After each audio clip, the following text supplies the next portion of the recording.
line, which is associated with the 10 lost tribes. With It's the very conquest poignant. of the There's a whole forest family peoples here, and the including submission of children, the Uyghurs, mothers are Genghis riding laid on much of these the wagons, groundwork for holding an invasion of the China. infants in Since their the arms. collapse of Very the touching in a Tang way. dynasty in The 907 Jewish AD, figure on the left, China had been divided between a number of it's competing impossible dynasties. to At the assign beginning of the skin 13th Welcome. century, color there with were this four How are you, such Pascal? states. but he is Jin clearly bearded. Empire in the northeast, In other parts of this Pascal, can you particular- hear me, Pimp? Can you hear me? Yo, dog. Pascal. How you living, pimp? Dog, can you hear me? Yo, pimp. Pimp. Can you hear me, big dog? Yo, baby, can you hear me? I see you there. I like your avatar, baby. What's going on?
Relief, you can see that they tend to have like more curly hair.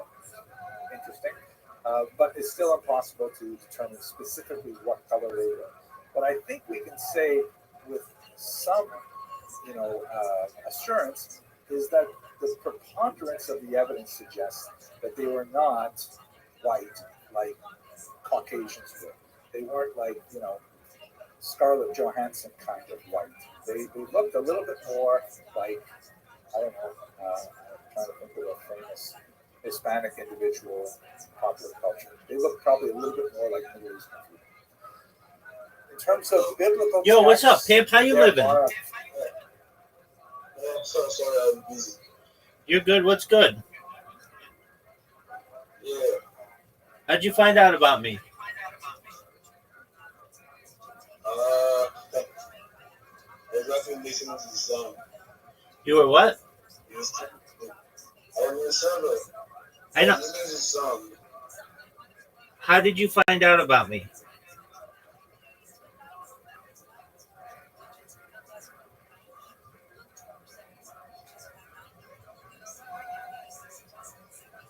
Okay, I was in the server with you. And then today, with this, what's it called?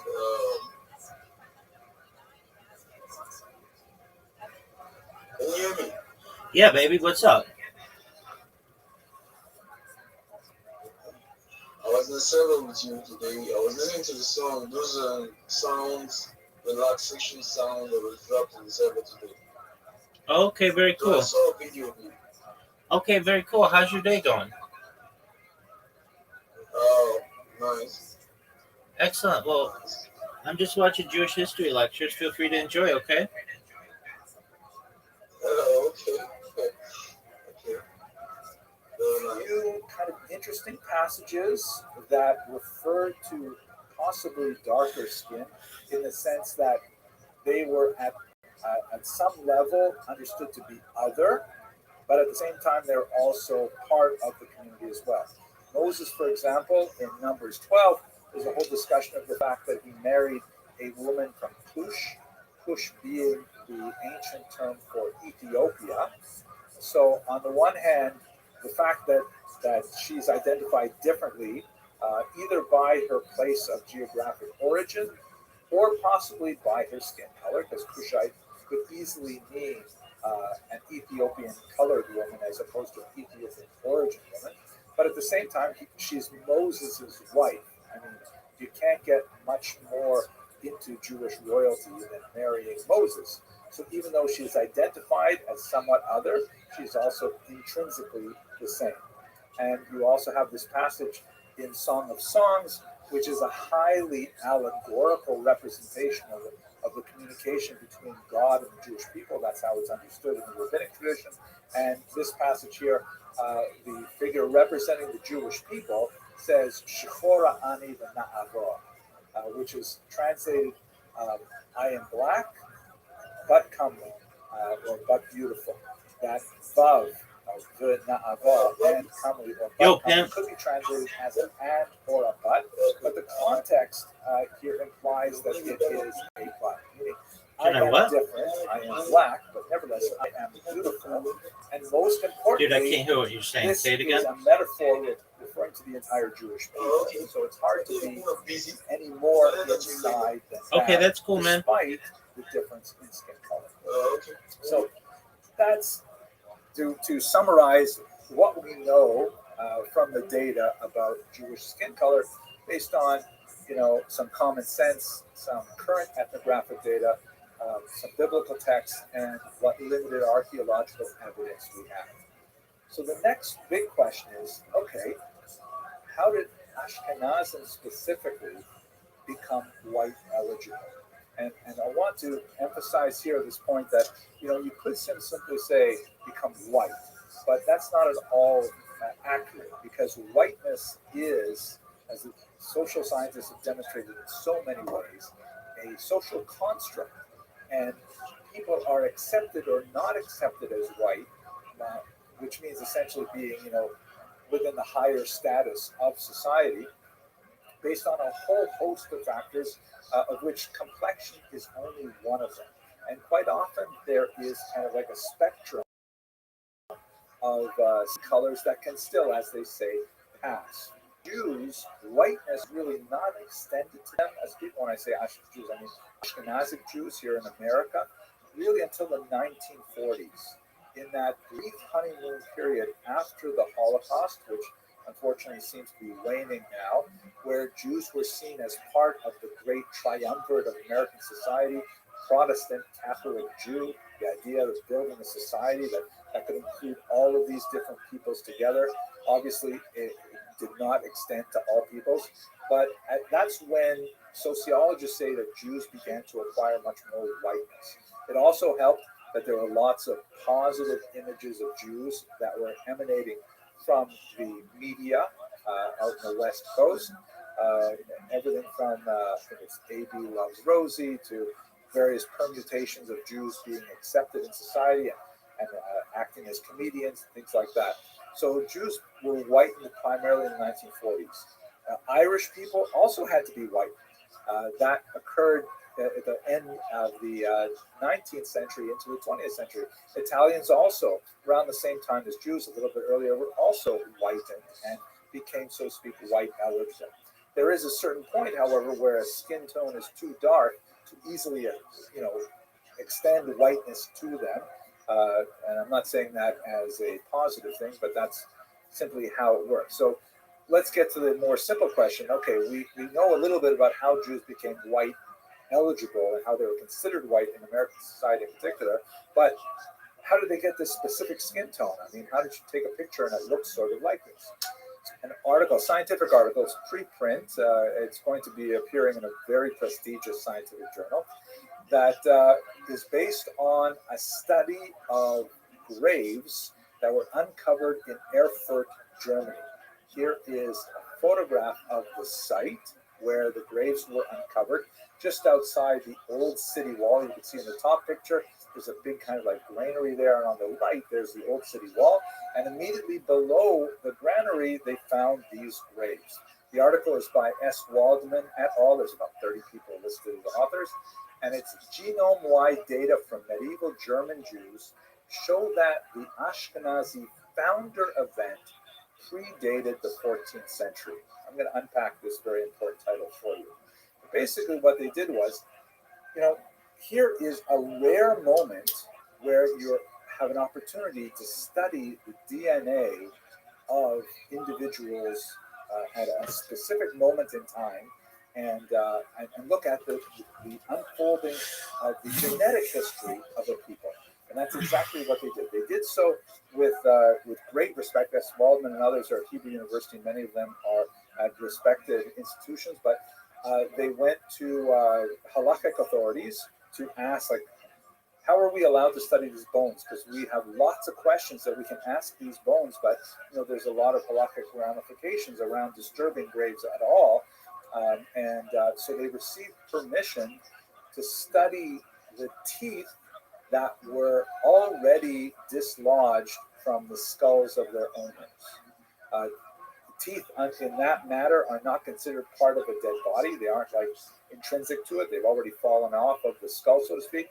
So they lovingly took these teeth and they analyzed DNA from there. They also did some fascinating things with analyzing the enamel of the teeth, and they were able to figure out some great things about their diet and the water supply and so on. But let's focus on the genetic material. The graveyard was dated fairly accurately to right about 1350. There was one person there who died from obvious violence of head trauma, but it does not appear that this was a graveyard that was populated as a result of an uprising connected with the Black Death. It was probably just a normal graveyard, and there were some people who, like this one individual, the 33 there, who did die as a result of violence, but most apparently died normal deaths. So what did they learn from these teeth and the DNA?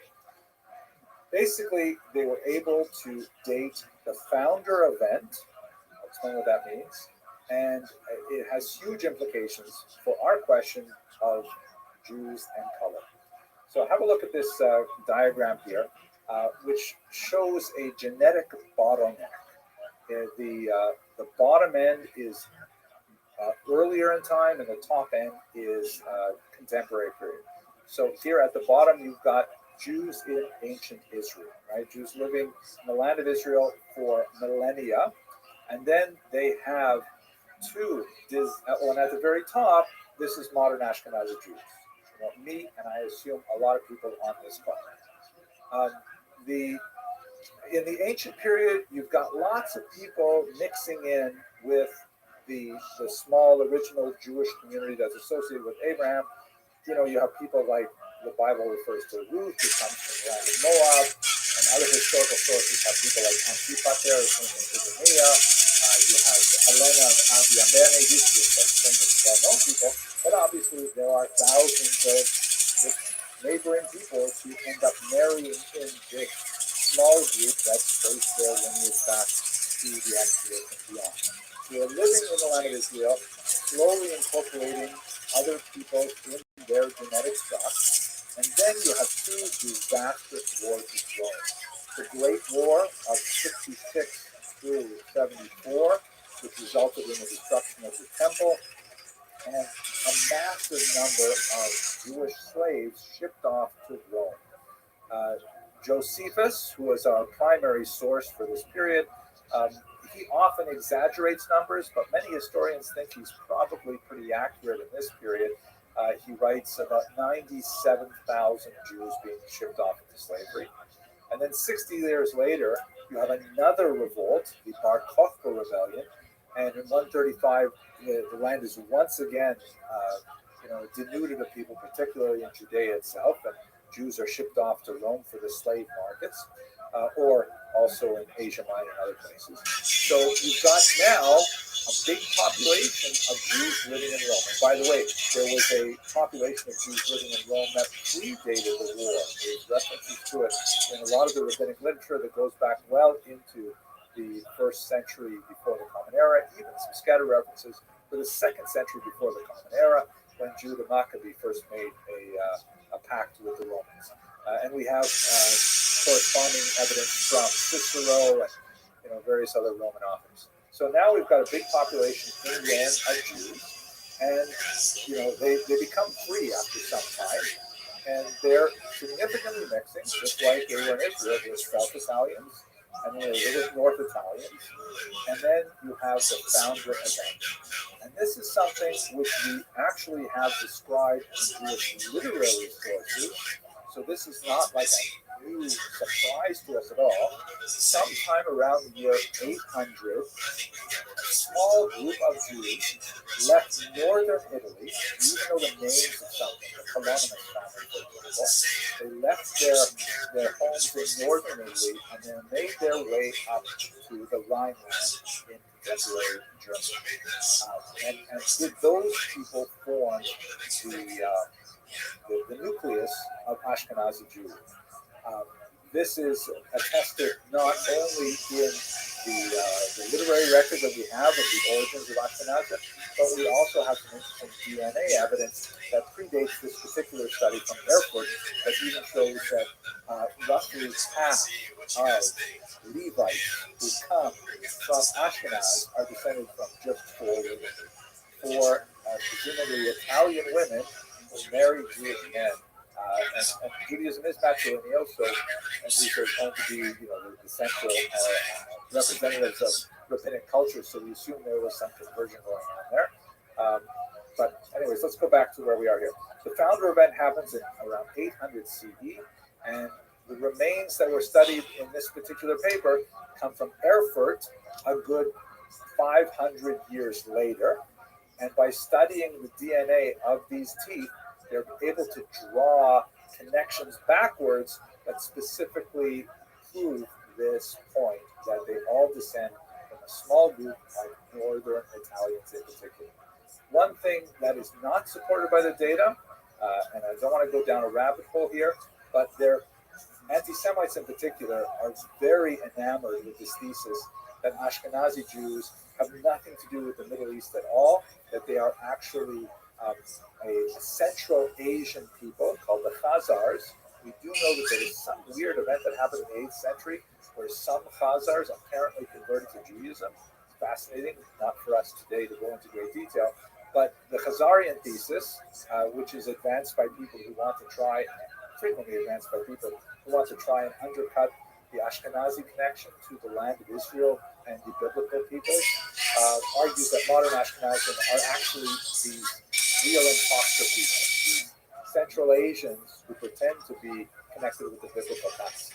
The DNA data in this study and in many others simply does not support that at all, along with linguistic data doesn't support it, and ethnographic data and historical records. So it's just one of those crazy flat earth kind of views. Bottom line, what exactly are the Ashkenazi made of? Have a look at this map here. This is a DNA mapping trajectory of migration that was identified in a fascinating earlier study by a man named Behar.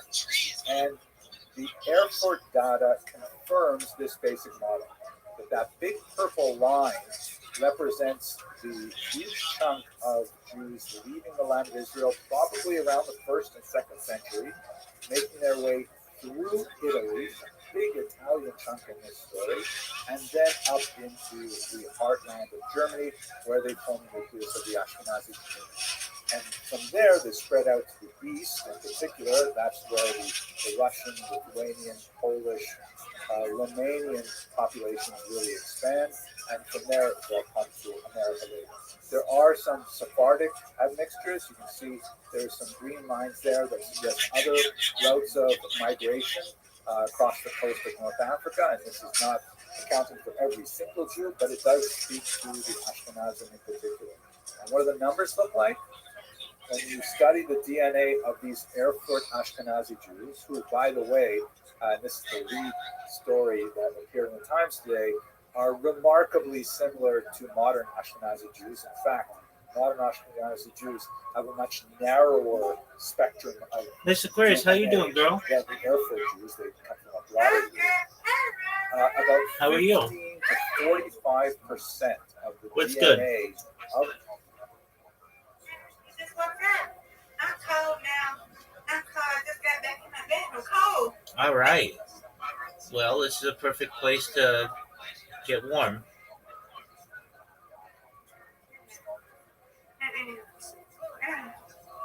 Are you going to take a nap? I took one earlier. Yeah, I might take another one. I'm not got to eat. I'm just cold now. Well, that's good. So I might be taking away the war, but All right, we'll get under the covers. You know how it is. Yeah, I am. I want to be cold. Oh, okay. Well, I don't. I like it hot. I like it just right. Of course. Okay.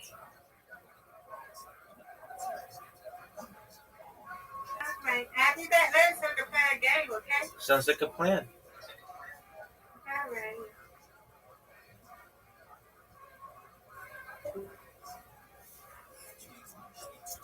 Of those Jews in 1350 was from the Middle East. But a large chunk, 45 to 70% of the DNA of those Erfurt Jews came from Italy. Slightly different balances between South and North, slightly different proportions between the two communities of Jews that are represented in Erfurt, but this tells the whole story about the lighter complexion.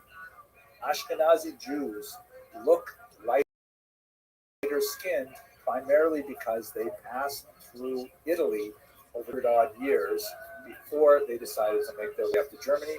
Once they got to Germany, they basically didn't intermarry at all, or a very, very small number of them.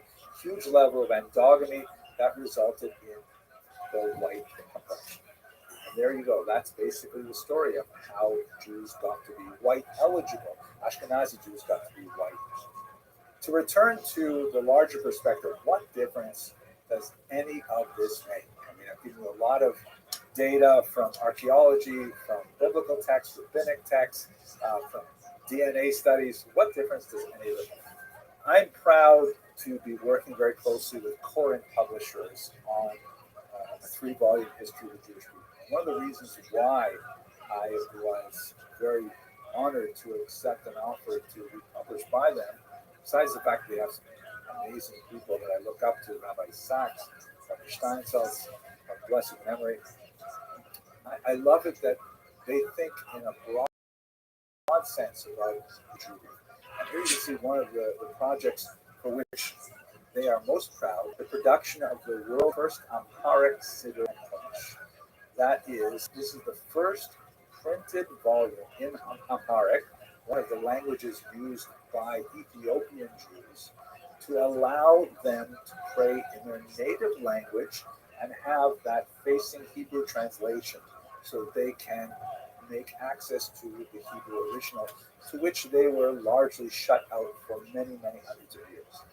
Theirs is a message of inclusion. Theirs is a message of, we are one large Jewish family, and like families, we have tremendous diversity.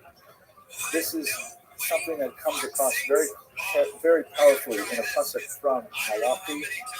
Halo av echad le'imam. Is it not true that we have one parent? Halo kel echad balam. We are all created by the same God. Madua nifgad ish be'achor ve'achiv v'chalav v'savosam. Why are we fighting each other, arguing over Hashem? And somehow, in my humble opinion, I don't think that's what Hashem really wants us to be doing. I think Hashem wants to be like Binyamin of Tudela, maybe noting the slight differences between us as an aspect of diversity, kind of like a fun fact. Oh, isn't that interesting? There are more or less talented people here. But really, we should be focusing on the things that mean something to us. The final thing I'd like to get across here is that in doing my research, I came across this wonderful channel, the House of Lays, that is run by a beautiful couple who have the last name Hart. And so that's the Lays, is the Hebrew of the word heart.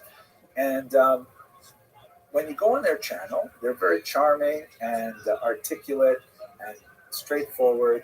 I highly recommend you check them out and subscribe. They're talking about things that mean a lot to them. They're talking about things like marriage and elevating the family unit.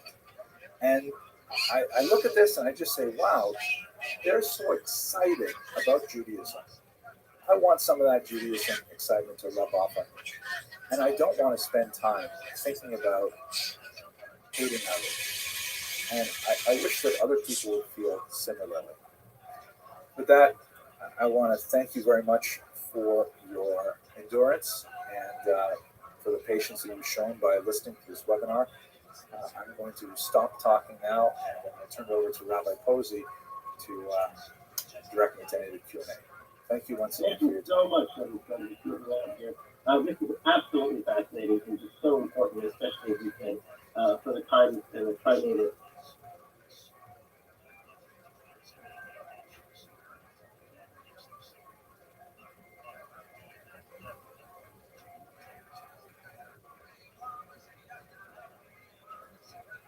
Hello, everyone. I hope you are all doing well. Thank you so much for all the positive feedback I received from last week's lecture. I hope that we'll be able to cover some similar ground tonight as we look specifically at the Jews of Africa.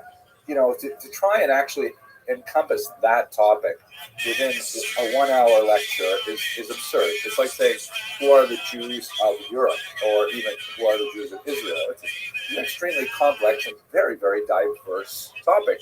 Africa is a huge continent with thousands of ethnicities and languages, and Jews are similarly diverse within the continent.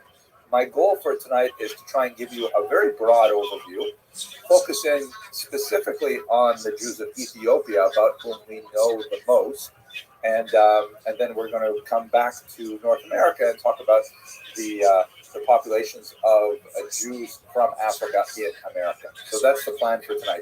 But here, have a look at the satellite photograph of Africa. We've got Jews in Africa from the ancient period. Ahead of the biblical period, we have Jews in Elephantine. We'll spend a little bit of time looking at that location. We've got Jews in Alexandria, Egypt, a very important site and location of Jews in antiquity. Hauran, Carthage, Jews in Ethiopia. By the way, I'm putting these up kind of like in chronological order of when we believe these communities were first established. Lots of Jews in Algeria and in Morocco. And we have several West African regions that are Jewish populations. Much of the background historical information in these is largely lost and very difficult to filter out, but the entire continent is represented. And of course, if you go to sub-Saharan Africa, I forgot to mention Fustat, which is, of course, the home of Maimonides, just outside Cairo, major Jewish center. But if you move to sub-Saharan Africa, you have, of course, South Africa, which has lots of Jews. Most of them are immigrants from Lithuania. So they would be Ashkenazi Jews who transplanted themselves in the 19th century in particular to that region. But they're all African Jews, really quite diverse. You'll notice, of course, that the largest section of these blocks is in the northern part of the country. That stands to reason because it's always been basically an ancient highway for Jews making their way along the coast up to Spain and then further on into Europe. And we have lots of archaeological evidence and literary evidence of Jews who are living in the northern part of Africa, really since antiquity. Moving further south, it gets a little bit more complex. Now, before we actually look at some of these populations, I want to touch on a few things that are important for us to bear in mind as we explore the history of the Jews of Africa. The first is something that came up in last week's talk, and lots of people sent me this reference from the Mishnah, which was very helpful. Thank you very much for sending it to me. Please don't send it anymore because now I have it. But I had overlooked this important Mishnah, which really would have supported a lot of the arguments that we had discussing, like what exactly did the ancient Jews probably look like? So this text is from the Mishnah, which would date from about the year 200 at the latest. It probably goes back far earlier. And it's speaking about the skin diseases and how they are treated in the Bible. This is a whole discussion in the book of Leviticus.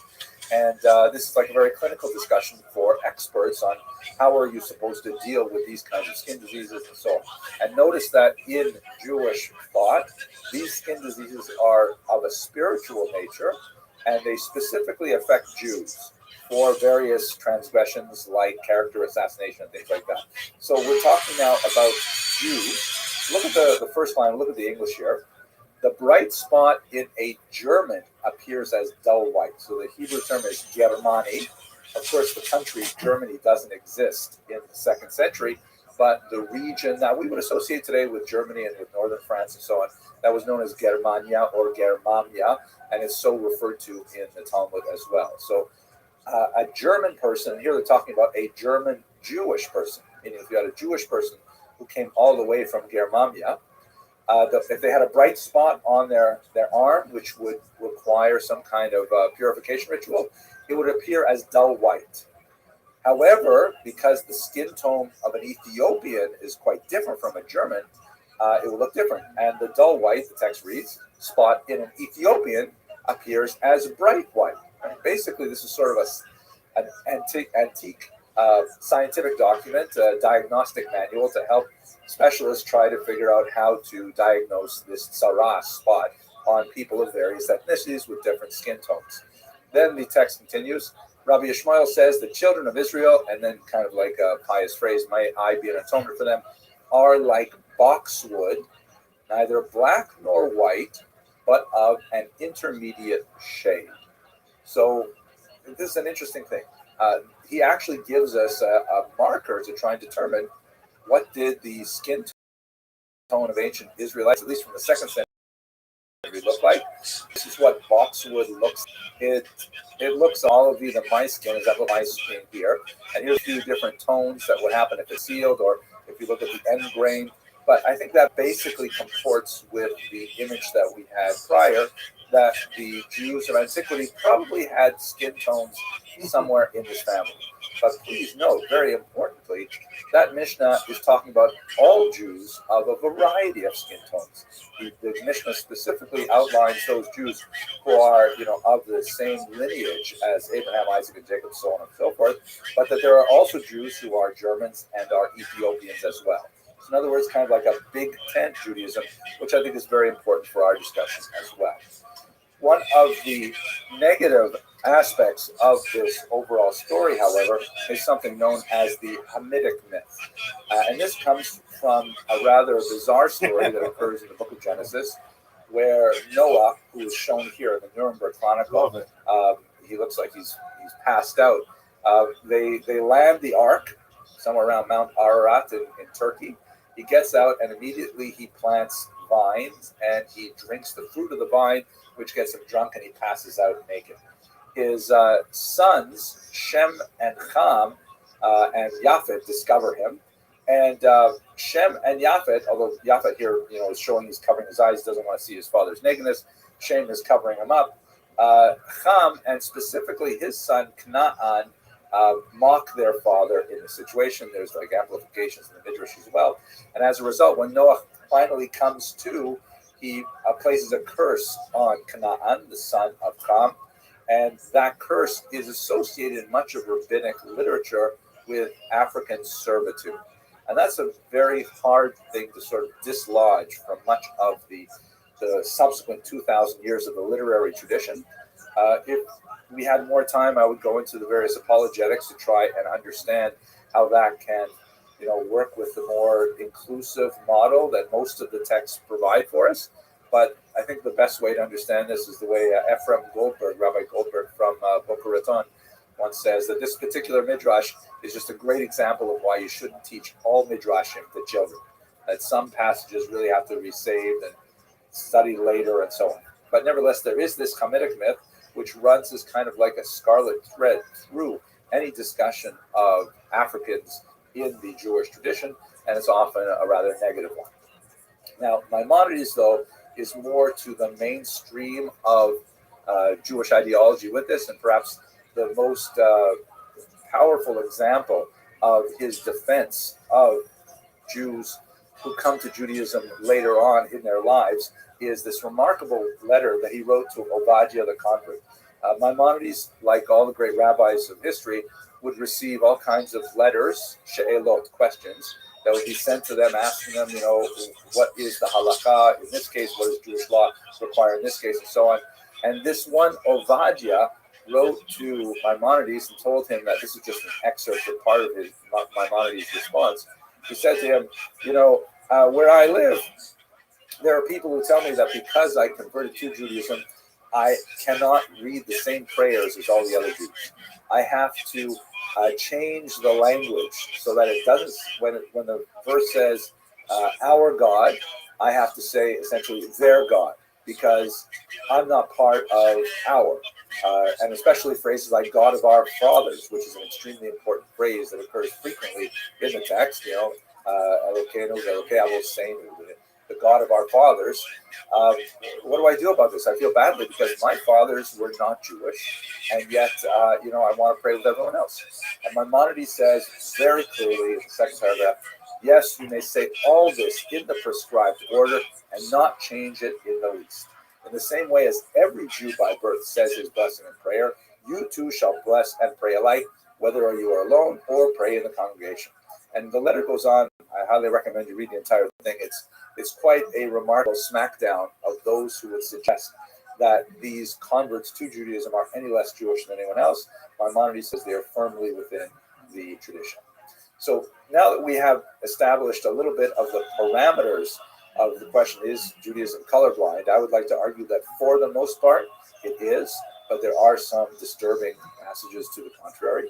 We should answer the very big question, what exactly is a Jew when we're talking about? And Rabbi, don't worry, I'm not going to go into this deeply because this is one of the most complicated discussions in Jewish history and thought ever. As I mentioned briefly earlier, there are basically two ways to become a Jew.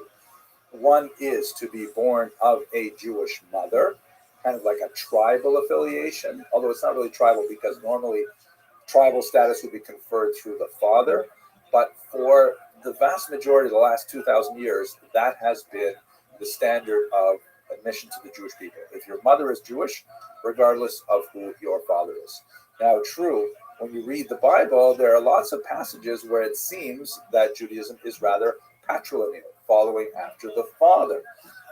And so there's a lot of discussion in the rabbinic literature and the Talmud and so on. How do we derive the idea of matrilineal descent exclusively? In another lecture, I discussed this in more detail, but I'm not going to go into it today. But until you get to the 20th century, specifically the 1980s, when the Reform movement instituted a decision on patrilineal status, which provokes a certain amount of consternation to this very day, the standard traditional way of becoming a Jew was through birth through one's mother. Now, the conversion, on the other hand, is open to everyone, and it requires basically three things. Here they are. The first is circumcision, obviously for men only. If a man is already circumcised, as we shall see was relevant with Ethiopian Jews because they had been practicing circumcision, there is sometimes a symbolic taking of a drop of blood to symbolize a circumcision without actually removing the foreskin. So that usually set a fairly high bar that kept most non-ethnic Jews from converting to Judaism in the ancient period as of today as well. Second thing, immersion in a mikvah is actually much easier. A mikvah is sometimes translated as ritualarium. It's basically kind of like a pool, sort of a spa-like pool that has special restrictions on where the water comes from. It can't be like tap water flowing from the city. It has to be water that comes from the rain or from the ocean without traveling through metal pipes and things like that. But basically, immersion in a mikvah, pretty easy. And the third one, which is the cause of most of the controversy then and now, is acceptance of the commandments. So what exactly does acceptance mean? Since following the religion of Judaism involves a lifelong dedication to the study of the commandments, how can you accept them before you have studied them all? And furthermore, we are imperfect as human beings. We may accept them now, but what if we have a crisis of conscience? And what if we just eat a cheeseburger or something? Like, what happens to a person who converted and then, has a moment of weakness? So this is where the rabbis get involved, and this is where I basically step off the train. But these are the three basic things that allow a person to come into the Jewish community. And as we shall see, it's especially relevant when we get to the Jews of Africa. Okay, so much for the kind of introductory material. African Jews in antiquity. We actually have quite a few African communities in antiquity. What we can say with some confidence is that they are not based on the so-called lost tribes, which is in itself sort of a misnomer. The Bible describes the population transfer policy of both the Assyrians and later the Babylonians that wreaked havoc on ancient Israel. The Assyrians, in particular, in the 8th century, removed huge swaths of Jews from the northern part of Israel and shipped them off to regions within their large empire, largely as a way of trying to control popular dissent. It was like essentially a divide and rule strategy, where if you take away especially the young males and you remove them from their homeland and you send them very, very far away, then there won't be anyone to rebel in this territory, and it will act as a break as well on uprisings far away, because they won't necessarily be able to have the same connection with the population where they moved to. The Assyrians also moved other peoples into the land of Israel. That's a whole discussion of where the Samaritans come from, for example. So where, and by the way, the 10 tribes that were living primarily to the north, it's a misnomer to think that the north is completely denuded of Jews. There were still Jews who remained in the area. Many of them fled south to bolster the populations there, but it's not like a modern operation where you can actually conceive of something like a Judenizing environment. This was a heavy population loss, and it was so much so that it deserved mention in the Bible, but it certainly does not mean a complete evacuation of all the Jews of the north. We know where those Jews went from the biblical description, specifically in the region of Hamath, Gozan, and the Median Empire. And as shown here with these three circles, these three red circles, if we put that into a modern map, most of those 10 tribes, or the people that were displaced, were sent to what would be the borderlands of Lebanon and Syria today, or northern Syria, perhaps the Kurdish areas, and then further east from Mesopotamia, northeast of Baghdad.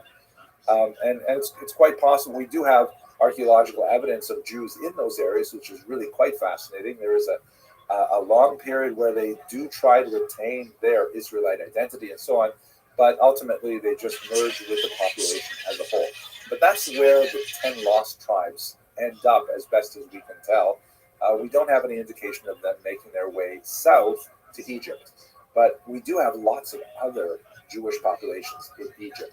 One of the most fascinating ones, I think, is the Jewish population in Elephantine. You can see here on this map, it's in the Upper Nile. I know when you look at this map, the Upper Nile is in the lower part of the picture. That's because the Nile flows from south to north. So the higher elevation of the Nile is in the south. And there's this settlement there that was discovered in the 20th century that actually has a Jewish temple there. Amazingly, it was kind of like a rival temple to the temple in Jerusalem. And we just tantalize and clues as to what the Jews were thinking in Elephantine to have a separate temple besides them. But we also have, the ruins of the temple have been excavated. We knew they had a lot of conflict with local Egyptians. The temple was ultimately destroyed by the followers of Nun, another Egyptian religion. And we also have a significant number of documents, many of them stored in the holy city of Brooklyn, that Aramaic documents of communications between the ancient city of Elephantine and Jerusalem. And it's fascinating to see how they communicate with each other. Where did this community come from? Most scholars believe that this was originally a military colony of Jews that was set up during the period when the Persians dominated the region in the 6th century before the Common Era. We're talking about a very, very long time ago, a very significant Jewish population in the Upper Nile region. And we don't know what happened to them after their temple was destroyed. It's not impossible to imagine they may have some lasting effects in the local population, because it's not that far from Ethiopia, which will be a major part of our story. If we go to the lower Nile Delta in Africa, you see there's a very important city here called Alexandria.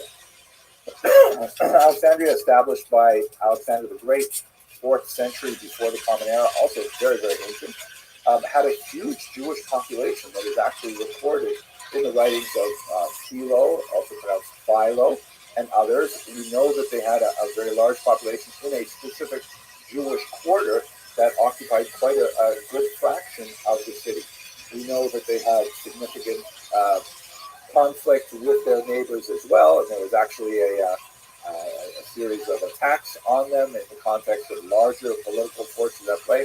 But there's no question that we've got these very, very ancient Jewish communities living in the Egyptian region of Africa, totally separate from the entire Exodus story, which would have been, 1,200 years prior to the settlement that I'm describing in Alexandria today. Okay, so this just gives you a sense of how Israel had a tremendous amount of interaction with its neighbor to the southwest, just on the African continent, and it's not surprising that they would leave some lasting mark. Now, I mentioned many, many different Jewish groups, or many groups of people who identify Jewish origins in Africa.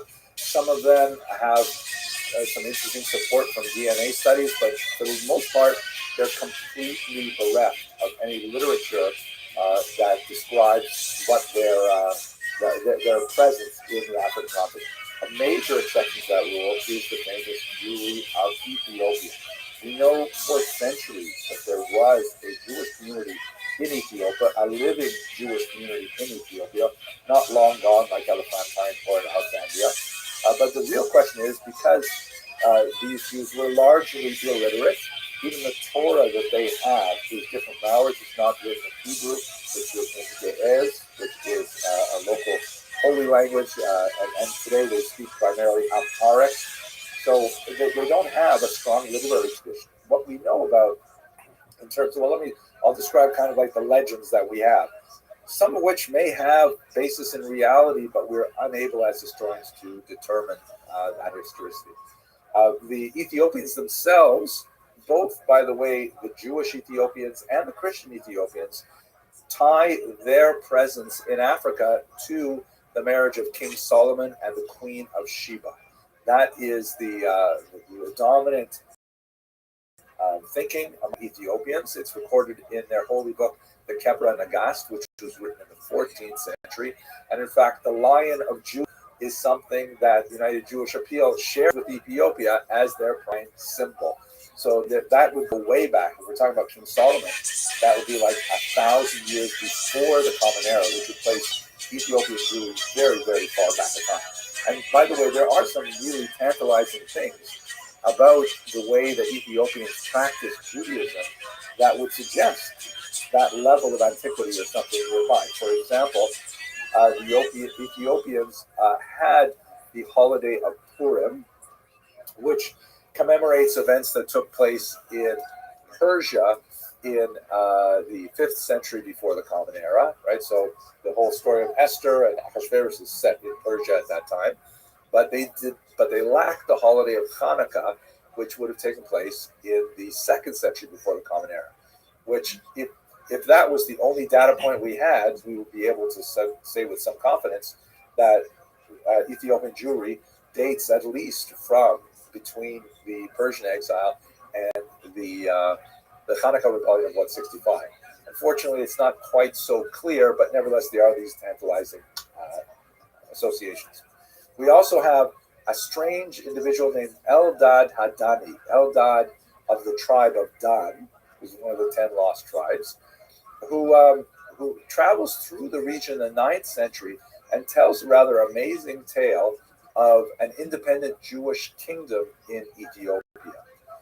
His account is widely disputed by historians, and it's not clear exactly why he's telling the story and if he can be trusted, but nevertheless, it is a fairly early suggestion that in the 9th century they had an independent kingdom run by a Jewish ruler. There are also legends of a Jewish queen named Judith or Gudit, although historians largely do not ascribe to the historicity of that particular story, especially in connection with the Ethiopians. What we do have more solid ground to stand on is regarding the country of Himyar, which is here in the south of the Arabian Peninsula. That would be today Yemen, where there was a king named Yusuf II Nuwas, who reigned in the early 6th century of the Common Era. Kind of an interesting figure who was Jewish, And also, he was a very powerful ruler, and he actually waged war on Aksum, which you can see here on the left. Aksum is what the Jews would call Kush, or Ethiopia. Aksum is the city, the capital city of Ethiopia. And he waged war on Aksum, and there are many historians who would argue that it was at least in the 6th century that Judaism was introduced through Nuwas and his armies into the region. Still, all of these things are largely, apocryphal. We don't know how to evaluate these statements. The Ethiopians themselves have left very little written record to help us figure these things out. So it's very difficult to actually verify the existence of a medieval Jewish state. But we can say with great confidence is that there was a medieval Jewish people in Ethiopia. They call themselves the Beta Israel. They used to be called in Western literature the Falasha, but that is a derogatory term which they prefer not to use. But that's the people we're talking about. Beta Israel means the house of Israel. That's what they would have called themselves. The rest of the Jewish world knows about them largely through various travelers who made around the Mediterranean basin and further south into Africa. One of them, not a Jewish traveler, Bruce, published this work in the 18th century. It was extremely popular, and he really, gave voice to the widespread awareness that there was, in fact, this ancient Jewish people living in Ethiopia. But we have many, many other sources besides James Bruce in the 18th century. We have, we mentioned him last week, Benjamin Tudela. We have the great scholar Rabbi Ovadia of Bertinoro. That's a major commentator on the Mishnah, known simply as the Rav, the Rabbi. And he encounters and interviews Ethiopian Jews. And so there's lots and lots of examples, Pataki of Regensburg, many others, who attest to the fact that, yeah, there's a Jewish community within Ethiopia. They're different from us in a lot of ways, but they are, in fact, there. So, but with James Bruce's popularization of their account, this sort of brought unwanted attention to the Ethiopian Jews because it was a primarily Christian proselytizing efforts that was directed at them, because there's something special about finding an ancient Jewish community and turning them over to Christianity that must have appealed to a lot of early, convert seekers. And so there was a renewed attention from Europeans on the Beta Israel from the 18th century on. In the 19th century, the organized Jewish community gets much more involved, and they begin to have delegations going to the Ethiopian Jews, working with them and working to reintegrate them into the larger Jewish population. But this attention from outsiders did not improve their local situation in Ethiopia. It's believed that at this time, that's when they acquired the name Falasha, which means something like outsider or wanderer. And they began to find themselves the ironic, it's not really ironic, it's the Jewish condition, but they began to find themselves the targets of anti-Semitism. So that's one of the, the downsides of being Jewish, I guess. But at the same time, if in the halakhic literature, if a person insists on his Jewish identity despite persecution, it's another argument to validate his claims of Jewish identity, because why would anyone want to go through that? The Ethiopian Jews make a huge change for themselves in the 20th century in particular.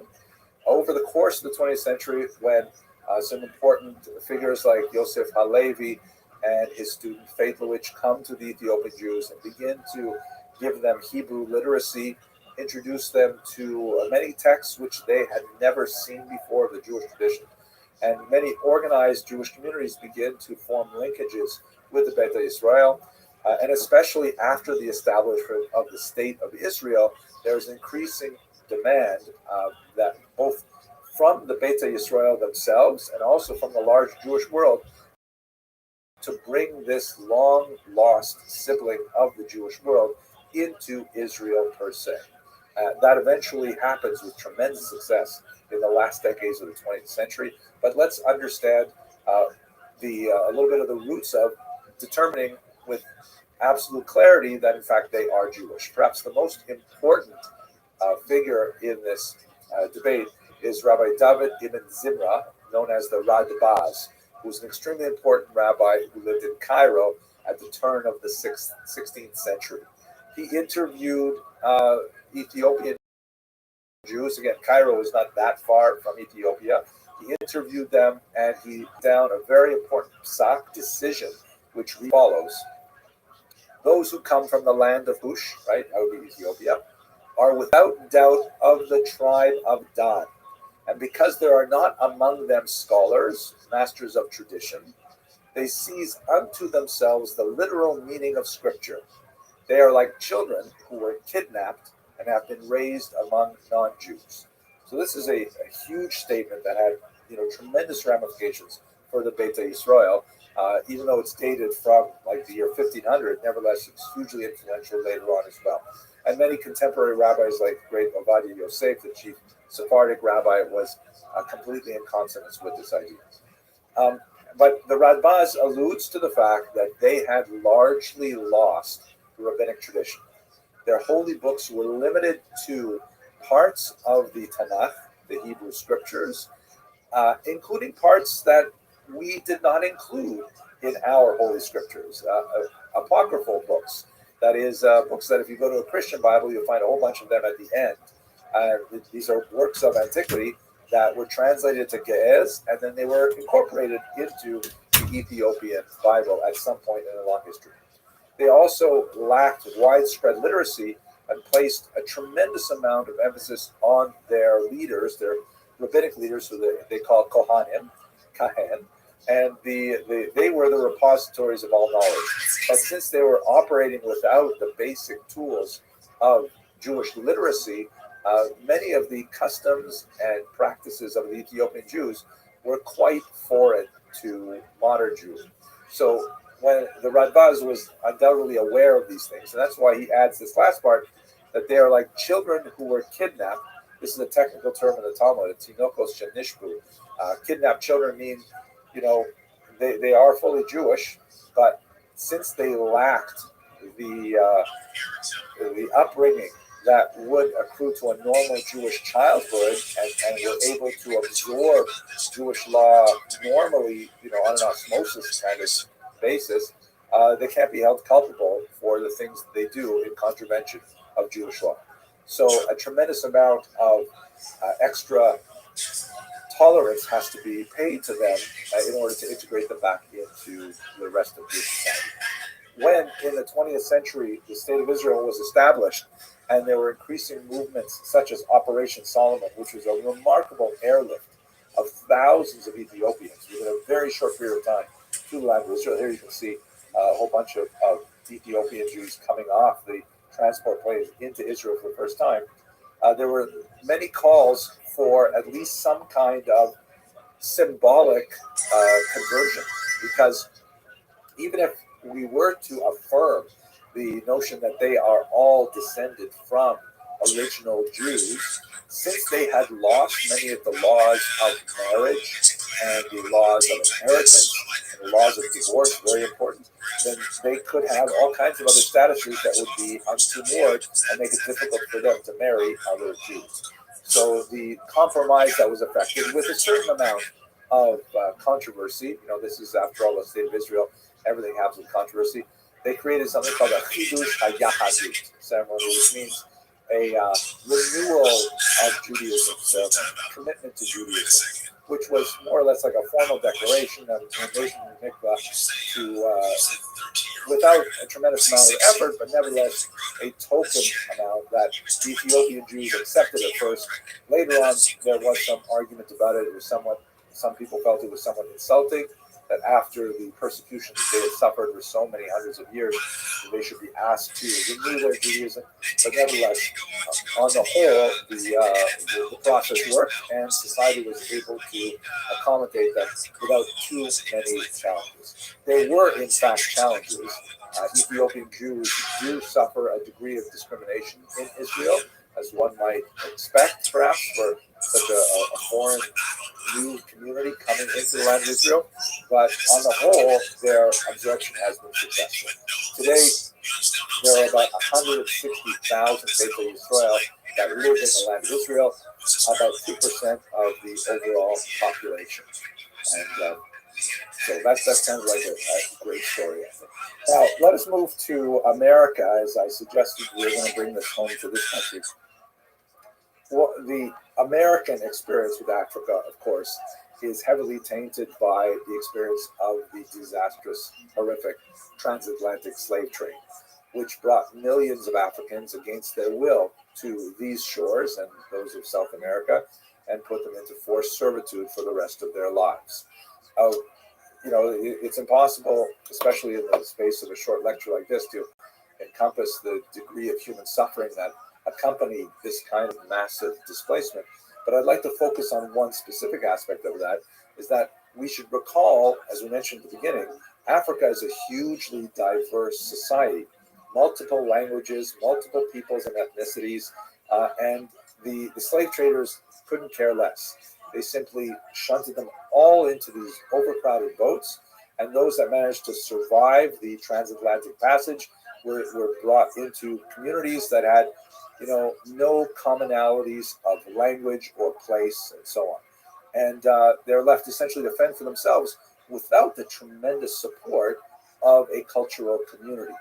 And that's one of the aspects that's really genocidal of the transatlantic slave trade, is the removal of the cultural glue that held together these peoples. And so in America, to a large degree, Africans, even after slavery ended in the late 19th century, there's still this legacy of, what are my origins? If they can't trace themselves back to a particular place in Africa, a particular language, a particular culture, they're kind of like historically separated from their roots. A horrific kind of eventuality, which thankfully Jews never had to deal with in the same way. Now, what about the question of Jews involved in the slave trade? I wish I could say to you that Jews were completely innocent of this gross crime against humanity. But we should bear in mind, well, first of all, they weren't.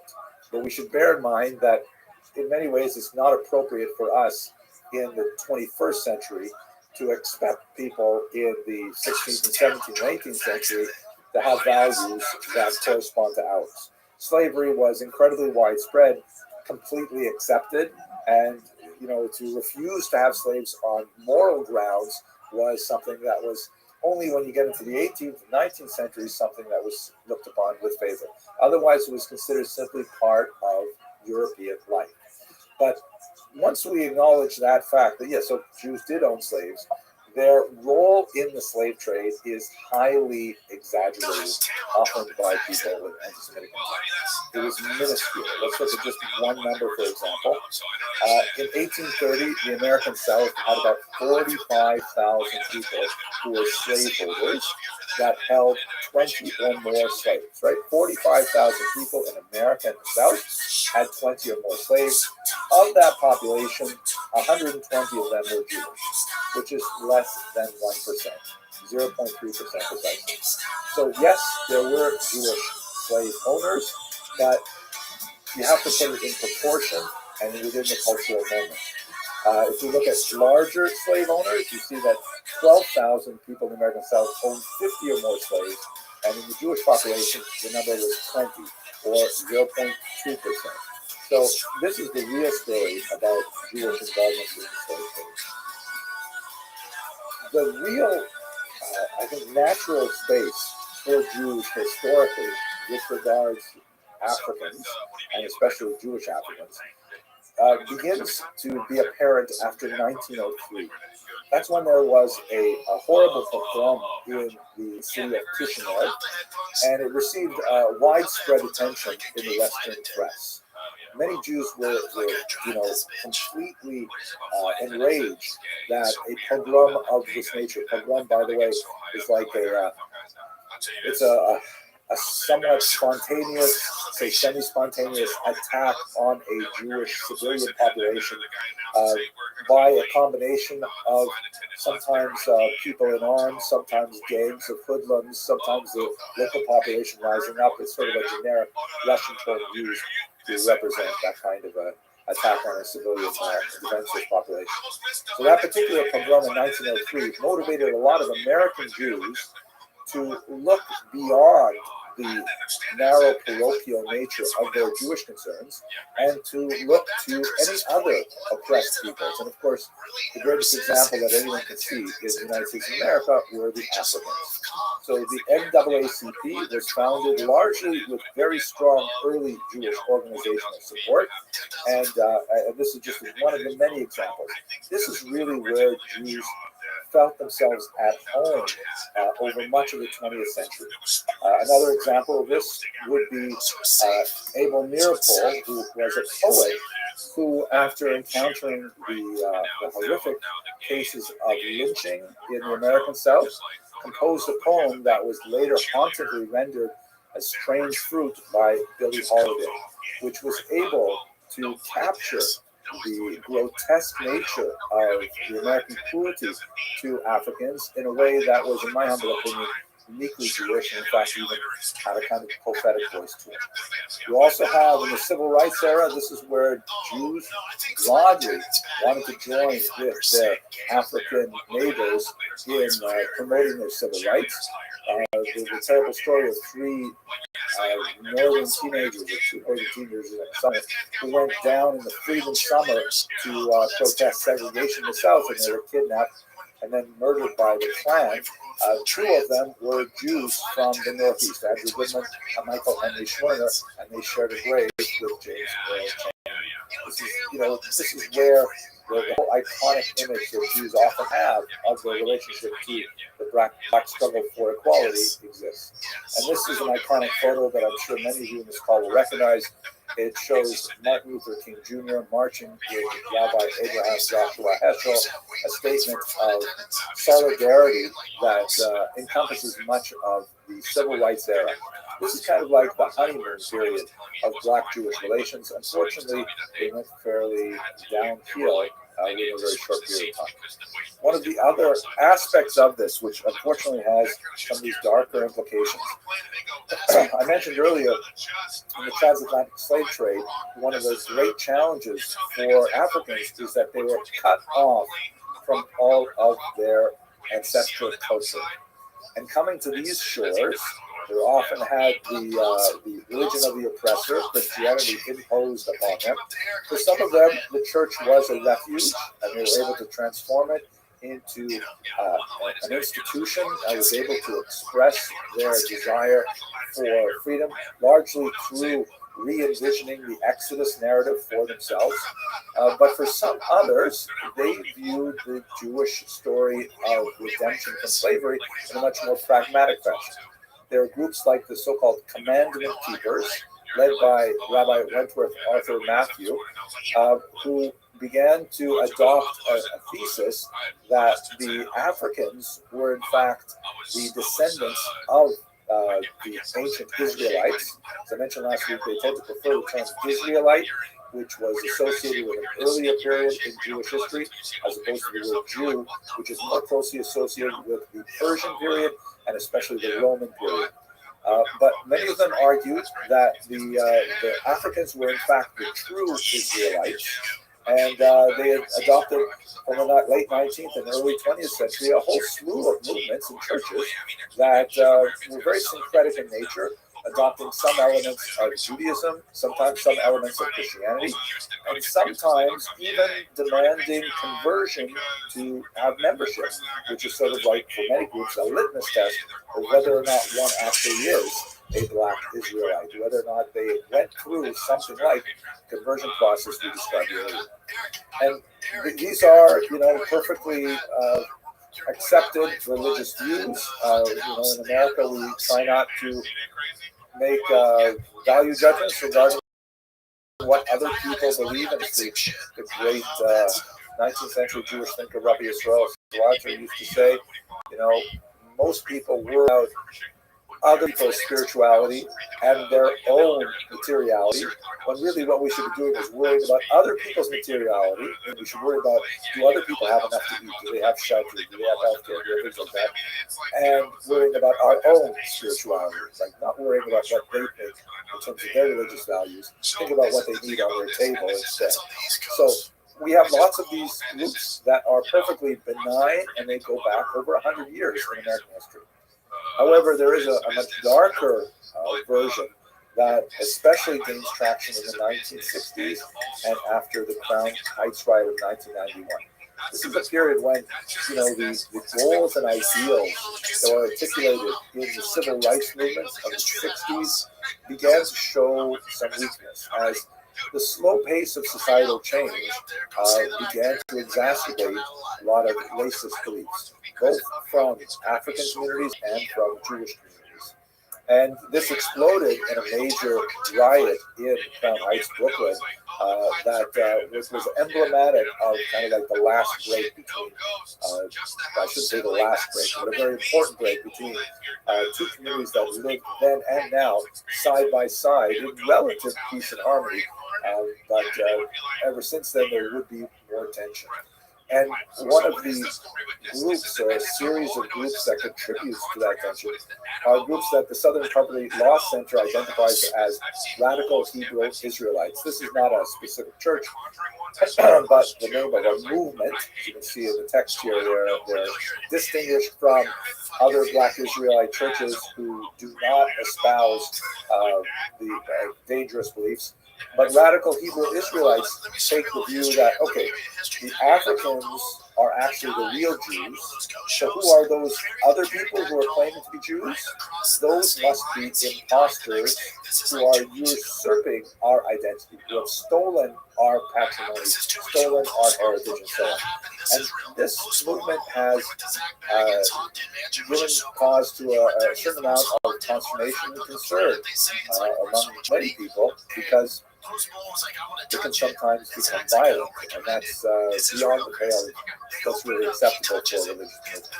If you spend any time at all on social media, you'll see people taking advantage of the current moment with certain celebrities saying outrageous things, to then go out and also say outrageous things and be captured on TikTok and things like that. And if any of those people are watching right now, and I want to say, I know that a lot of you watch my YouTube lectures because I get plenty of hate mail from you.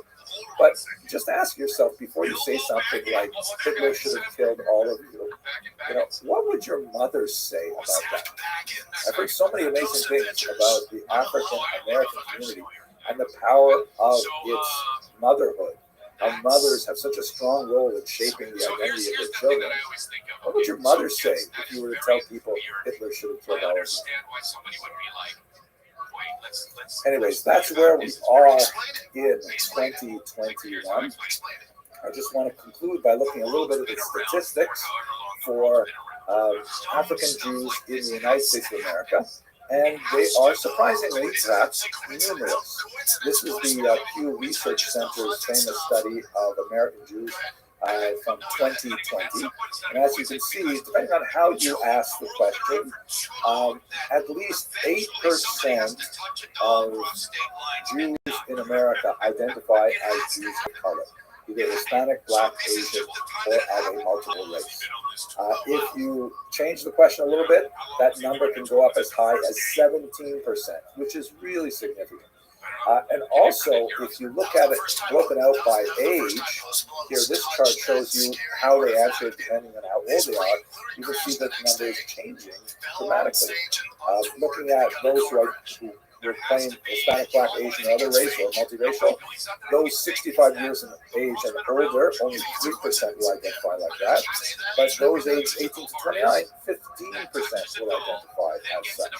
So in other words, the complexion, but the complexion of American Jewish society is changing, and we should, in my humble opinion, embrace the diversity and learn to absorb the wisdom of the many people that come together to make up the Jewish people.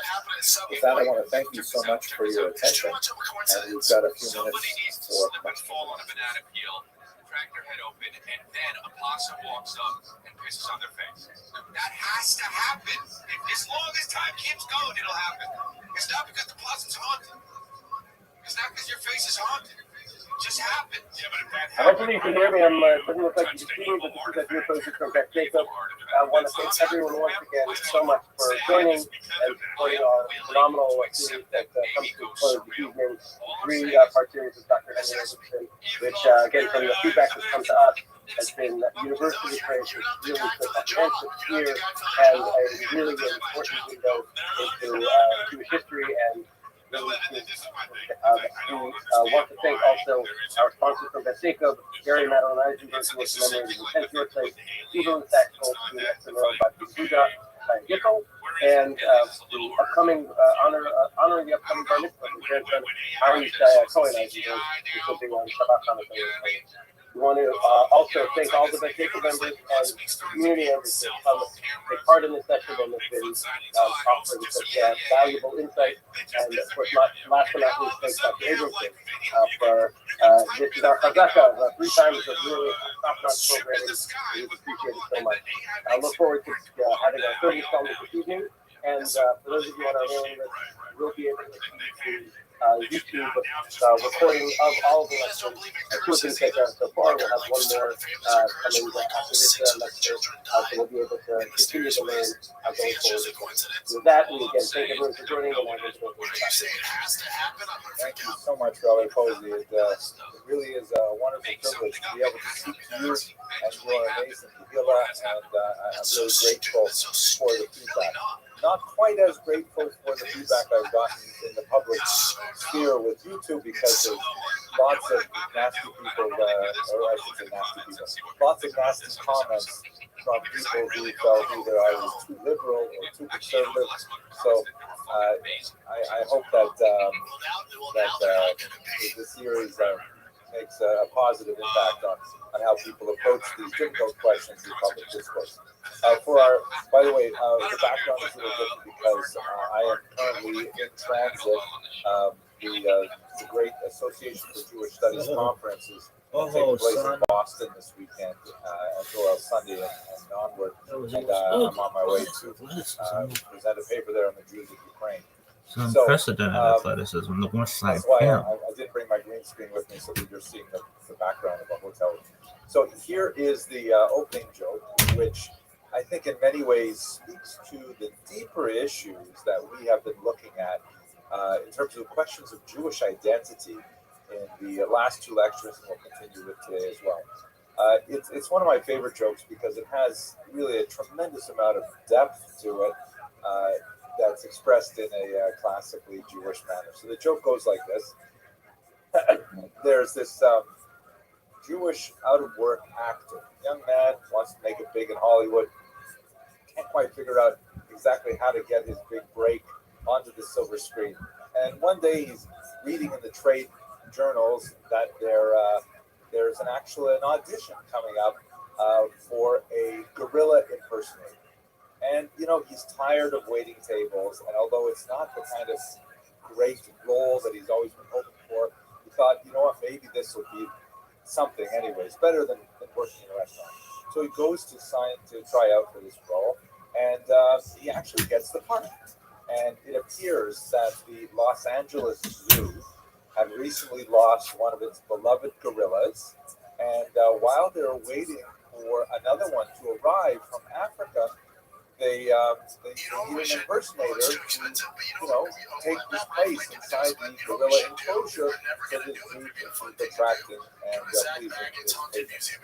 So, he takes a job and he goes into the gorilla enclosure, and he finds that at first, although it's somewhat humiliating, he starts getting into the role. He's a Stanislavski method actor, and he finds he thrills with delight when the children squeal at his antics, and he beats his chest, and the parents are smiling. He's actually really enjoying his new role as a gorilla impersonator.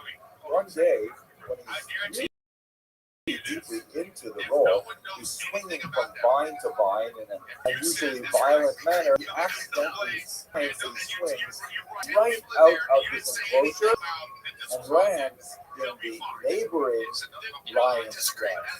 And he gets himself up from the ground. He looks up into the face of a ferocious lion.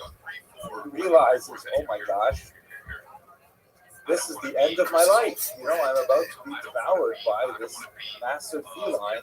So, because he is, after all, a big Jewish boy, and he remembers what he learned back in Cheder, that at the end of a Jew's life, he or she is supposed to pronounce the great statement of God's unity. And so he covers his eyes and he says, Shema Yisrael, Hashem Elokeinu, Hashem Echad. Hear, O Israel, the Lord our God, the Lord is one. He takes his hand off his eyes, and the lion says, Baruch Shem Kavod Ma'aseh L'Olam Va'ed. And then from next door, the giraffe says, Shah, you'll get us all fired. I hope you enjoy that joke. It's hard to tell because I'm speaking in a hotel room through a laptop right now, and I realize I've never told this joke through a blank screen, so I'm hoping you're laughing at it. But I think this joke is especially useful for us because it points to the degree to which Jews will manipulate the parameters of identity to learn how to adapt to the varieties of societies in which they live. In this humorous example, this out-of-work actor, he impersonates a gorilla, and then he later realizes the lion is also a Jew impersonating a lion, the giraffe is also a Jew impersonating a giraffe, and so on. And this is something about the Jewish tradition. You should recall that, we are a minority people, with the exception of the land of Israel, and only in recent decades, since the beginning of the 20th century, in the middle of the 20th century, really, we've never been a majority in any land that we live. With the exception of course the ancient church. And as a minority, you're always vulnerable. You're always at the whim of larger societal forces. And one of the things that Jews have to do is to figure out how to negotiate between the extremes of assimilating into the body politics of the outside society, and on the other hand, hewing closely to the tradition, which exposes them to being so different and foreign and sometimes threatening to the societies in which they live. And so many of the stories that we've looked at over the last 2 weeks and we look at today also speak to that negotiation between Scylla and Charybdis, the opposite dangers of assimilation and isolation. It's also important to note, perhaps, before we get to the material itself, is that at this time of year, the December dilemma, where we have the holiday of Hanukkah, which, although seems to be a holiday of religious freedom, and Yehuda Maccabi stands up for defending the Jewish tradition, in reality, it represents a huge cultural struggle between the forces of assimilation, the Hellenistic Greeks who wanted to adopt the outside mores of Syrian Greek society, and the ultra-traditionalists who wanted to go back to the pre-Greek era of life in the land of Israel. And so it's a perennial dilemma that Jews experience even to this very day. But let's not get too far away from where we're supposed to be addressing our comments. Let's look specifically at the identity of the Jews of Asia. So I hope you can all see my screen all right. I'm going to focus really on two major populations of Asian Jews. We're going to look, again, this is just a 60-odd minute lecture, so it tends to be somewhat superficial, but we're going to just survey the birth and experience of the Jews of Southeast Asia, specifically India, and then we're going to look at the Jews of Eastern Asia, specifically China. There are many other Jewish pockets in all of these areas of Asia, but I think these two major sections, the subcontinent of India and the massive landmass of China, will be sufficient for us for today. So let us try to understand how do these Jewish communities come to be. Most important element is the route of the Silk Road.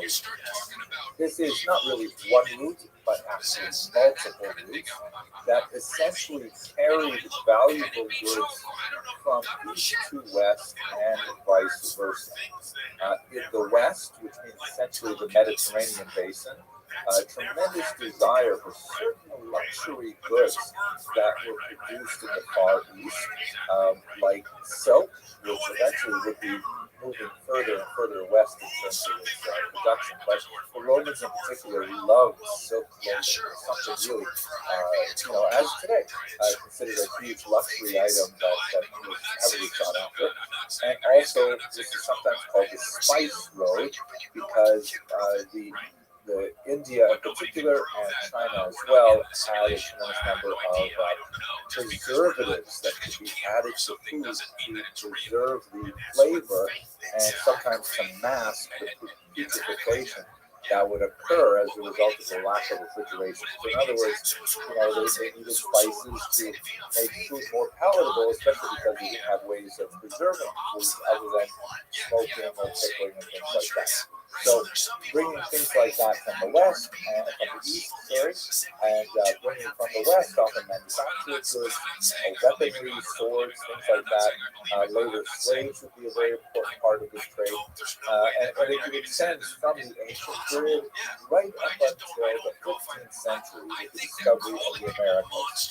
And this is the whole, of course, the whole enterprise of the attempt to discover the Americas was the attempt to find a shortcut for the Silk Road, where explorers thought, maybe rather than going in this very difficult overland route or this roundabout seaborne route where you have to hug the coast, maybe we can find a shorter way to get to India and China. And that's in fact how they bumped into South America, Mesoamerica, and North America. And the whole, everything changed that. But have a look at this map here. You can see the major routes of the Silk Road. The green road is the major overland route that goes primarily through Central Asia. And to the south, in particular, we have maritime routes. The maritime routes are the ones that we're going to begin with, looking at the settlement history. So, what do we know about Jews following these routes? We do know that Jews were heavily involved in this trade for a very long time. And in fact, we're not going to discuss it today, but in the 9th century, Jews were considered the masters of the Silk Road, a particular group called the Rabbinites that were based in southern France along the Rhone River, which is called Rhodanos in Latin, and Rabbinites. And they followed all of these routes and even more, because by the time you get 800 years down the road, there's a lot more trade in Northern Europe and so on. So this is something that Jews have been doing for a very long time. The major settled population of Jews was where this circle is located. This would be essentially, you can see on the city of Ctesiphon, which is in Aramaic, Mosa, one of the most important Talmudic cities, and this is the major center of Talmudic Babylonian Jewry. There's definitely Jews living in the land of Israel, there's Jews living in Egypt and Asia Minor, but the beating center of Jewish spiritual, intellectual life is really in this region of southern Mesopotamia, where the Tigris and Euphrates rivers come to spill into the Persian Gulf. And this is, as you can see, smack on the trade route of the Silk Road. So Jews were right at the very heart of it in this region early on. How we know Jews are traveling it, there's many different archaeological pieces of evidence. One of the most fascinating, I think, was discovered by this Hungarian man, Otto Stein, who was one of the most brilliant archaeologists of the early 20th century. He and his family were Hungarian Jews, although they belonged to a particular group of Jews that were very popular in much of Western Europe until the Holocaust period, who believed actively in assimilation. They believed that assimilation to Western norms was the ideal, and so although this was not a route that his parents and his sister took, he and his brother actively chose to convert to Lutheranism because they felt that was the ultimate sort of like evolution of Jews in European society was to fit in as much as possible. Anyway, really a archaeologist and a linguist, and he did some fantastic studies along the Silk Route. One of the things he discovered along the way, about midpoint, was this massive trove of documents, kind of a library that was secreted halfway along the route. Documents in a slew of different ancient languages that were used, left behind by various travelers going back and forth along the route. And included in this trove was this particular document here, a beautiful, folded, carefully folded document, which was a slicha. It's a section of a prayer for the holiday of Rothschild, and it dates from the 8th or possibly the 9th century. So in other words, you can imagine this in its actual original usage. Here's a Jew is traveling for business along the Silk Road. He knows he is going to be caught somewhere along this road, long journey, over Yonta, and so brings along with him a precious handwritten siddur. Maybe he had the entire document there, maybe he only had this one leaf, but he knew that when Rosh Hashanah came around, in his own personally maintained calendar, he would stop and he would meditate upon the slicha, and he would pour out his heart to God. So it's just a beautiful physical representation of what it must have been like for these Jews traveling along this lonely road and making their peace with God at the same time. So we definitely know Jews were traveling along the Silk Road in the middle of nowhere, Central Asia, which is where this turns up. That's where we get evidence of Jews actually making their way along. So let's have a look though at the maritime part of the Silk Road first, and specifically we're going to look at how Jews ended up in the subcontinent of New Zealand. And there are multiple populations there that are all representative of various groups that made landfall here and decided to stay because the trade was so popular. So you have in this circle here at the bottom the so-called Cochin Jews. They lived on the southern coast of India. You'll recall in the first lecture when we talked about Benjamin of Tudela, another great medieval traveler almost centuries after the Central story. He referred to the black Jews of this part of the world. In fact, I'll show you a picture later, where they definitely do look darker skin. Then you have the so-called Bnei Israel, who are a little further north along the coast, centered in the city of Mumbai. Then you have Baghdadi Jews in the region of Calcutta, and they come quite a bit later. They're primarily 19th century Jews living in that region. And you have also the Paradesi on the east coast of India. We won't get to those today, but we'll look very briefly at the Cochin Jews and at the Jews in Mumbai as well. So we don't have a really good sense of exactly when the Jews first appeared in Cochin. Legends, of course, place it back in the very past legends of Jews making it there after the destruction of the temple, the first Roman Jewish war, and so on. Very hard to date them with any degree of historical accuracy. We do know, however, some fascinating things, that there are Sanskrit and Tamil terms that come from India that are located in Tanakh. Various goods and spices and precious stones and things like that appear in the Hebrew Bible, and these are words that clearly were used in southern India at this time. So definitely there is long-standing trade between the region and the ancient land of Israel. Examples like Solomon's gold from Ophir. One opinion, scholarly opinion holds that perhaps this mysterious location was in fact a place at the mouth of the Indus River, which would have been in the northwestern part of India, maybe north, beyond our country. And as I mentioned earlier, the Radhanites, it's not surprising because Jews would likely have been making landfall here with many other international favorites, as they had historically, and they would be distinguished for it as you get all the way into the 19th century.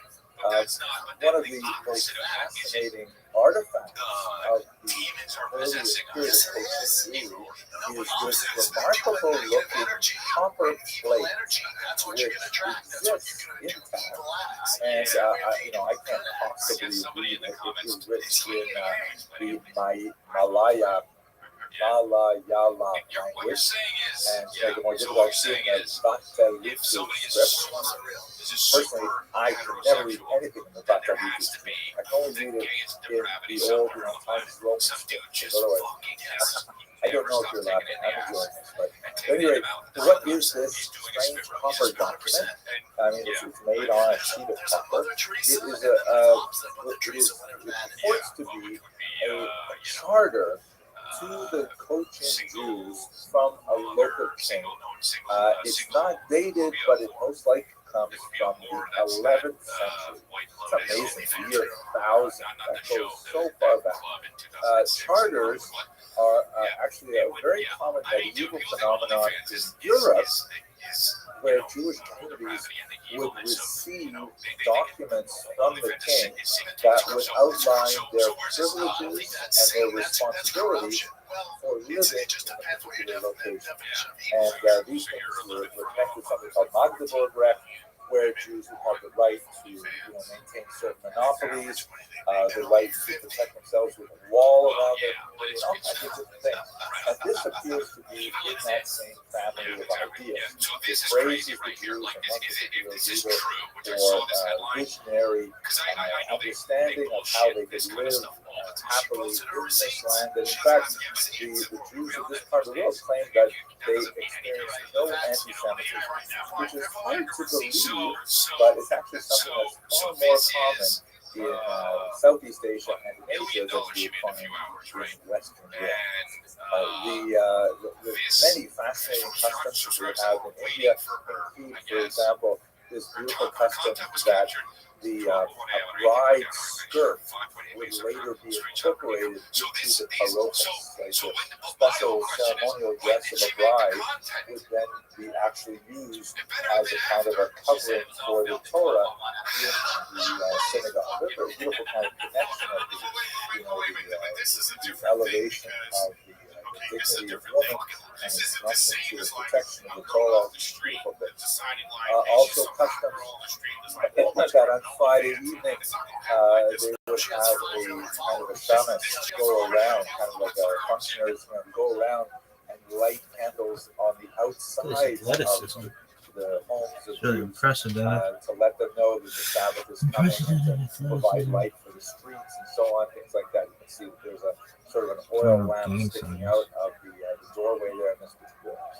Really unusual customs that you don't see elsewhere in the Jewish world. By the time you get to the 13th, 14th, 15th century in particular, that's when you begin to see the Portuguese showing up. Here is a depiction of the Jews of Malabar that were described by Benjamin of Tudela, we spoke in first class, as black Jews. In fact, here they do look more dark-skinned in this particular representation. Jews were especially associated with the Portuguese landfall in the southern part of India. Portugal, of course, was one of the early maritime seafaring countries that took advantage of this international trade to great advantage. And Jews were frequently employed as translators. Not necessarily that they would end up knowing, come there knowing the local language. This was true not only in the Far East, but also in the Americas. Some of the very first people to get off Columbus's boats were Jewish translators or Jewish translators who had been converted to Christianity, and they would walk out there and speak to the local population and try every single language they could think of until they finally were able to create some sort of common vocabulary. So one of these great Portuguese Jewish translators was someone who later took the name Gaspar da Gama after his patron Vasco da Gama.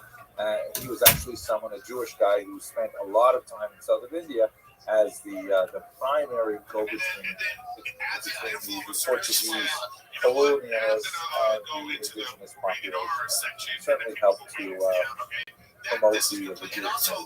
They have some fascinating things there, like these conical synagogues, really unusual synagogue architecture you don't see elsewhere in the world.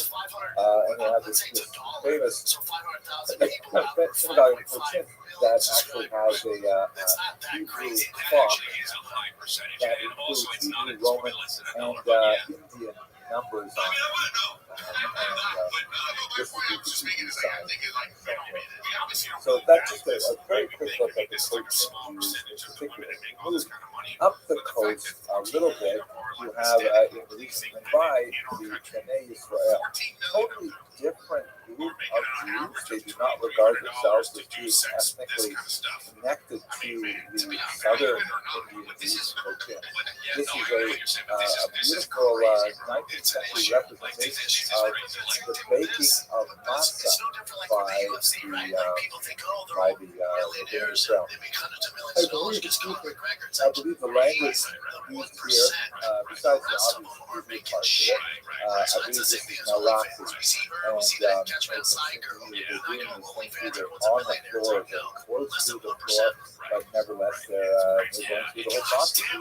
And on the very bottom right, after the finish it, the woman on the right there, she's just marking up the slices way beyond what she really should be putting to matzah. And that's what it's supposed to be. We don't know exactly when these Bnei Israel began, just like we don't know when the Cochin Jews began. The Bnei Israel don't have a similar doctrine like the copper plates, but there's definitely lots and lots of evidence of their presence by the time we get to the medieval period.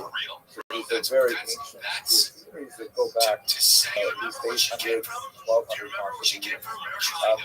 And unlike the Cochin Jews, they developed their own traditions of rabbinic leadership, sometimes quite distinct from the customs and manners of what we would consider mainstream rabbinic rulers as well. And to a certain degree, we wonder how much connection both these populations had with the Talmudic tradition, because in many cases, it seems rather tenuous. But when we get to the 19th century, there is this renaissance that occurred, particularly among the Bnei Israel, also noted among the Jews, that once they encountered Christian missionaries, that seems to spur a whole new renaissance of interest in Jewish identity, Jewish history, Hebrew, and so on. It's as if these people are like kindling, just waiting for someone to set them on fire, and all of a sudden becomes incredibly enthusiastic. To a certain degree, it's sort of must be disappointing for the Christian missionaries to come and figure that perhaps they're going to win lots of converts to Christianity, and they certainly do with some. But all of a sudden, the community gets so energized that wait a second, we should think about this. If we're Jewish, we don't know that much about our Judaism. So let's find out and start learning Hebrew and start reading Tanakh and start developing more of our skills in rabbinic literature and so on and so forth. We saw this happening in Africa as well. It's kind of an unusual phenomenon that I think bears greater meditation. So there's a huge resurgence of interest in Judaism among the Bnei Israel in late 19th century. Ultimately, a huge number of them would make Aliyah and constitute they also have fascinating customs such as the hanging on the doorpost of like rice leaves and things like that, right next to the mezuzah, which is intended as kind of an auspicious sort of physical prayer for fecundity. But as you see here in this image, there's definitely a very dynamic and changing side. As they discover more about their Judaism, they're also discovering more and more of their secular identities too. In this picture, which is obviously multi-generational, you can see some rather very different styles of clothing represented between the older generation and the younger generation. With the young man in the center, he was looking essentially like a dapper European individual, where his father clearly looks like he comes from Asian culture. This is a society that was undergoing remarkable change as they began to explore this. So that's just a quick look at two of the most significant, quite old communities of Jews in Asia. Let's look at the Jews of China, who I find particularly fascinating. So there's no question that the Jews reached the Far East along the Silk Road. We know that Benjamin Stella, although he probably didn't get this far himself, described Jews making their way all the way up to Asia. And we have the Rabbinites who also treated all the way out here. And we can track specific communities in many locations. If you look at the numbers next to or underneath the names of these locations, that refers to the century in which we know the community was established. On the far left in China, you have Khotan. That's where Oral Stein discovered the tefillah, if I remember correctly. That's already in the 9th century. And then further to the east, you've got on the coast places like Canton, also from the 9th century. But you also have to go all the way to the north, Palestine. That's actually a very important population of Jews that was established in the very early 20th century, primarily because, in fact, only by this much did I miss personally growing up in Palestine, because the reason why this community had an explosion of Jewish settlement in the year 1904 was because the Russians were locked in a quixotic and desperate battle against the Japanese. And remarkably, even though you think of Russia geographically as a massive country, 1/6 of the Earth's landmass is Russia, fighting against this tiny little series of islands called Japan. And Japan would ultimately win that war, the War of 405, the Russian War. And my baby, Oliver Shala, my grandfather, did not want to get conscripted into the Russian army to fight the Japanese. Ended up, volunteering to be a farmer in northern Canada, and that's how we ended up taking the Avonton clan all the way over to these shores. But the many Jews, approximately 30,000 Jews, were shipped off out of Jerusalem.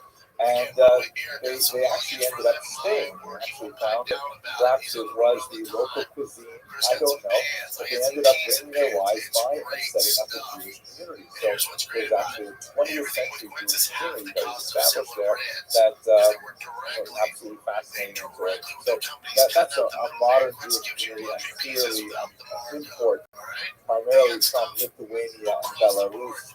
But the rest of these communities are more medieval.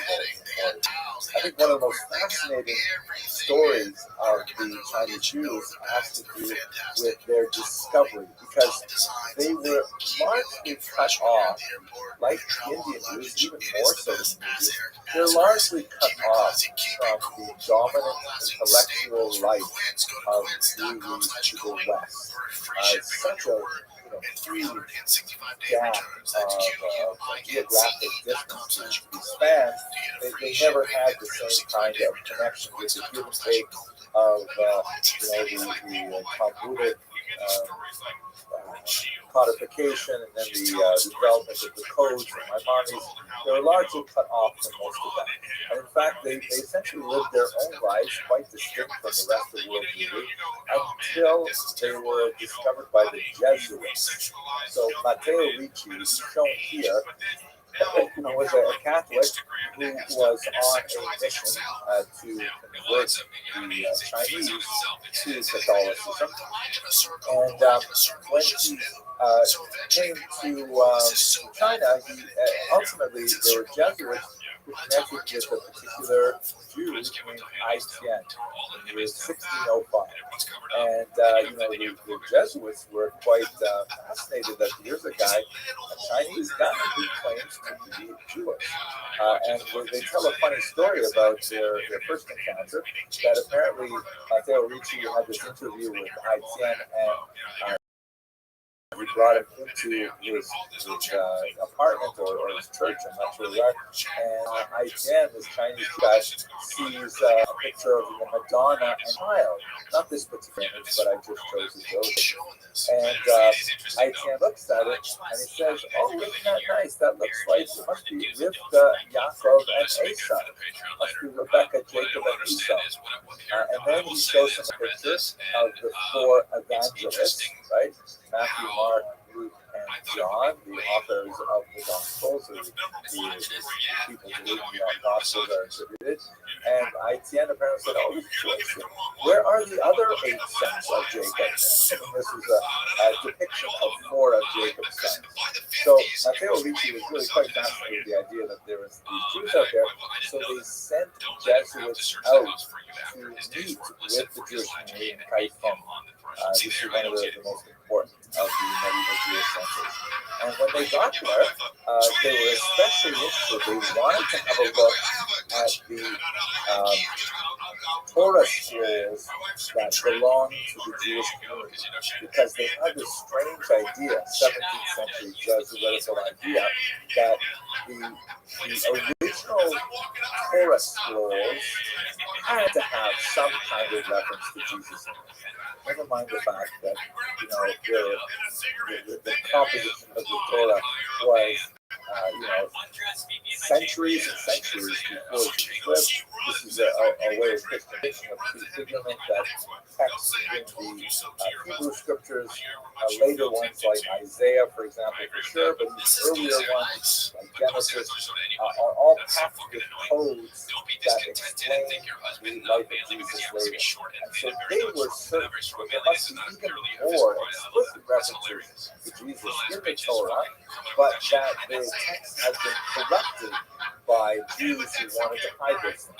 But if they went to China, and they thought that perhaps the Chinese Jews were actually pre-exilic, maybe they got to China with the Babylonian exile, or maybe the Assyrian exile, from either 600 or 700 years before the Common Era, they were popular with them. So they could look at these Chinese Torah scrolls, they would discover that Jesus is in there.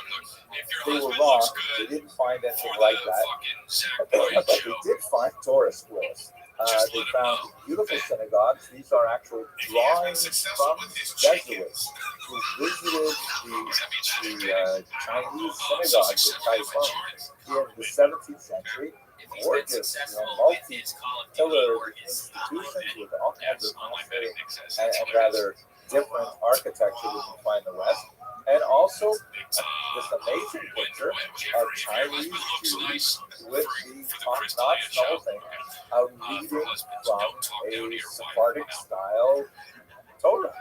That, like unlike the Ashkenazians who keep the Torah in cloth coverings and lay it flat on the table, the Sephardim put the Torah upright in these sort of spherical or conical boxes, but then they open up like doors where they stand upright on a table, and then they're read while standing like that. And this could be, Sephardic guys reading a Torah scroll, but they clearly are Asian. So they brought back all this amazing information of these Jewish communities thriving in the central China. Really quite fascinating. Now, what about their Judaism? It definitely was pretty funky compared to the Judaism that you find in, let's say, Germany around the same time. And the dates are difficult to establish with clarity. One of the oldest artifacts of the Chinese Jewish community in Kaifeng in particular dates to 1489.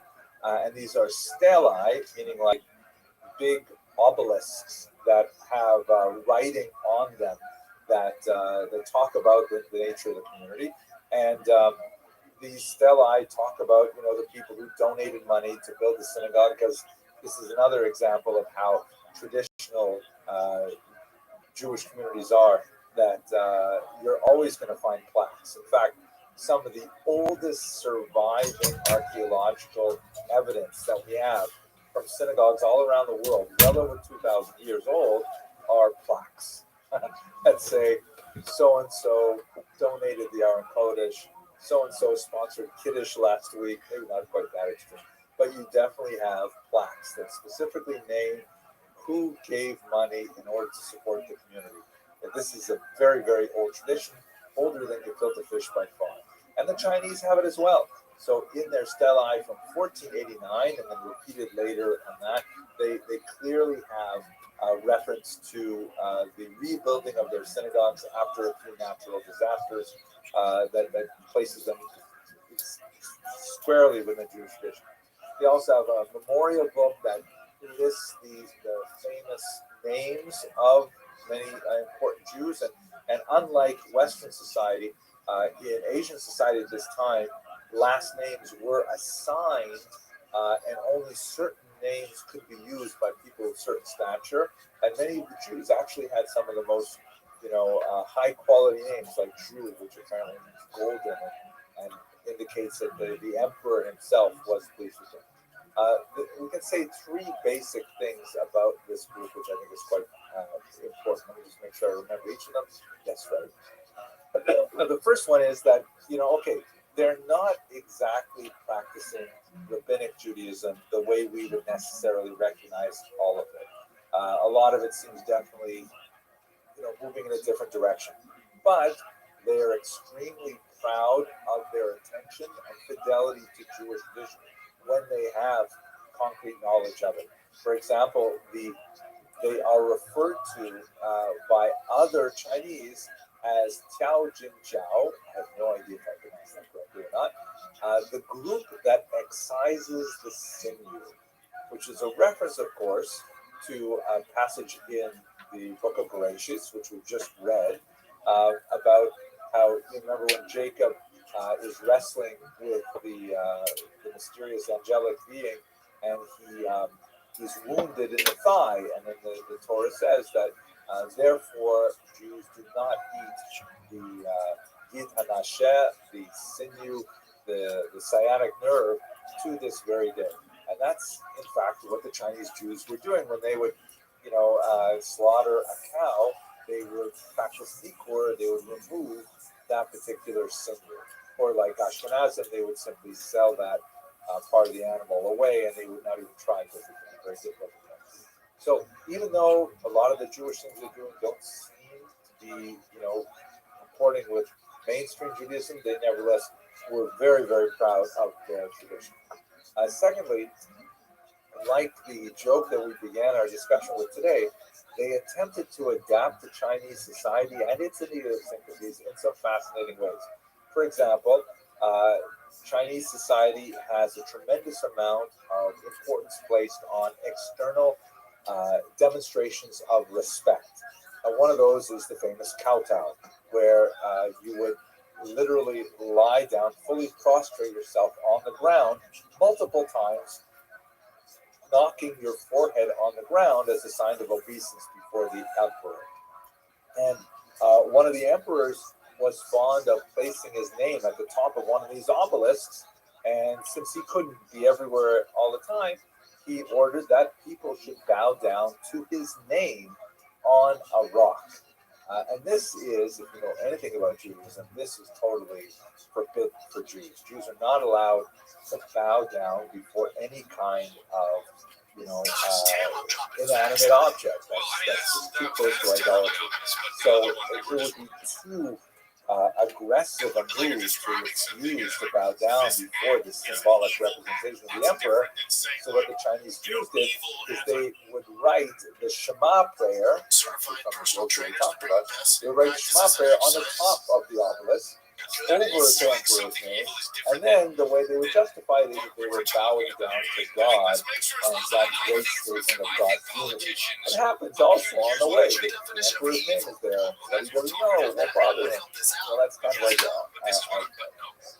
an amusing adaptation to the edgy, the necessities of Chinese culture. But they definitely were assimilating heavily. And in the 20th century, under communism, they basically disappeared. They certainly had, many sort of stopgaps against assimilation, which failed in multiple ways. They were known sometimes as the boot camps, and that may have also referred to Muslims as well. There are 50 million Chinese Muslims, by the way, 50 million of them.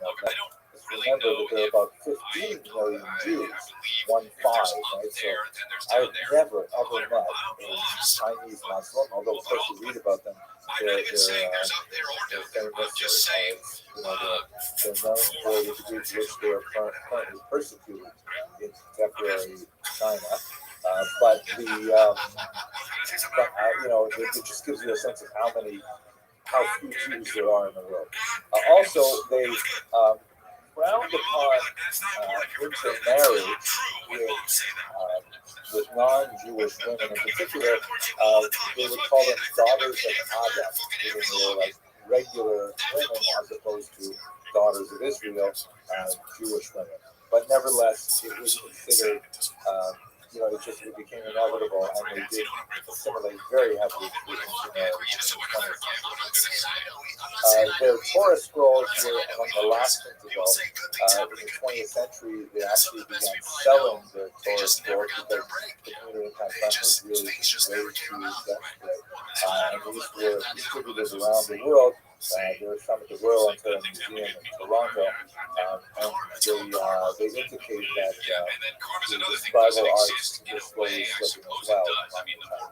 But nevertheless, fascinating community that drove under very, very difficult circumstances so far from the centers of the world to hang on to their identity. And so this brings me to a close, really, not only of this particular lecture, but of the three lectures as a whole. This time of year, when we're deep in the December dilemma, as I began our discussion with today, it's time that I personally like to reflect on the question of Jewish identity. And the stories of these tiny Jewish communities who were isolated for centuries from the rest of the Jewish world, and were nevertheless able to hang on to even tiny scraps of their Jewish identity until they could, like long-lost tributaries, finally make their way back to the raging torrent of the main current of the Jewish population. It's inspirational to think about them and think about how they held on to their identities under unusually difficult and such diverse circumstances. So I take a lot of personal inspiration from thinking about them, and I'm very grateful to you, Rabbi Jacob, and Rabbi Posey in particular, and the sponsors for inviting me to give this series. And with that, I will conclude for the evening.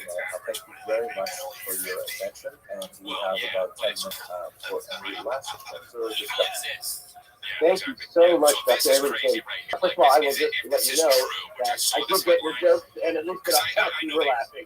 So you don't have to worry about your blank screen. I wanted to similarly recap, sort of a recap kind of question, which is sort of lessons learned, specifically about things like attrition and assimilation that you noted a couple of times over the course of tonight and others as well. For me, actually, I was reading this question, that email from me, popped into my head. Is that picture of that multi-generational family, which we've seen in America and in many of our contemporary experiences. We see generations, having graduate attrition. Are there these trends that we're seeing, from your perspective, looking at so many different cultures, including the ones that we discussed here, and lessons that you can think about of places that may have been able to have stronger keys to strengthening tradition over different generations? Wow, those are hard questions, Rabbi. And I spent most of my graduate training in the history department. The prophecy department was down the hall and tried to avoid those people. But I think that there are two things that you can definitely see that are valuable.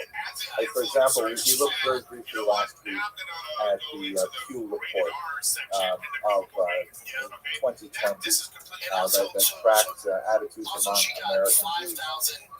And certain features, have us tearing our hair out and worried about the future of American Jews. Marshall Sklar, the great sociologist, once referred to the Jews as the ever-dying people, because we're constantly worried about assimilation, and we've been worried about it for hundreds of years, but nevertheless, we never seem to totally assimilate.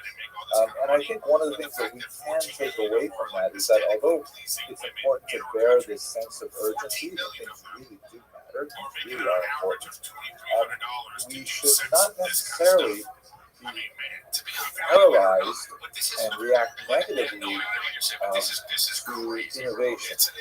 Like, for example, the traditional synagogue model of membership that developed largely over the last couple of centuries, maybe the last 3 centuries, primarily in Europe and America, the kind of membership-based, dues-paying synagogue institutions that allowed American Jewry to build these massive constructions, they had, as they like to say, an edifice complex.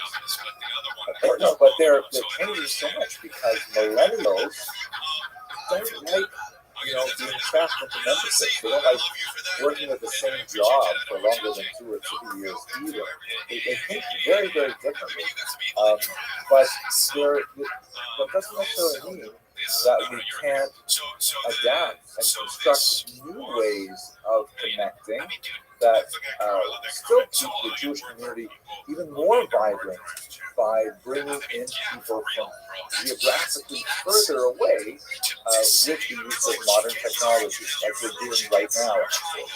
So one sort of takeaway lesson that I get is, take it seriously. A sense of urgency is important, but do not be terrified of innovation.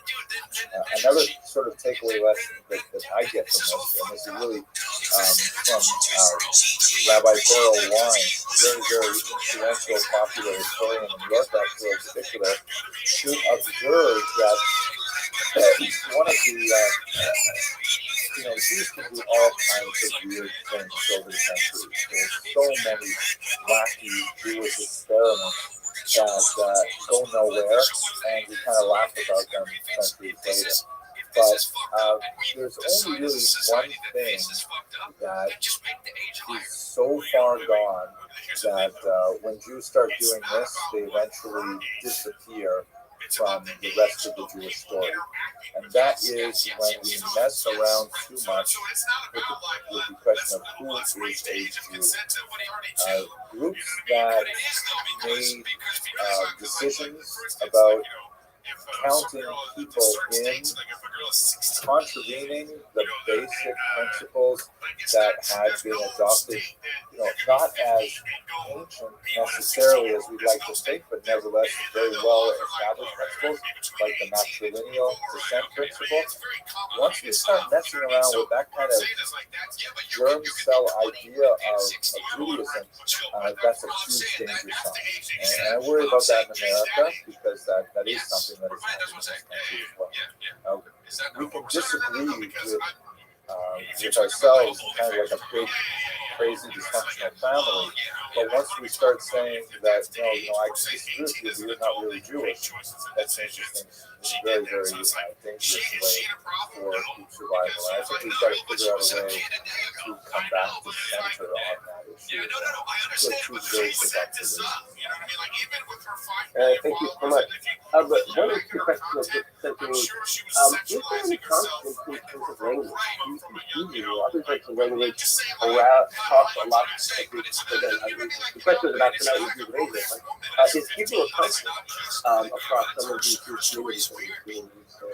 So actually, as part of my preparation for tonight, I was very fortunate. I watched a video by Rabbi Pusko, who was a rabbi in New York City. And he gave a lecture yesterday. It's on YouTube. You can easily watch it now at the Parkview Synagogue on the Jews of China. I said, great. I'll get so many fantastic ideas. And in fact, the material I discussed tonight about Carbin was largely as a result of his family history that goes back to that situation. Most of his presentation is really 20th century, whereas I was really wanting to focus on origins of issues. At any rate, one of the things that he offered in his lecture was that in order for a Jewish bride, doesn't have to be widespread Jewish Hebrew literacy, it doesn't have to be widespread, but you need to have at least one person who can be Hebrew. And when you lose the rabbi, when you lose someone who is kind of like the keeper of the flame, knowing, okay, this is what it says in the Torah, and I can read it to you, and I understand it, and I can explain it. You have to have at least one person like that. What he derives from his analysis of the Chinese situation in the 20th century is that once they lost anyone who could read Hebrew, the community completely disintegrated. And I think there's a lot of value in that particular point. I forgot to mention one kind of amusing thing, by the way. When the Chinese community was in decline for centuries, and even when Matteo Ricci's Jesuits went to Taiwan and they met with the rabbi there, the rabbis there, they've never met anyone Christian. Christian was something totally new to them. There were no Christians in China until the Jesuits arrived. So they're having a truce with this Jesuit, and they're impressed. Saying, wow, this guy really knows Tanakh. He knows these stories, Stephen Amela and stuff like that. And at a certain point, the elderly rabbi said to him, maybe you would like to be our rabbi after I retire. He said, the Jesuit, he said, you would make a great rabbi. The only thing is, you definitely have to be circumcised and you have to stop eating pork. Those two things, and you'd be fantastic, you know, take my fella. Turn them down. But nevertheless, the value of Hebrew, it may not be something that everyone has to have, but someone has to have it. That's the Rabbi Pusko analysis and analyzes it, and I think there's a lot of value. That's fascinating. Really interesting. With that, I think we'll close. Once again, thank you to the ICE family for sponsoring and over and over again. I look forward to connecting closer to Chazaka and learning about again, it's late for you, so very, very good night. Thank you so much. Thank you all very much. I appreciate the opportunity. Have a good night. They got you, man. And it's all at a price that makes sense. Everything we've ordered from Quentin has been nothing but solid. Again, my boy Beer does the luggage for them. My word, he won't pipe down about it. He's on the road all the time. Chris got some pants. I got some tees and pants. It's great stuff. And here's what's great about it. Everything with Quince is half the cost of similar brands. Hello, fellow students of Jewish history. Today I'd like to ask a fascinating question, at least fascinating to me. Are the Lemba, who are a tribe of Africans living primarily in South Africa and Zimbabwe, are they genetically Jewish?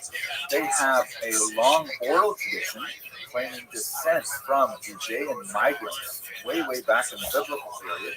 And with modern genetic studies, there's some interesting evidence to suggest that what they're saying has a certain level of historic value. Now, before we get too deep in the subject, we have to, first of all, lay down the ground rules that genetics are not identities, right? The criteria to determine Jewish identity are far more complex and really depend on who you go to as your authority.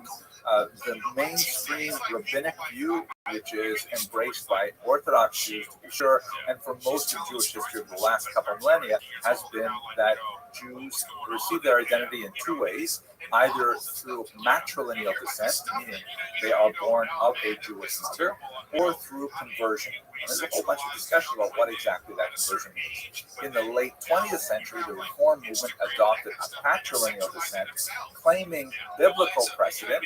And in fact, when you look at biblical texts, there are some really interesting things that suggest that it may have been patrilineal in the biblical period. But this is not a discussion for this point. You can see I have another video on it. It did definitely switch sometime in antiquity where Jews began to turn to the matrilineal model. For Orthodox Jews, it is the moment of Matan Torah. For others, historians look at different points. But at any rate, most Jews today regard it as matrilineal. I should say certainly Orthodox Jews. Jews from other denominations may have other definitions. What we don't have is the notion of bloodlines or of conformity to specific prophecies to say that a person is Jewish. I'm mentioning this because I got a lot of hate when I gave a couple of lectures on the history of the Jews of Africa. Boy, there's so many people who are upset about, you're not a real Jew, you're actually a Khazarian convert and stuff like that. We're not going to go into those things, but I will say that when we look at the Lemba, and we look at genetic information, we can say that at least based on that kind of material, there's strong evidence to suggest that there is a Jewish connection to these people. This is something that has only been available in the late 20th century with the sequencing of the human genome. Let's go through some of this material. So first of all, who are the Lemba? They are Bantu-speaking Africans. There are 70,000 of them. They're primarily living in South Africa and Zimbabwe. They have an oral tradition that they're descended from white men who came from a place called Sena by boat. And the Sena might somehow be, they don't know exactly where it is. It might be Judea, it might be Sana'a, which is a place in Yemen. Then they came onto the African continent and they built Sena again, possibly in Tanzania or Kenya, and then again migrated and built it a third time, possibly in Mozambique, before they were engaged in the massive project of building Great Zimbabwe, which is this huge archaeological ruin that really indicates a massive civilization in southern Africa. At some point in what we would call the medieval period, they broke Jewish law by eating mice, not kosher, and then they were exiled throughout South Africa. If it was me and this was my one opportunity to break the laws of country, I don't think mice would be my first choice, but at any rate, that's how it went. Now, what's Jewish about them? Well, they claim this Jewish descent, and in fact, they have lots of Jewish beliefs and practices. For example, they are monotheistic. They practice circumcision. Now, these two things are common also for Muslims in the region.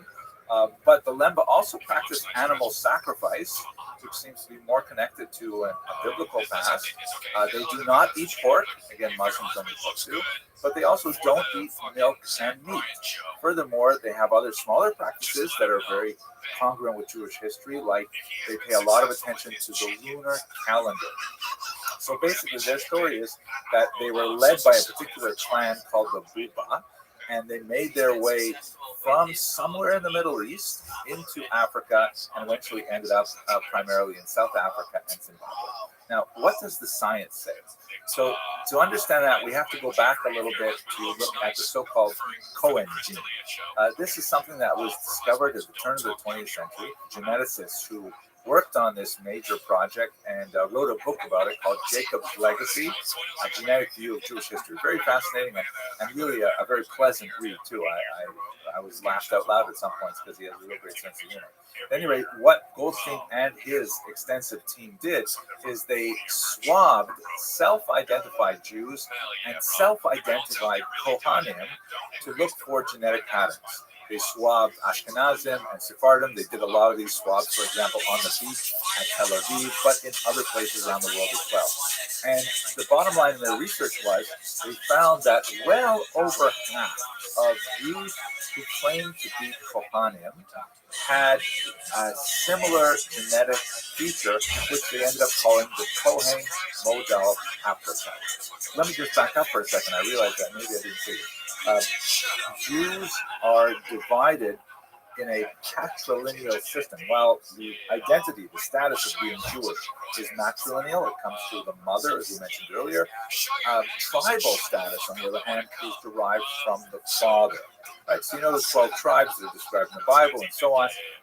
But there's one tribe, the tribe of Levi, which was divided in two. There were brothers. One of them was Moses, i.e. the Moses, and the other was Aaron, who also the Aaron, who was the first high priest. All the male descendants of Aaron were called in Hebrew Kohanim, or priests. And it goes through the male line exclusively.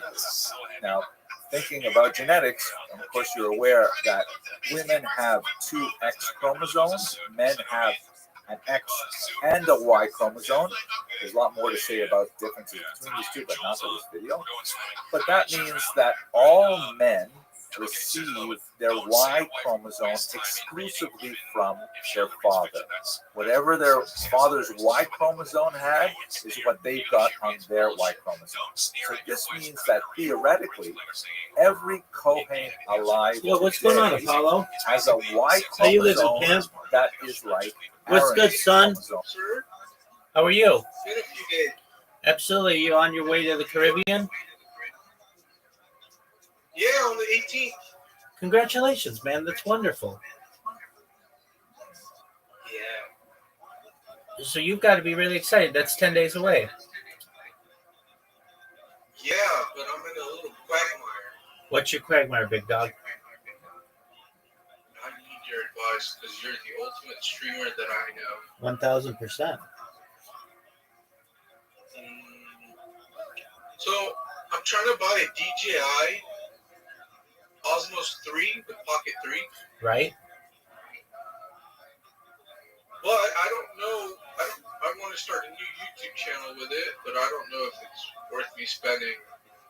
I think the total is going to be like $3,000. And I kind of wanted to see what your options are, what your advice is All right. So, for streaming. right. Okay. So you have data, correct? What do you mean data? Well, you're going to be streaming. You're going to be doing like streaming away from your Wi-Fi router. Well, I can record. I don't know how good the internet is on the island. Right. So I was thinking of recording, pre-recording. You get what I'm saying? Yeah. And then uploading it later. Right. So it won't be live, right? Right. Okay. I got you. Yeah. So you won't be streaming. You'll be uploading, which is Yeah. Like ideally, right? Realistic. Like once you leave the US, you don't have that infrastructure like here. So ideally, I would love to live stream, but I don't know how good the fucking their internet is. okay. You get what I'm saying? Yeah, absolutely. So, why are you thinking it's going to cost you $3,000? Because I was gonna buy a few items that you want to know the items or you? Yeah, because the camera itself is $750. I was gonna buy a capture card. I was gonna buy a fucking stream deck. I was gonna buy a few things. I'm starting a hot dog business. Right. What's the name of the hot dog business? Hot dog card. Right. What's the name of the hot dog business? I'll send it to you. Just tell me the name of it. It's called Buns in the Sun. That's beautiful, baby. Hell yeah, brother. Hell yeah, brother. Check it out. This is my hot dog card.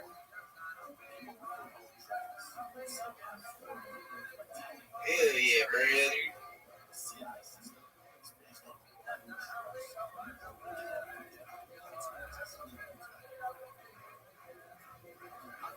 Oh, that's nice.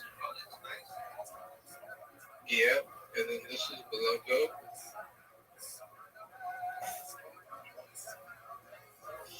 It's a tricycle, so I'll be pedaling around.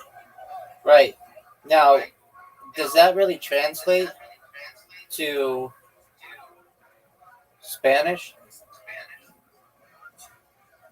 No, So, bugs in the sun. right, it doesn't translate in Spanish. So, isn't that going to be an issue? Yeah. Why? Well, wouldn't you want to put like the Spanish name? No, because this island, the majority of people speak English. Oh, okay. Okay, that's good. Excellent. Yeah, so it's not like a, you know. Yeah. Did you have AI design your logo? Yeah.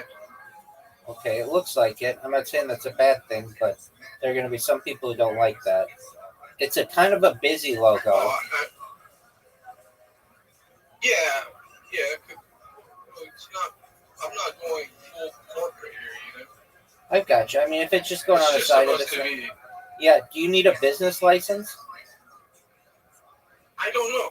Until I get there, I'll figure it out. But it shouldn't be hard.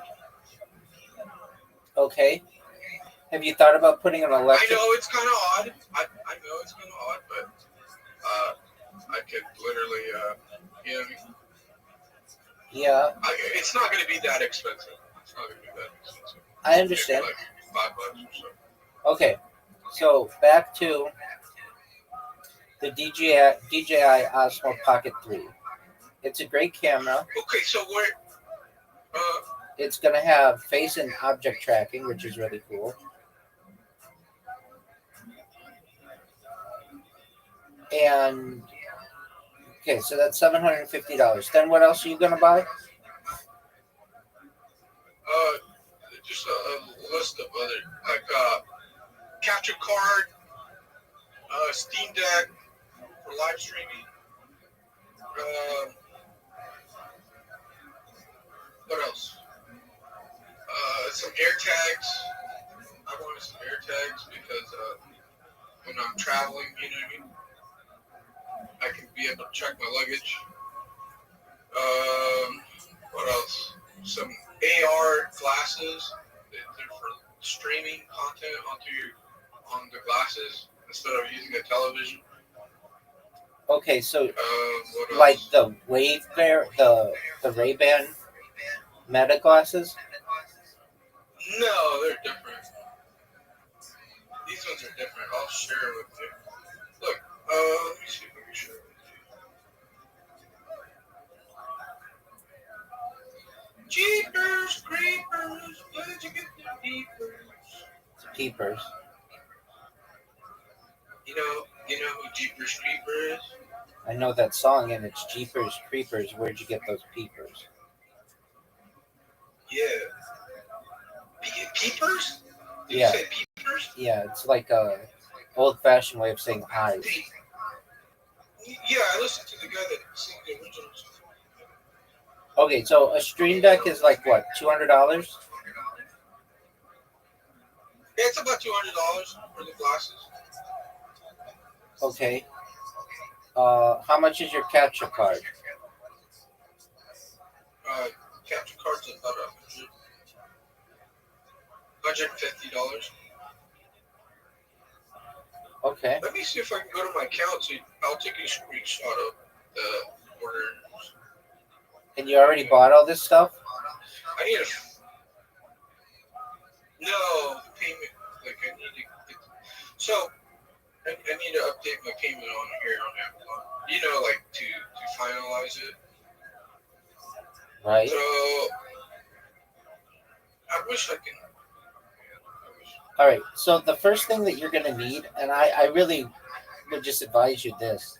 I wouldn't buy anything until I got there and I saw what the setup is. Meaning, how good your internet. Yeah. The biggest question that you're going to have there is how good your internet. You don't need a DJI Pocket 3 yet. Not saying that that's not a good thing, but you don't need it if you get there and they're like, yeah, our internet can't support that. Oh, okay. Well, then you just blew $750. So you basically have to get your internet set up there. Then once you know your bandwidth and stuff, that's when I can advise you and say, all right, you're gonna need this kind of camera. You want this kind of setup. Are you gonna just do one camera or multiple cameras? Are you gonna be doing IRL streaming or just desktop streaming? Like what kind of internet are you? Have you Googled what kind of internet is available in this city? They don't really say. That's the shitty part. No, of Like, course. there's no way to fucking. There's no way to like really Google it. Even if you try Googling it, like you just never. You know what I mean? I don't agree. There's, I don't. because they have different companies, and I don't know really. You know what I mean? I don't agree with that. So we have Rotan Honduras offers several internet service providers, catering to residents and visitors, though speeds and reliability can vary significantly. The primary providers include Max Communications, Claro, Tigo, and Island Cable. Max Communications has historically been a major provider, but the landscape is evolving with Claro introducing its own services on the island. As of January 2024, I thought you were going to do Starlink. I was, but I went to freaking Best Buy and they're saying the internet's shitty. Okay. Like it doesn't work that well. And like the clouds and shit like that, it's gonna fuck it up. Yeah, Plus, I'm on an island, so it's always gonna be raining. That's true. And they just had like a 6 hour outage like a few weeks ago. And I mean, you don't want that. Okay. Yeah, and then All right. So for residents and remote workers, fiber optic internet is available in specific areas like Camp Bay and Las Vistas at Camp Bay Beach. Are you going to be in those areas? I don't know, but that sounds like a resort here. Like, you know what I mean? Yeah. That However, sounds like you have to be in a certain place. right. However, internet quality is highly dependent on location. So you don't even know where you're going to be yet, right? Right, because I don't know where I'm. I just know I'm going to be there on the island, but I don't know where exactly. I Right. have to find an apartment, right? Just something like that. So you need to do all that before you buy all your cameras and stuff. Yeah, okay. I figure maybe I should do that. You're on the right track. You're on the right track. But like, let's say you buy all this stuff, you buy $3,000 worth of stuff, and then they're like, "Oh yeah, the internet isn't going to support that." Right, but just the up speed, like to upload. That's all. The camera doesn't need use Wi-Fi, right? The camera you can just use it for whatever content you want to record. The only thing I want is internet, so I can upload videos. Right, but you don't know the upload speed. Does that make sense? Yeah, but you don't know the upload speed. Right. So Right. let's look at what the average. But Let's look at what the average upload speed is on that island.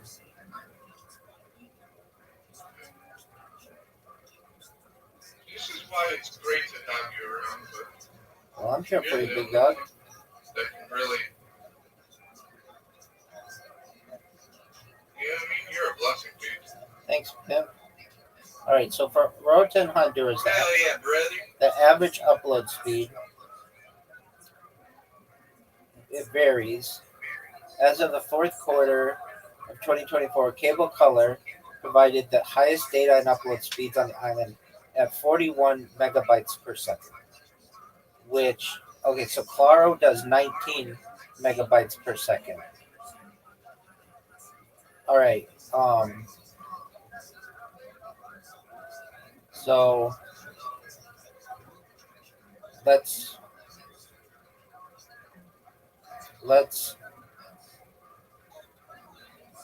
compare that to what you're going to get. I know it's not going to be exactly like the United States, and it all depends Right. on your um on your provider.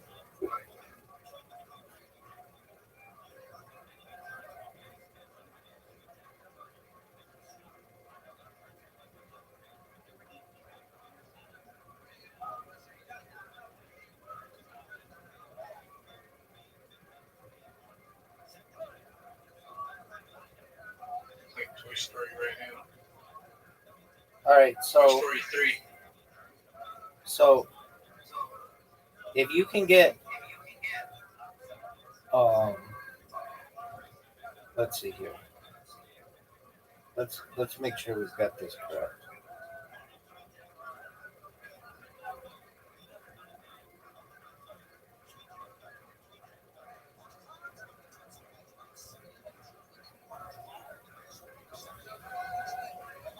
Um, Amazon delivers there, right?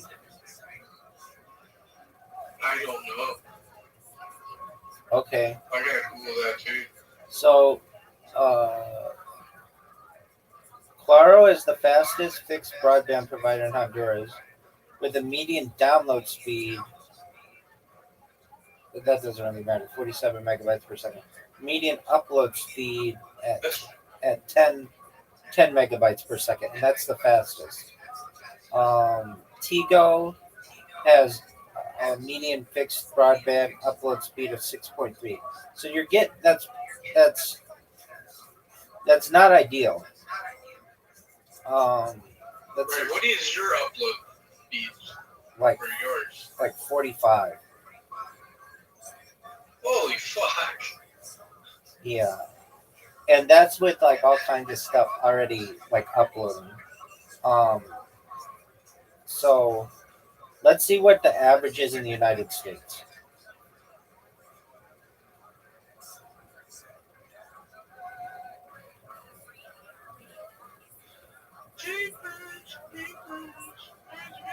Okay, so the average in the United States is about 25. So you're looking at maybe like half as much. Okay, but that's also not necessarily that was for Honduras, not necessarily on the island, which I imagine an island's going to be less. All right, let's see if anybody has talked about this on YouTube. Like, I'm sure somebody is a streamer out there, and they're like, Well, there's people that upload content, right? So that's why I was like, how to. yeah, but that's different. That's different. They're not live streaming.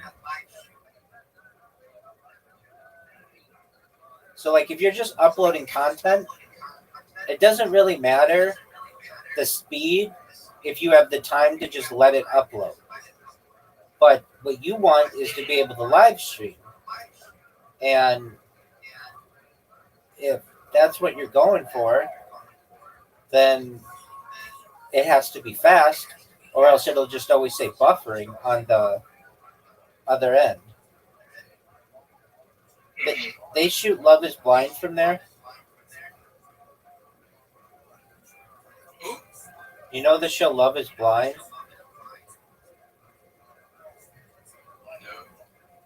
It's like it's a show on Netflix, and they shoot from that. Oh, they're out of Rothschild? Yeah. But they don't live they don't live stream. Might be on set. Yeah, exactly. Right. Live streaming webcams are available for several okay, so they do have some live streaming capability.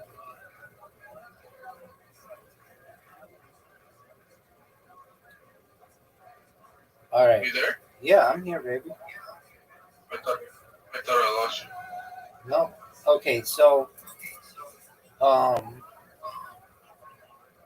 mean, look, at the worst, you could do Starlink at the worst and just not always be able to upload, which isn't that big of a deal. But the thing is, you don't know anybody there really, and so you can't ask anybody like, "Hey, what's the internet situation like?" So you're gonna have to figure it out yourself. You're moving there in 10 days, and you're just like, I'm bringing all my stuff, and I'm just gonna get an apartment, right? Yeah. Well, I got some family down there, so I was gonna stay and hang out with some family for like a month or two. Okay, well, why don't you call them, and why don't you ask them to just try to live stream with you? They don't know. because they're older people. They're not young. Okay, I mean, don't they have a phone? You get what I'm saying? Like I got Hold like on. couple aunts, Hold on, don't they have a phone? uncles. Don't they have a phone? Yeah, but they don't. So, Yeah, so, so you they just not walk them with through it. tech, but- I understand. All they have to do is just do a speed test from wherever their house is. It's literally you just have to tell them Google speed test. They click the link and then it'll tell you what their upload and download speed is. Oh, I understand, but I don't even speak Spanish that well to fucking. Dog, you just use a translation app. You just say, I need a favor in Spanish. I need you to do me a favor. Can you please go to this link or just Google speed test, press the go button, that's it, and then read me the numbers that show up on your phone. Look, I'll be down there in 10 days. I'll just do it myself. I'm telling you, man, it's gonna be a mission and a half just to get people to. Okay. I just know from experience, Yeah, Like, it's just very difficult to get people to I get that. So are you going get in to, contact with people. do you want to be a live streamer? No, so what I wanted to do, okay, so hear me out on this idea. I'm listening, What I big want guy. to do is interact all the interactions that I have with my hot dog cart. That's great. You want to So live, basically, like people from Canada or whatever. yeah, you want to live stream your hot dog cart. Just going to. Yeah, but not even live stream it, just to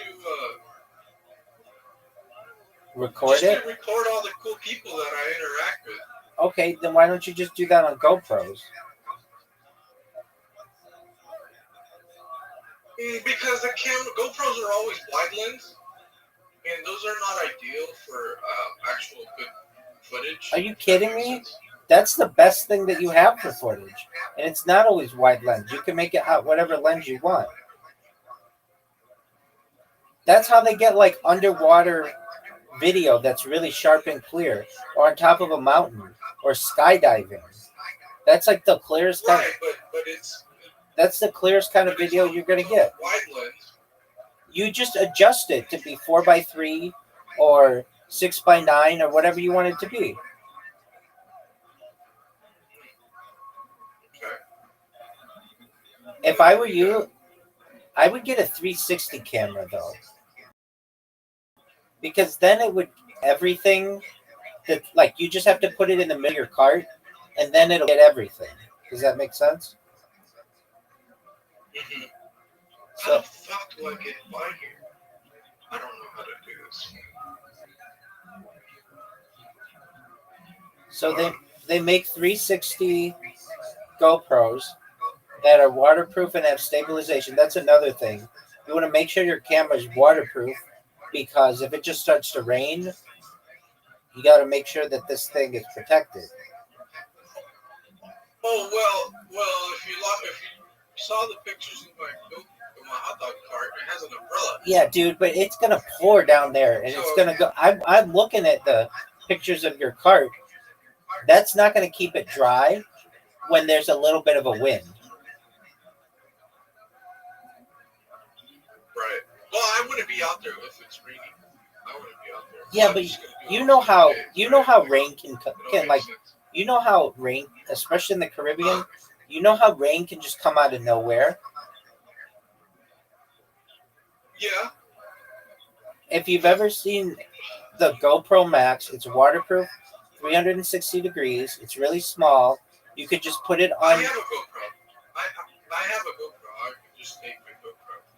But I kind of wanted this one because it's a built-in gimbal as well. Like it tracks your face and stuff. I get So that. I thought it was very cool. Like it's more advanced tech. I get that, but than my old GoPros. you don't have know you don't have a 360 degree camera. This is what I'm saying. If you put the 360 degree camera on your umbrella, it will get all the interactions. So you don't even have to worry about it with the gimbal or anything like that. You've got to understand that gimbal is going to give out after 6 months of like 24 or like of always being used. That gimbal is really not made that well to be used 8 hours a day in the sun with the sand and stuff like that. It's made for some limited usage outside, but mostly a lot of people use them for inside as well. But a 360 camera on your umbrella will capture everything that's going on. And so it'll capture the interactions with the money. It'll capture the interactions of you just, chilling with people. Hey, you guys are from Canada. I'm from the United States. Do you mind if I just do an interview with you? You're on your vacation here in Honduras, and Okay. So you're onto something. Okay. So you're onto something.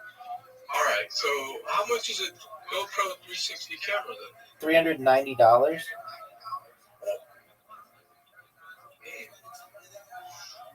And DJI just released a brand new one as well. What's the price on that? It literally just came out like last week because I was the Pocket one. yeah something it just came out, so it's kind of cool, Yeah.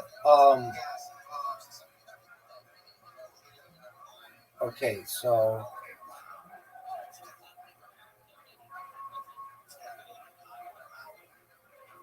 I heard it's got some cool features. Not that I'm gonna, okay. but So since they're gonna launch the DJI Osmo Pocket 4 in late 2025, potentially as early as September. the Pocket 4. Yeah. What are you talking about? Like the Pocket Osmos Pocket 3, but the Pocket 4? Exactly. Right, I'm not looking for that one. They have a 360 camera now. Oh, okay. Just one moment. DJI came out with it. Okay, just one moment.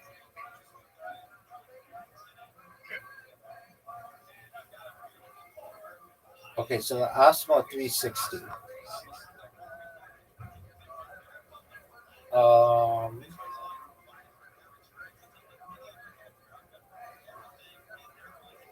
Yeah, it came out a week ago.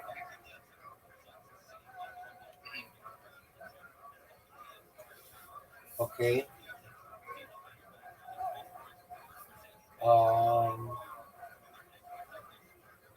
This one's cool as fuck.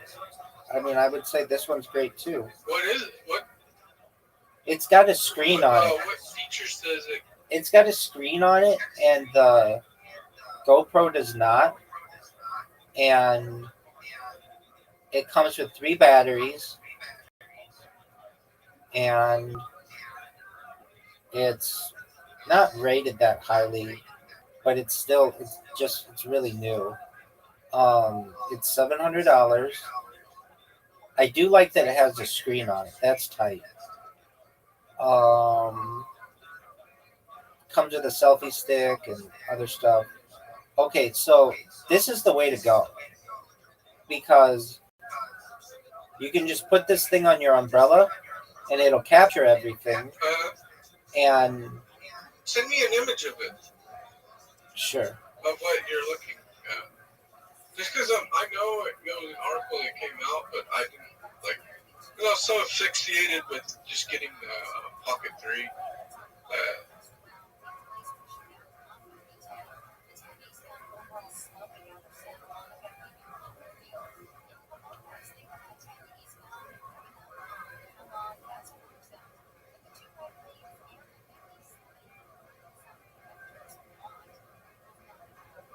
Fuck! Bastards.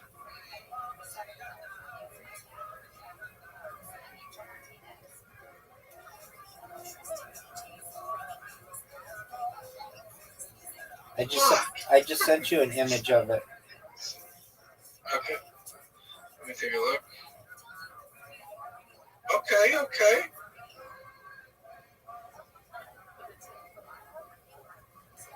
So it's how much? This one's like $700. Okay. Comes with 3 batteries, which is cool. It has the battery. How long does it? At least like 4 hours each. 3 hours and 15 minutes or so. Yeah, And it's waterproof too. okay, now that I didn't confirm. Let's look.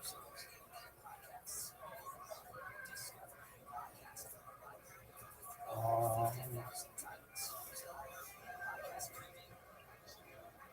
I don't think it's Oh waterproof. my god.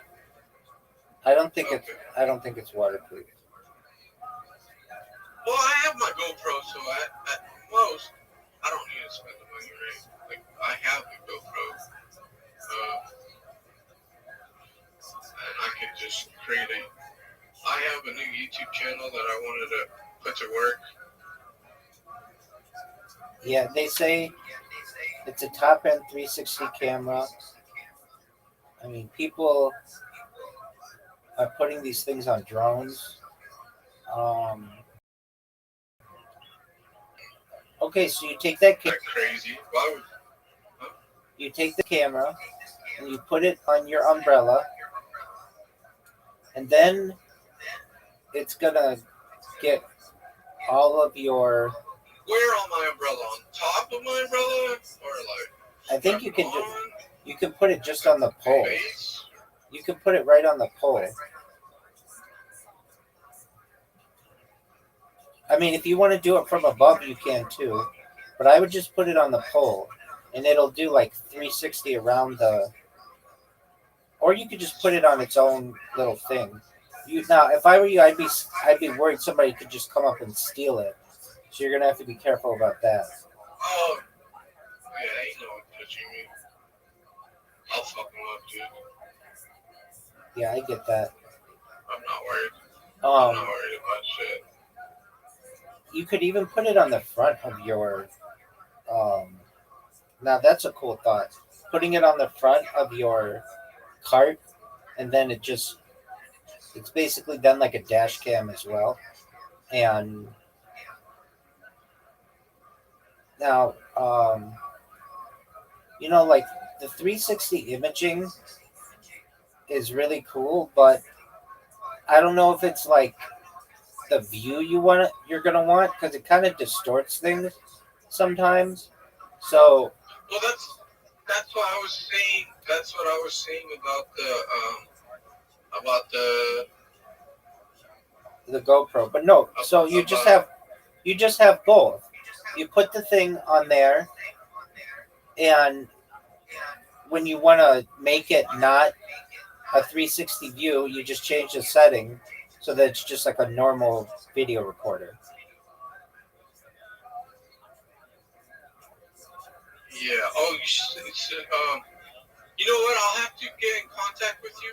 I'm gonna put that GoPro to charge because it's been years since I used it. I only used it on my last trip when I went to Honduras, so it's been hella long. Okay. Hella long. But I bought it at REI, and I literally only used it on that trip. And then from there, bro, I just stowed it away. Never used it again. Because I was driving trucks, you know what I mean? Right. I don't have time. And then the GoPro is not ideal for a truck. So, Right. there's no image stabilization or anything back then, you know what I mean? Right. And since the roads are a lot of the roads are shit, the camera would just be bouncing up and down. So that's why I never really utilized it like that. Right. Looking at the image quality, this is still perfect for what you need. Like, it'll be really cool. I mean, if that's what you want to do. And you can edit with your phone. Right, so I wanted to capture videos So of the girls I talked to. Right, exactly. So let's talk about that. With this, you've got your 360 thing going, and then if you have an interaction with some chick, you can just go on your cell phone, and so long as you have like cell phone service, you can just edit right there. Like, you don't have to wait to go home and upload it to your computer. You can just edit it right there and upload it immediately. Right. So does that make sense? Basically, there's some chica walking down the street, and you're like, "Hey, you want a hot dog or whatever? She's like, yeah. And you're like, oh, this is really great. And she's like, hey, what's that camera? And you're like, oh, I just record everything that I'm doing. And you'd be like, hey, you want to do a shout out for my Buns in the Sun? She says, oh, shout out to Buns in the Sun. And then you can just go on your phone and just take that segment and then upload it to your website or your social media or whatever, or just to your drive.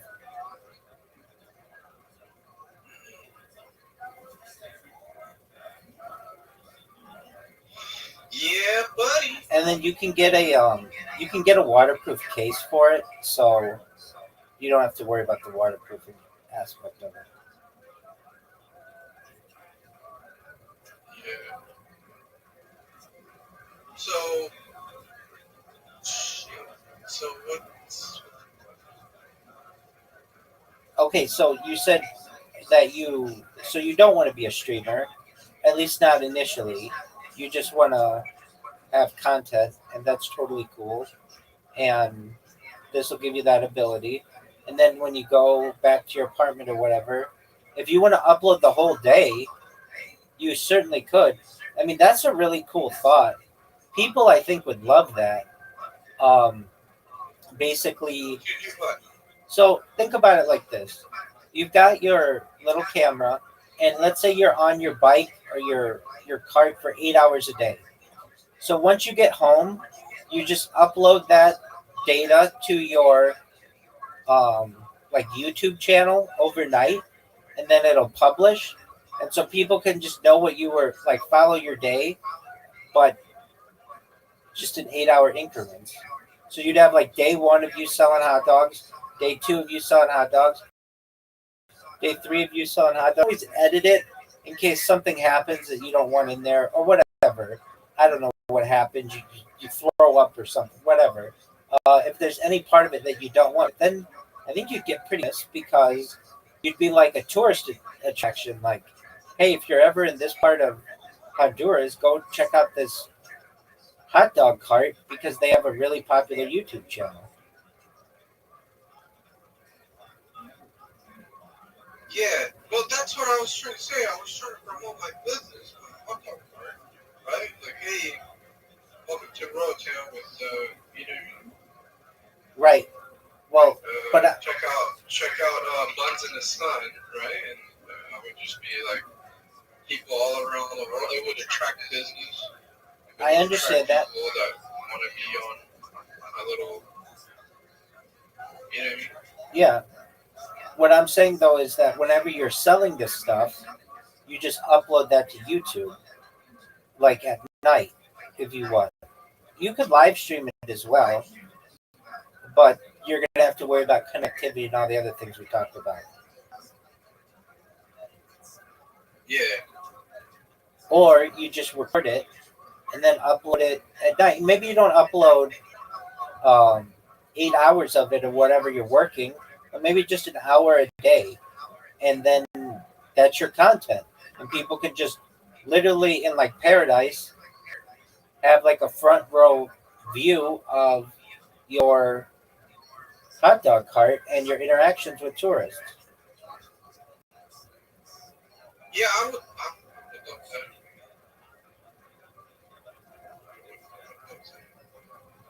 But right now, I gotta finish this order. See, I don't like that. Because what happened was something happened with my order, and I have to get it fulfilled.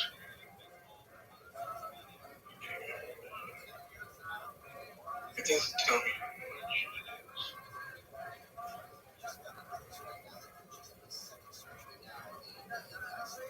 is. Yeah, so, yeah.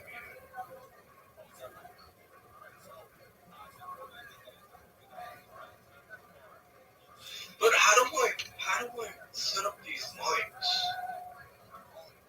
How do I set up these mics? Alright, so can you see if you can use an Osmo, what's it called?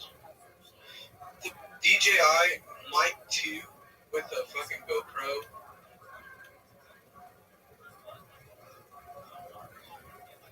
Is it possible to connect both of them? DJI, or if you have a Sony camera, you can hook up the DJI, what you may call it, but Yeah. So the the mic 2, whatever. yeah, it's inconsistent and problematic. Is it? Yeah, it officially supports it, but people say that it's inconsistent.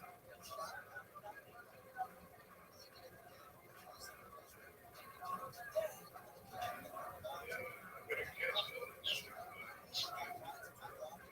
okay.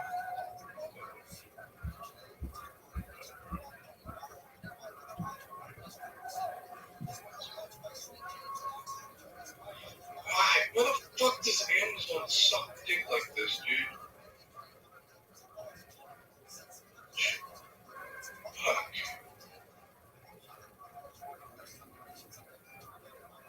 I canceled all of them. Dude, oh my god.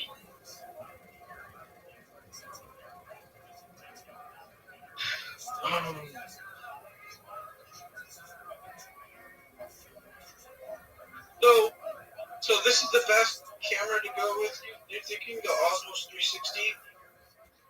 360 Yeah, with the screen? yeah, and then I would get the microphones with it, but I wouldn't say that it's Uh-huh. you know. I have to watch a video on this Osmos 3. Yeah, I mean, just the reviews aren't very good. They say, some people say it's really good, but then other people like I want to see. I don't know, like other people are saying that. Comparison with who makes another one? You said GoPro makes another one? Yeah, the reason why I like this one more is there's a screen on it, so you can see exactly what it's showing. Yeah, I like that too because I hate to freaking record something and I'm not aware of, you know what I mean? 100%. Then you have to spend hours fucking editing.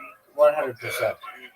And I like that this one connects to your phone and you'll be able to watch it on your phone as well. So that's all cool. And this is gonna get everything. It'll get all your interactions with people. Like if you go with the Pocket 3, you're gonna like. Okay, so what could happen is it does face tracking. Okay, well, it might face track the wrong person. You're going to be in a busy tourist area. There are going to be people all around. So it might not face track the right person. Or it might get caught on like the wrong interaction that you want. And you're going to be recalibrating that thing all the time. With a 360 camera, it's just always going and it's always recording everything. You don't have to worry about angles. You don't have to worry about that you got in the way or whatever. It's going to be always recording. Okay. I like it. And if you put a waterproof case on it. See, I'm glad I talked to you. You don't understand. I was going to spend $3,000. I know you were. I'm glad I talked to you before, man. Right. So if I were you, I would check out the scene down there and make sure it's cool and it's for me. And then if that works, then I personally, I don't know if I would just go out and buy the whole DJI thing. Well, yeah, actually I would if I can return it if it doesn't work out for me. So I would buy it. I would buy the microphones. I would buy the waterproof case, knowing that I have 30 days to return this if I don't like it. And then I can go to REI and I have a lifetime return. Yeah, but they're not going to have that. They're not going to have that in Honduras. They don't have an REI in Honduras. No, but what I can do is I can ship the item back and have my mom go return it. Yeah. Or I could just have my mom purchase it. Have my mom purchase it, right, with her name on it, and then like if the item doesn't work out, I'll put it, ship it back over here, but then she can return it and get the money. Like if it doesn't work out, But I have to go to REI to investigate. Oh fuck, dude, really? I jumped. I'm playing Toy Story 3 on my PS5, and I fucking jumped off a building as Woody. Shit. What the fuck? So you get what I'm saying? Like, yeah, I can just do that. That would actually be better. Well, you have then, to be then I would have somebody, because there's no REI over there. You know what I mean? So right. Are you sure it's not just 300? REI is expensive. Yeah, it's super expensive. Are you sure though that their warranty is Yeah, um I'm pretty sure. What? You want to type it in? yeah, I am, and it's saying that What REI's? it says that they once REI has. it says they once offered a lifetime guarantee, but they no longer do. Oh. Okay, so when I bought my GoPro, right? It was like almost 8 years ago. Like they offered some shit like that. Okay, well they said they changed their return policy in around 2013, and so they no longer offer a lifetime warranty. It does guarantee customer satisfaction with its returns for 360 days. It seems like it's 30 days for eligible items purchased. Outdoor electronics would be 90 days. So you're looking at 90 days. Okay. 90 is sufficient. Yeah. Right, on an island. You just buy it at Amazon though. It's going to be cheaper. There's no middleman. Amazon has a program that you can't sell it cheaper than Amazon offers it, or you can't put it on Amazon.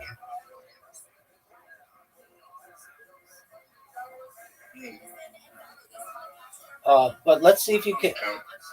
I mean, the only reason why I say I would just make sure it works on your little thing on your cart, and make sure the video quality is what you want and all that other stuff. And then you're just gonna have a lot of data, and it's up to you whether you want to how much you want to upload to YouTube. I want to upload every day if I could. Yeah, but Just a new episode. I know, but 8 hours. Well, no. I would do like 30 minutes. Remember, most of the videos, like if you ever, like, what's what I'm trying to say? If you ever have like checked what is the lifespan of like a video, like how much a person actually watches, it's usually around 15 minutes. If that. 15 to 16 minutes. Anybody that's if that. Anybody that watches for longer than that usually don't. You know what I mean? I get you. Okay, so So what I'm trying to say is, like, I only need 20 minutes of content, really. Right, but then you're gonna 20 to 30 minutes. But then you're gonna have to edit that. No, I would just do it all raw.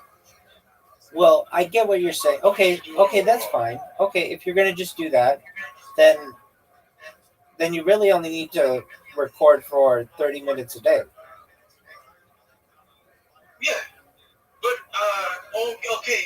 Now I see what you're saying. Yeah, I would have to edit because, of course, Yeah, like, and that's if gonna a hot chick in a bikini came along. exactly. So then you're gonna be you're gonna be spending. I don't know how to, is there an AI edit? Is there an AI edit program? We're close to it. I fucking hate editing. Everybody hates editing. It's the hardest part of content creation.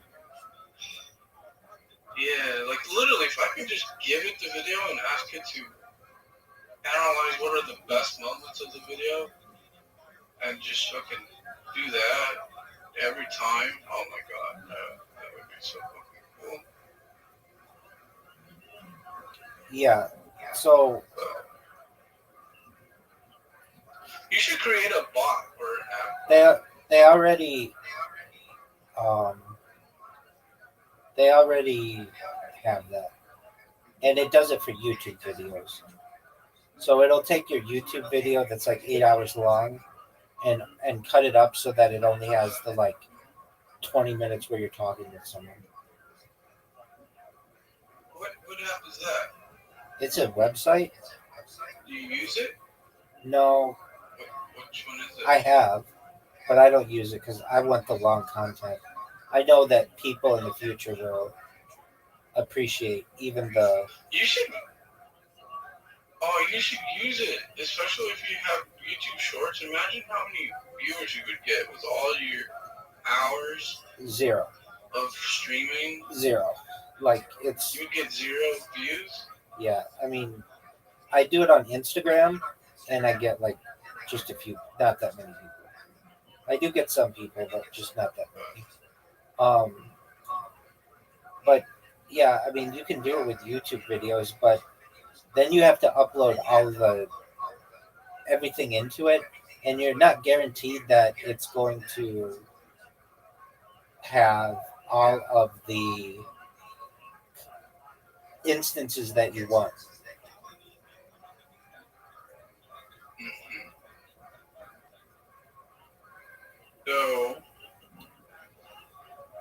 So you're just going to have to do some editing, or you can hire someone to edit it for you. But even then, you're going to have to upload all the data to them so that they can edit it. I mean, that's when you get like pretty big. Like you could pay somebody to do that.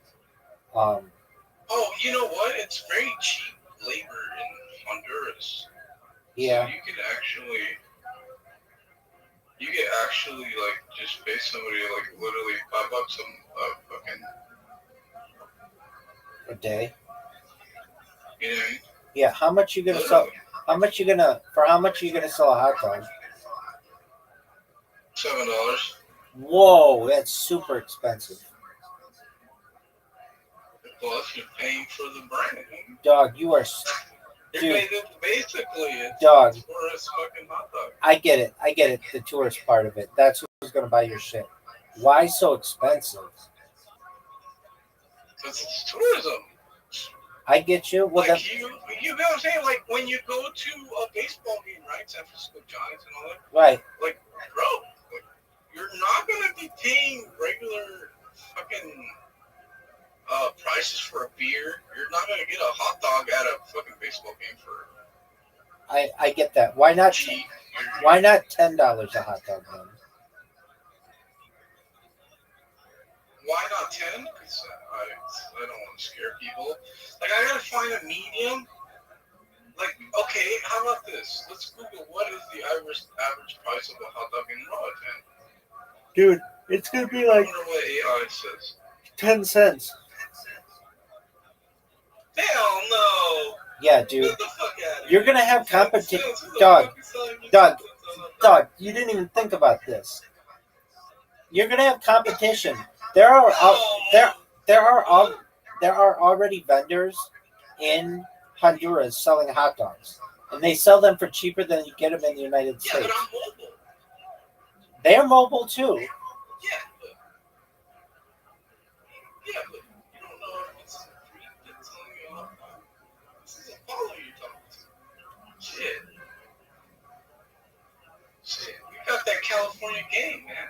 Remember, I'm taking Cali with me on a trip. People are gonna laugh at you if you sell these things for $7. No. The people on the island will. Maybe not the tourists. Yeah, the people on the island. Yeah, but I'm just like, okay, how do I put this? Majority of people that are going to be eating hot dogs are people that don't want local foods that think they're weird. Right? Like, if I'm on a trip and I can find a hot dog or a cheeseburger, And I'm like, I can actually fucking, and I like glizzies, I like hot dogs, you know? Like, I can literally hang out on the island, come talk to Apollo, and he speaks English, and he's fucking, you know what I mean? Like, you're just there. And he has a cool little hot dog car. I'm going to be playing music.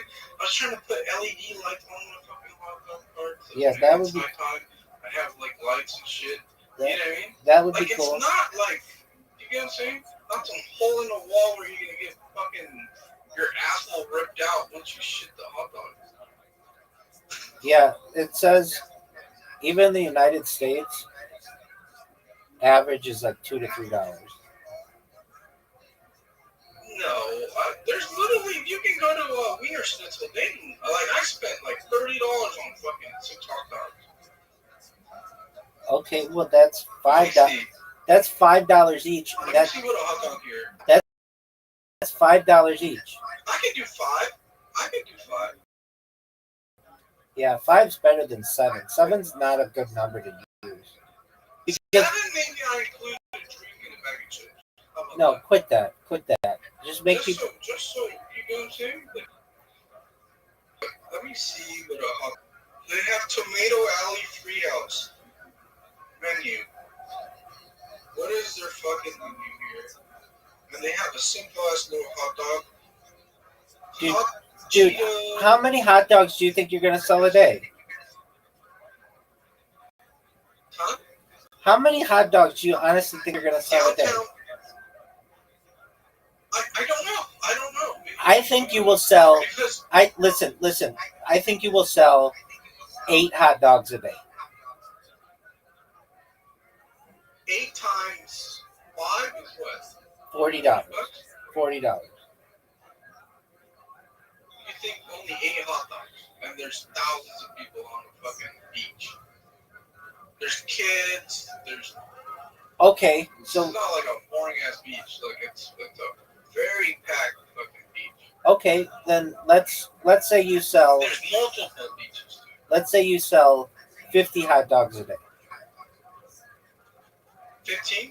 50. Oh, 50. Oh shit.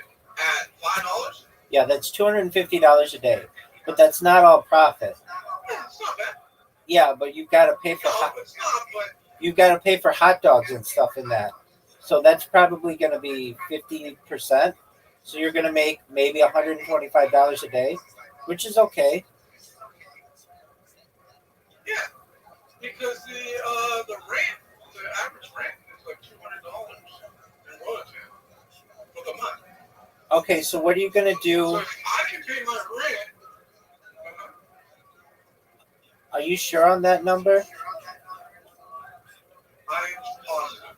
I was just watching a video. Like, if you're gonna pay $500 for a more upscale, right? Yeah. It just depends. But I'm not trying to live too upscale. Because I'm trying to make my money. Like, you get what I'm saying? Like, I have diabetes, so what happens if I get sick? Stuff like that. I need the money too. You get what I'm saying? Pay for medical bills. Right. Are you gonna I have to budget, Are right? you gonna be able to get insulin there? Are you gonna be able to get insulin? Yeah, they have a hospital. They have a hospital like literally in the middle of the island, like downtown. Okay, but you're gonna be able to get insulin? Yes, bro. If you know, they're not gonna set up a hospital where you can't get insulin. They give you prescriptions. They're gonna give you prescriptions so you can go. Okay. What the fuck am I going on? It seems like the apartments are a lot more expensive than you're thinking. How much? How much more? Remember, it depends on where. Yeah, but I mean, like So a lot if of you're the. looking at upscale stuff, you're gonna get upscale prices. I'm putting it not upscale.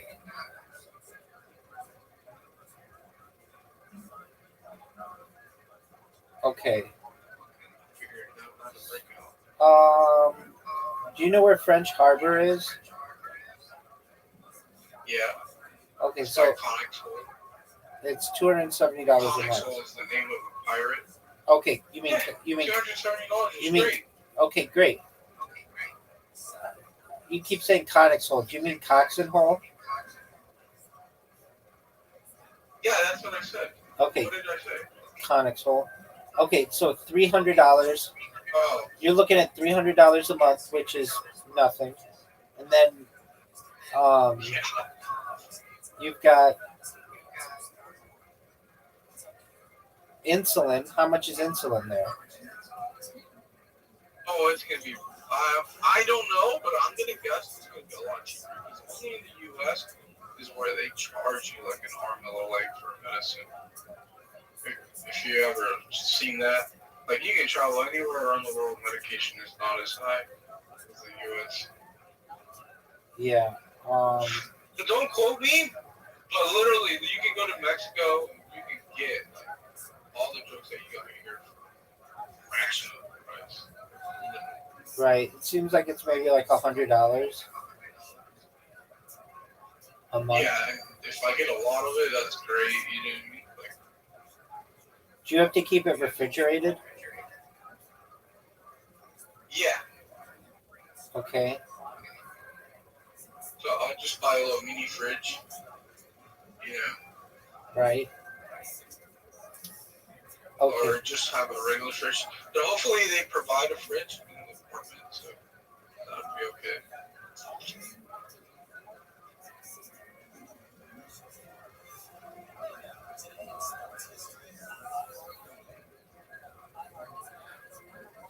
Why are you so set on? Hell yeah, brother! Why are you so set on hot dogs?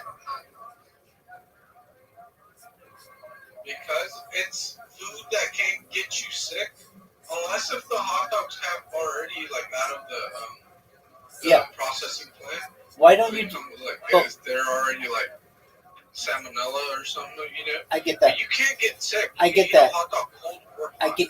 Yeah, you Like, can. the Yeah, you can. actual- Yeah, you can. But I get that. Why And don't? Why don't you do ice cream? Why don't you do ice cream? I don't. I already bought the hot dog cart. No, because I already bought the hot dog cart. Where is it? There's no wood. It's gonna be shipped. I bought it on Alibaba. Oh man. Like it's not like I. That's what I'm saying. Like it's not like that. But I'm not gonna do ice cream because the electricity goes out very frequent in Rothschild. Like you have, you know what I mean? Okay. And there's no way that I'm gonna be able to fucking do it. Okay. There's no way. You got even when I'm not working, you have to keep the freezer on, and it won't. Unless if I have like backup generators like that, like it ain't gonna happen. And I can't sleep with all that fucking noise. I get it. Okay. Imagine, like, you're gonna be running. So $5. You can only buy fuel at certain times. I get it. So $5 per hot dog. How many hot dogs do you think you're gonna sell a day? $7 for the meal. Quit with the meal. Just I don't know. Hopefully, I get some good kosher hot dogs. that's gonna be You higher. know, I don't know. It depends. Like, I've been looking at videos of the beaches. If you type in Rotan beaches, like they have West Bay, right? I think it's called West Bay or West End. Like, that's like one of the most popular attractions. They have a hotel right on the water near the sandy beach. Like, there are hundreds of people out there every day, and I figure like you're gonna need in between food, right? Even with kids and tourists. Like you, as a tourist, right? Your goal is to eat a good little breakfast. Then, if you need snacks, like you don't want to go inside the hotel or inside a restaurant to pay large amounts of money for food. A lot of these You people want will. something that you can just grab sometimes. I get that. I get that. What makes you think that you're gonna just be able to sell or to just have a hot dog cart there? One, presentation. No, not what I mean. Two? Not what I mean. Not what I mean. A lot of these resorts and things don't want all other vendors there. They only want their vendors on their property. Oh, well, the beach is public, so good luck. So you're just going to be on the street? Huh? You're just going to be on the street or like the sidewalk? Yeah, that's why it's all good. It's interesting. How much was the cart? $3,000. Holy shit. Yeah. Does it come with the... $2,600 for the actual cart, and then $650 for shipping. Holy shit. And it's going to get shipped to Honduras. Is it going to your family's house? That's nothing, bro. Yeah, it's going to one of the ports over there. No, but... 3,000 in shit, bro. I used to spend more in trucking than... Oh my god, I literally, the last time I left, it was $5,000 something. No, I get that. Shit, remember the oil in the water? Yeah. Okay. And I didn't get shit for it. That was just to fix the fucking thing. Right. Okay, I'm looking at the beaches and this, at least I have the cart. I'm looking at the beaches, yeah. and they're like nobody's there. Get out of here. I mean, I'm sure they're trying to make it look like it's like a desert island or whatever, but this Are you is. sure you're looking at the right beach? I mean, I'm looking at a lot of beaches. This is not like spring break. Right. No, but they have a lot of tourists there, and every week, new Canadian people, new people from Canada, new people from the U.S. arrive. Okay. You know. So, like I said, man, I've never had a problem in business. You know, like even in trucking, people don't Okay, ask me, so are you gonna make any money? Blah, blah, blah. Here's what people say. Road 10 beaches. Let me just listen to me. Remember, I was driving day and night. My man, listen to me. When people weren't fucking making money, I was making money. My man, this is what people are saying. Roatan beaches. What are some of the best beaches to visit in Roatan? We're looking into the Big and Little French Keys. Can we catch a taxi from the port to one or both of those? Not necessarily looking to book an entire excursion, just for a beach day. I read another post saying that you can just get off on the dock and there's a beach. Are there any other beaches worth traveling to or paying for? We are looking mostly for a lounge day, maybe some snorkeling. We don't drink, so bars or open bars not appealing to us. So the first person says West Bay. We went back to Little French Key in December. While beautiful, it was like a ghost town. It's always been popular, so it was eerie. We were doing monkeys and sloths with Ronnie's tours and Daniel. Okay. How did West Bay compare with Little French Key? I've never been to West Bay. There are several beach clubs on West Bay. We went to Bananarama. Pretty, but difficult to get a drink, and we're not offered a menu. Not super friendly, but this was like 10 years ago. Okay. Next person says, whenever we go to Roatan, we usually do the Jolly Roger catamaran snorkel. It's a good time. We snorkel for around 45 minutes, and then the catamaran does a slow sail back with drinks and food included. Hey, aren't you going to be doing... Why do you need this card? I thought you were going to be doing, like, booking or something for that company. No. So, things have changed. Okay, what happened there? Right now, the trucking market is fucking terrible. What happened with that? Well, they never said anything back. They said they were going to kind of wind down. Wait. And, you know what I mean? Okay, let me get this straight. You had said to them, hey, I want to be a scheduler for you and work remote. And they said, that's great. We want you to do that. And then they just never got back to you? Yeah, it looks like the market has just gone worse. That's what I'm trying to tell you. Like the market here in the U.S. has gone worse for trucking. It's not that advantageous to. They never said that they were gonna they haven't contacted me, but I can just figure it's gonna be a while, or it might be a couple years until the market gets back. Because all this jobs are coming back, the market is great, it's fucking bullshit. I've gotcha. Okay, so the one thing that may be And then good for you is that this island is a drop off for cruise ships. So you'll get like random people every day from that. and that's what I was trying to tell you. That's why I wanted to record and I wanted to sell hot dogs, because I don't need a whole lot of money to survive there. If rent is $270, I'm pretty sure I could make my little bit of money there, and every day, you know what I mean? I get that. You don't need much. Like, I have money.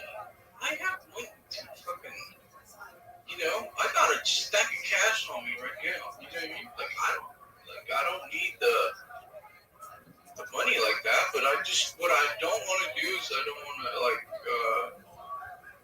I have diabetes, and the doctor told me that I should be going out there and fucking, moving around. So I figure with this, I would be able to, instead of just sitting at home and trying to, if I ever fucking got a call back from those guys, right, to do their dispatching, I would be out there moving around and fucking, you know what I mean? I'd be out there just moving around and making sure that I'm not just sitting down and I have some cardiovascular fucking movement. What kind of drinks are you guys sell? What kind of drinks do we sell? Yeah.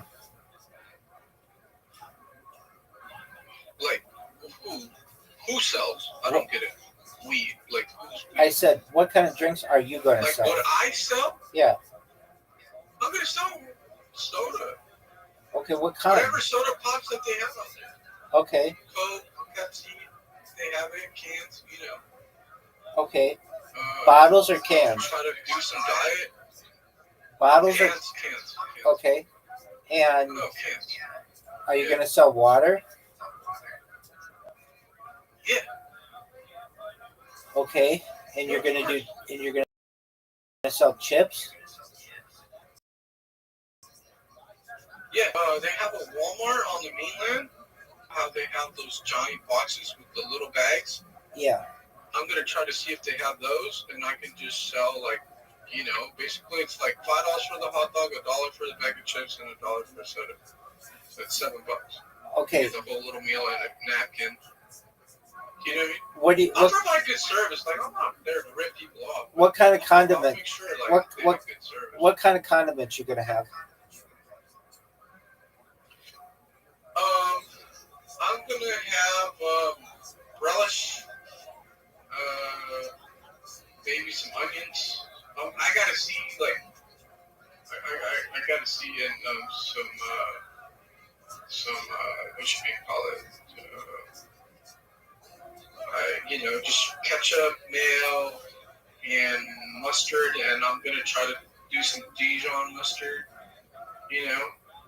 Are you gonna have any kind of peppers? And I can, but I have to look at see Honduras. I'm going to be completely honest with you. They're not a big chili country. Okay. So I don't know what the price is of imported chilies, because it's not like Mexico, right? Mexico, they use chilies a lot. But does your cart have air? What kind of tires are on your cart? bicycle. I mean, not bicycle. Yeah, bicycle tires. Tires. Okay, so you have to keep them inflated. Yeah. Okay. And like I said, there's a Walmart. I'm just gonna go buy a month. Are you gonna have? Oh, I have a pump here. I can actually take the pump. Are you gonna have I don't know if I want to do that. LED lights on your thing? Yeah, You're gonna have music. yeah. I have a little speaker box that I bought. How are you gonna power all this? Well, I can't install a battery on it because they had the option. Like when they were trying to sell me the thing, they wanted to know if I wanted a battery option, right? Yeah. But I refused because they wanted like $300 or $400. Which over there I can just hire somebody to do it for like $20. Okay. What do you do? You know what I'm saying? Like it was kind of like. What do you do if they say there's just some kind of law on the island? Have you been there? Have you seen hot dog sellers? No. I mean, last time I went there, no. But, you know what I mean? Okay. I mean, so it might not even be legal. It might not even. They usually allow a lot of stuff. It's not like it's not like here, bro. It's not like here where everything. Oh, you've been down to LA, right? You know how they have Mexican vendors. Where, dog? Like they just do whatever the fuck sometimes. Like it's like that. Like it's not saying that I'm gonna be that, but it's like there's no real like. People are not like assholes like here in the States. Where like, oh shit, like you know. Right. Like you just set up your own little business and you're good to go. You know what I mean? Here in the States, like everybody wants permits, do this and that, and there's a lot of red tape that comes along, and it kind of sucks for business because like that's not how business is business, and I'm not saying like people don't need to follow like certain laws or whatever, but it's just yeah. It's just too much red tape fucks up shit, if that makes sense. Like, you're not gonna get very far. Did you talk to your family and Does ask? that make sense? Did you talk to your family and ask like, hey, do you think I'd be able to do a hot dog cart there? Yeah, they're not on the island. They're mostly on the mainland, so they don't know much. But I've been to the island, so that's what I'm saying. Like, and you said that you didn't see anybody selling hot dogs. Right, because I didn't pay attention to that when I went there. You have to understand, this was like almost 8 years ago when I went. So it's not like I went there and I was like, oh shit, I want to open up a hot dog business. Like, the only reason why I opened up a hot dog business is because, or I wanted to move, is because shit here is just going nuts. You can't afford shit at Costco anymore. Like, everything's so goddamn expensive. The trucking game has went to shit. There's just numerous stuff that I'm not happy with. I'm not happy with the current politics as well. There's just a lot, man. You know what I'm saying? I've been looking to get out, and I finally got my wings to fucking do it. And I'm like, fuck it, Yeah. Why did you buy the hot dog cart before going there? Because of the internet issue, and another thing, I didn't know if they were gonna lock my cards out. Okay. So when you start going to different places, I know. This phone number that I have is gonna get canceled on the 18th. Like I won't have a phone number anymore. Well, aren't you gonna get? I already called Verizon. Aren't you gonna get a cell phone? Verizon, they already told me. Huh? They don't cover that area. Yeah, they do. That's what I'm saying. A lot of shit, man, changes. Like just a lot of changes. I called Verizon because I have Verizon Business, right? Like my phone number is an actual business number. yeah, like, thank God you called us because there's no coverage down there. Yeah. Yeah. So I told them, like, hey, I need to cancel this account because I'm not going to be able to do anything with this. You know, I'm out of the trucking business, so I can't write it off anymore. And not that I want to go back. I don't want to go back to driving anyways. This shit's going to fuck up my health, sure. I'm not going to enjoy any of my youth. So are you going You have to to? understand, man. I'm kind of, like, I'm at the point where, you know, my diabetes, like, I've spent 20 years driving a truck, man, and I'm just like, fuck this, dude. I gotta go and enjoy life, or else you're gonna be fucking screwed. What cell phone company? I don't have any kids. What cell phone company are you going to get? What is it, Tigo? Is that what they have down there? I'm not sure, but I'm thinking about not even paying for a cell phone because that's why I wanted the internet. Because I could just use the Wi-Fi to make phone calls. Right. I don't need to have I don't need to pay for fucking. Oh shit, fucking cocksuckers, man. You know what I mean? Right. I just want because look, even if you pay for it, you have to understand, right? Because it's an island, the service is going to be kind of shitty. So I don't want to be paying fucking a lot of money for something that's just going to be terrible service. Just drives me insane. So what I was thinking, like, that's why I was like, man, I have my phones, I have my TG accounts, right? I can't just call my mom and my sister from WhatsApp or TG, and anything I need to be done, you know what I mean? I have Google numbers that just, you know, that's just a Google number, but you just need internet. So it looks like I have a 209 number. I don't have a 916 number, but I can probably get a 916 number before you. And boom, you know what I mean? Right. So they're delivering. AliExpress is delivering this hot dog cart to where? Uh-huh. Where? It's called the Port of Cortez. Okay. Honduras. And they're just gonna hold on to it for you for free? No, they're gonna give me tracking, right? Okay. When it gets there, I'm gonna have my uncle go get it. Oh, okay. He's the because check this out. So instead of them charging me crazy fucking fees, because you know I'm American, like I'll just have my uncle, which he'll pay local fees, because they like to butt rape you, dude. You get what I'm saying? Right. Like they like to fucking, like, if you're a foreigner, man, believe me, they don't have that much money coming in. They're just gonna find ways to fuck you. Right. So I figure with my uncle, he can just say like, oh, it's mine. I ordered it. I had it ordered. You know, boom, like cool. They're not gonna bust his balls.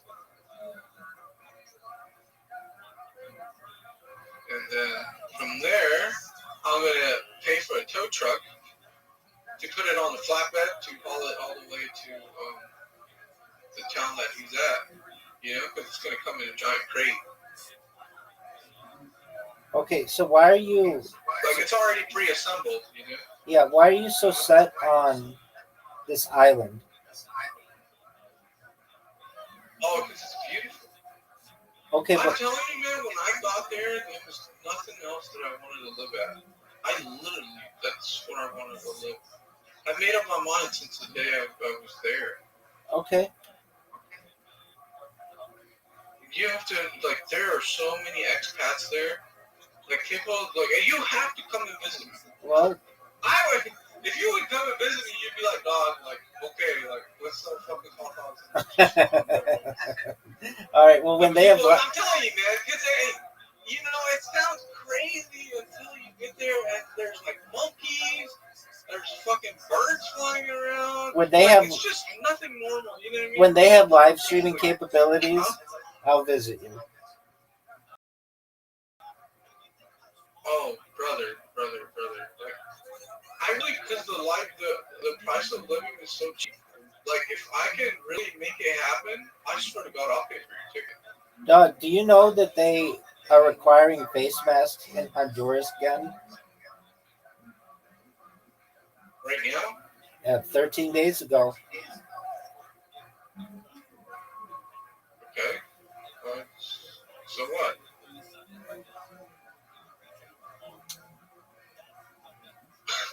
I bought me a fucking face mask. So Okay. I have it. It looks like I'm robbing a bank though. But hey. All right. What do you do if there's a? Oh, I mean, fuck. What are you gonna do if there's a hurricane? Jack off, scream. I don't know. That's big for Okay. All right. I don't know, man. You know, who the fuck knows? I don't know if I'm gonna live. That's what fucking level now. Right. Do you know What how? I mean? Like, what, you get washed away? Am I gonna live? Like, what the fuck? I mean, literally, you know. I'm kidding, by the way. No, you're But not. I mean, You are I dead bought me a fucking poncho. serious, dog. I bought You- me a poncho that you can wear. Huh? You bought a poncho? Yeah, I bought me a poncho at REI that you can put over you can don over your backpack, you know. Okay. So I have that going for myself. I have boots. I wouldn't wear pants in a fucking hurricane because you want mobility and pants are heavy once they get filled with water, you know. So Right. the best thing to wear is, even if the water is spilled, is still fucking swim trunks. Yeah. Yeah. That's what people don't understand. Like, people are like, oh, fuck, I'm gonna throw a jacket and fucking pants. Then they're stuck in the water and they can't even kick the water because they're so backed down, you know, they're locked down so much. But, It seems like that, Amazon delivers there. Amazon delivers there? Yeah. Are you fucking kidding me? Let's go! Are you fucking kidding me? Really? Yeah. Oh my god, are you fucking serious? I mean, Brother, you just make my life 100 times better. I'm reading something. I did not know that. I'm telling you. Somebody just said it Where the seems fuck do they deliver it? it seems like Amazon finally delivers to Honduras. Let's double check that. Well, to the mainland, or are you talking to the island? Oh no, probably not the island, but yes, Amazon ships to Honduras through its Amazon Global Service, but only for eligible products. Not all items on Amazon are available for direct international shipping to Honduras. Shipping costs start at $9.99 for standard delivery and $18.99 for priority. Okay, so let's see.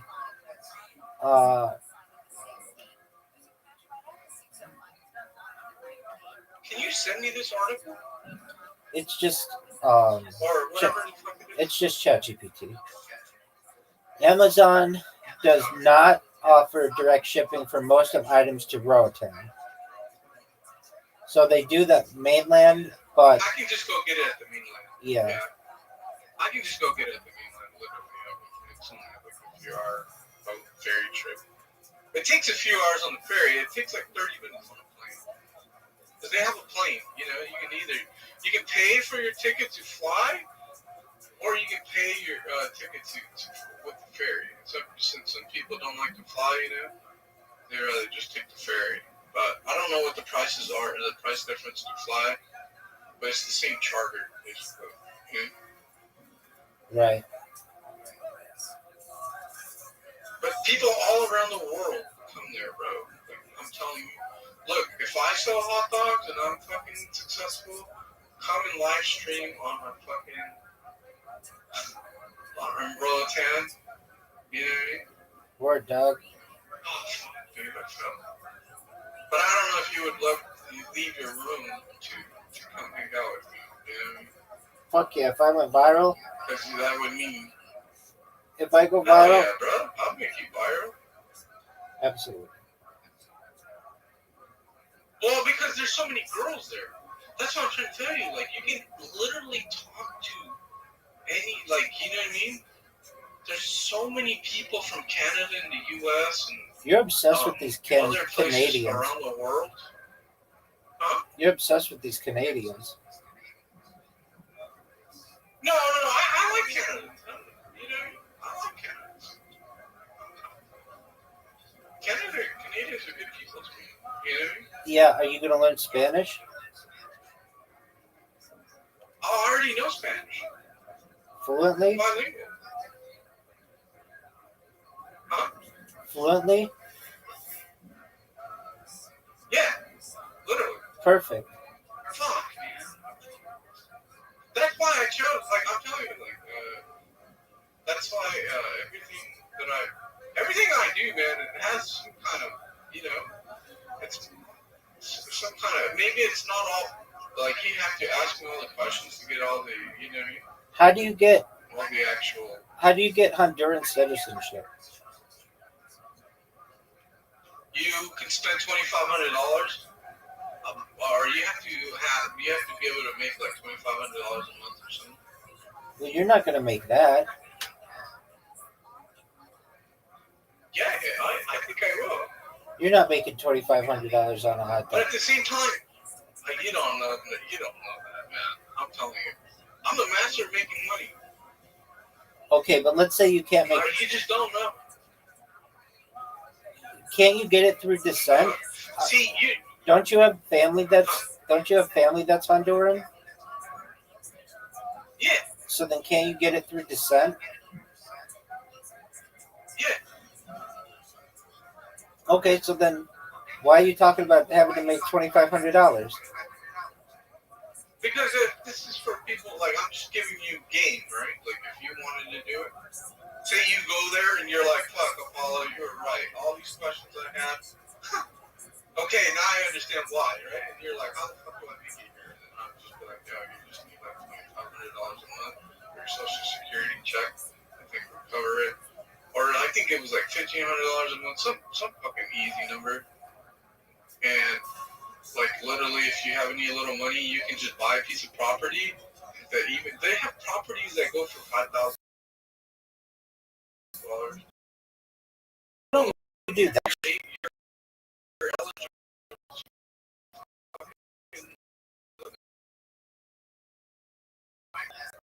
I am. That's what I'm telling you. I'm gonna go there.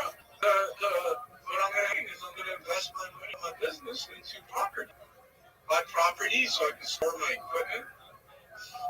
And the thing, this is what I love about business. You can scale up. See, you only think about one hot dog cart. What happens if I'm very good at what I do, just like what I did with trucking, right? What happens if I get really good at selling hot dogs and people know my brand? They like, that means I can buy another hot dog cart and staff somebody else to run that hot dog cart. Like literally, you can go from like one hot dog cart to like 10 hot dog carts. It's a 37-mile long fucking island or something like that. 35 miles or 33 miles, something like that. But it's not a little fucking island, and not everywhere it's populated for tourism, but there is a lot of growth happening. A lot of people are growing, like, other areas are growing now. So it's advantageous to me to continue to, make a good brand and grow it and just buy new equipment. The equipment pays for itself after a while. That's how business, I used to have a CPR business. All of my equipment that I bought for my CPR business was all through the accounts that I had when I was teaching here in Sacramento. And I literally had a bunch of equipment, take them to classes, have large classes, So it's not my first business. My first business was CPR. Second business is trucking, and hopefully this is going to be my third. You know what I mean? Right. So it's not like I've never done business before. I know exactly how, you know what I mean? Right. Look, like I quit wish I could show you my camera. I literally have my mannequins here. That, like, we're gonna put them up for sale or donate them to the American Red Cross.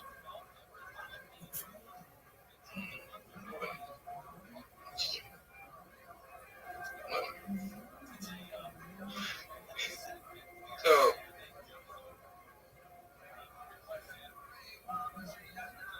let me see if I can upload them. Have you ever been to the? Look, check it out. Look, I just sent it to you. I just turned on the light. You see the poster of my, there was one of my neighbors, he used to be a boxer. His name is Willie Jordan. He was the biggest boxer here in the town that I live. I have his poster. Aren't those things like $3,000 each? For what? Those little CPR dolls? No, so I paid about like maybe $300, $400 for like a set group of 4, you know, but they're expensive now. You know, you're literally looking at around like $700 or something. And I have a bunch of them. Like, that is nothing. I have way more equipment than that. I have the AEDs and the EpiPens and the infant, you know what I mean? You ever take an EpiPen? Oh, I did on accident, bro. I was teaching at the American Red Cross one day, and there was like a fake EpiPen. Yeah. And then there was a real EpiPen, and I kind of mixed both of them, and I stabbed my thumb with the real one. Did you get adrenaline? And I fucking, hell yeah. Fuck yeah, dude. Was it? I was like, oh shit, okay. Was it cool? Shit. Did you like it? I mean, it gave you energy. It hurt my thumb though, because remember, it was a large gauge needle. Yeah. EpiPen has a large gauge needle because it's supposed to go on the side of your thigh, right? On the outer side of your thigh. And I fucking, like I said, I took the back end cap because it has 2 caps. Where the needle comes out and then the one in the back. Because you take the one in the back and then you stab the EpiPen, that's where the needle comes out. The needle does not eject if you don't take the back end out. And I took the back end out because I thought it was just a fucking, you know, it wasn't a real EpiPen, and I fucking ended up stabbing myself. I cut the shit out of the needle on my thumb. It hurt, like, it fucking hurt, but, like, the adrenaline rush was mad crazy.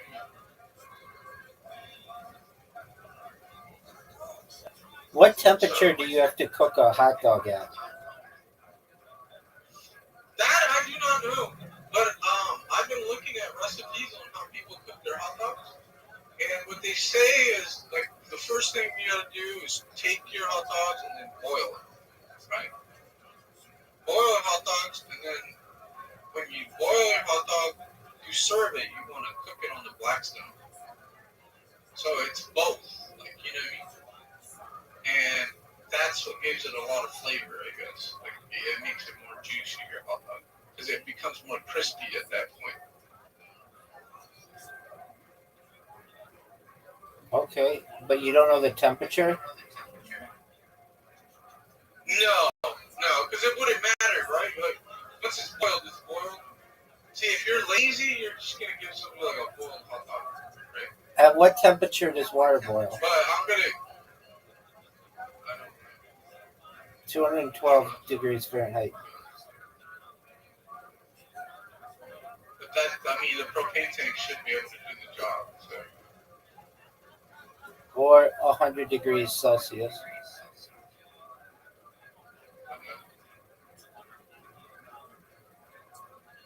So at sea level, which is what you'll be, it'll be 212 degrees Fahrenheit.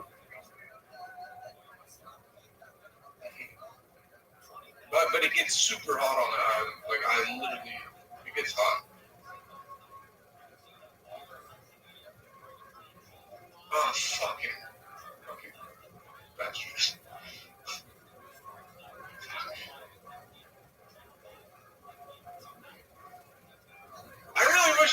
see me, man. I'm not joking. One day, big dog. Hopefully one day. One You know, day. I really want you to be like, okay, Apollo, I have to do a ton of questions because I wasn't sure. Now I see the light. All right, dog. Oh, fuck. Are you gonna Yeah. swim there? Huh? Are you gonna swim there? Of course.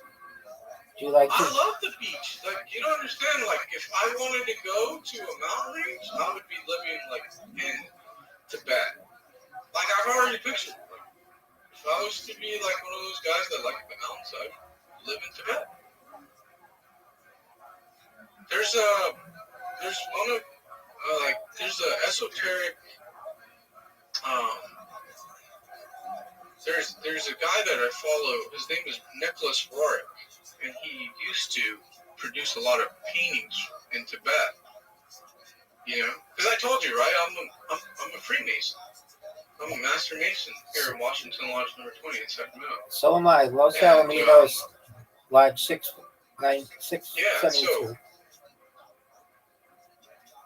yeah, look, how do I put it? So that's why, like for me, Nicholas Roerich was a Rosicrucian. He was from the Rosy Cross, and he used to hang out with the vice president. I forget his name. He was like during World War II, where I forget what it was, what his name was. But Nicholas Roerich used to produce a lot of.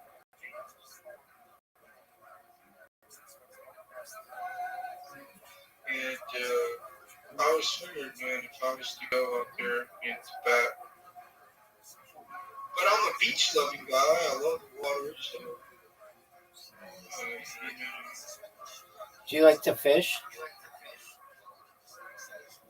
I never fished, but yeah, like here's this. Look, check it out.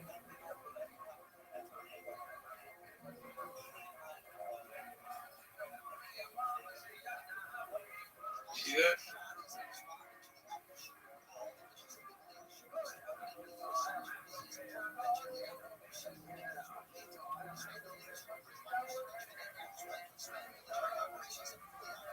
You there, Rabbi? Hey, I'm looking. Beautiful, my man. Yeah. So that's what I'm saying.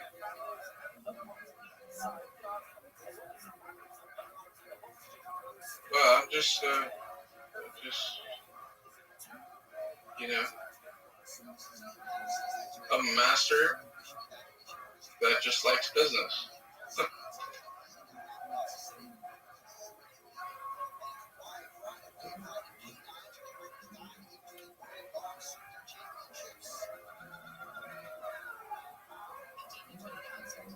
So, hell yeah, brother. All right, well, keep me posted, and let me know how it goes. And if you need any help, you can always come in here, and I'll help you in any way I can. I'll probably in a few days hit you back up just so I can. You're saying that camera is more ideal for me. The which one, the GoPro one or this DJI one? I would read more. What do you think? The DJI one, you won't be able to get till September, at least through Amazon. Maybe you can get it REI. But I wouldn't worry about that until I actually got there and, checked out the scene. But if I were you, I would go with the one that has a camera on it or that has a screen on it. Yeah. I would also, if I were you, I would practice with my GoPro. Yeah. Check the GoPro, I don't know how long the battery's going to last because it's been a while since I used it and the batteries, they literally, they don't last forever, man. So. Yeah, but it'll work enough. And then just go there like a tourist and then upload some shit to your YouTube channel, and I'll check it out. Okay. Most stuff. What's the name of your YouTube All right, channel? brother. Crypto Degens. Oh, okay, But yeah, I might make a new channel. I might make another channel because I was trying to yeah. do content for my. You need a new channel for But your. I might. You need a new channel for. Yeah, I might just change the name. Yeah, I might just change the name and fucking put a new image. I wouldn't. Because I don't have any videos on it. Like, there's no content on it. I wouldn't do I that. just created it the other night. Okay, then do that. Yeah. So. Should I name it the name of the hot dog? Buns in the Sun? Should I name it that? Just because it'll give the hot dog stand more notoriety and people will recognize me for the actual hot dog part. Right, and I would even put in there Honduras buns in the sun, something that connects people Roatan, not Honduras. or whatever. Yeah, Roatan. So Yeah. when they Google it, like let's say what's there to do on Roatan Island? Oh, there's this bird park and there's the beach and there's snorkeling and look, there's even this random YouTuber who sells hot dogs and he has a YouTube channel that he documents everything.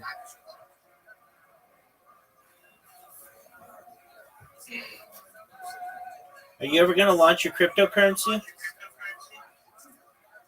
I launched one the other day and it fucking flopped. So I'm not so enthusiastic. I launched the Momo one.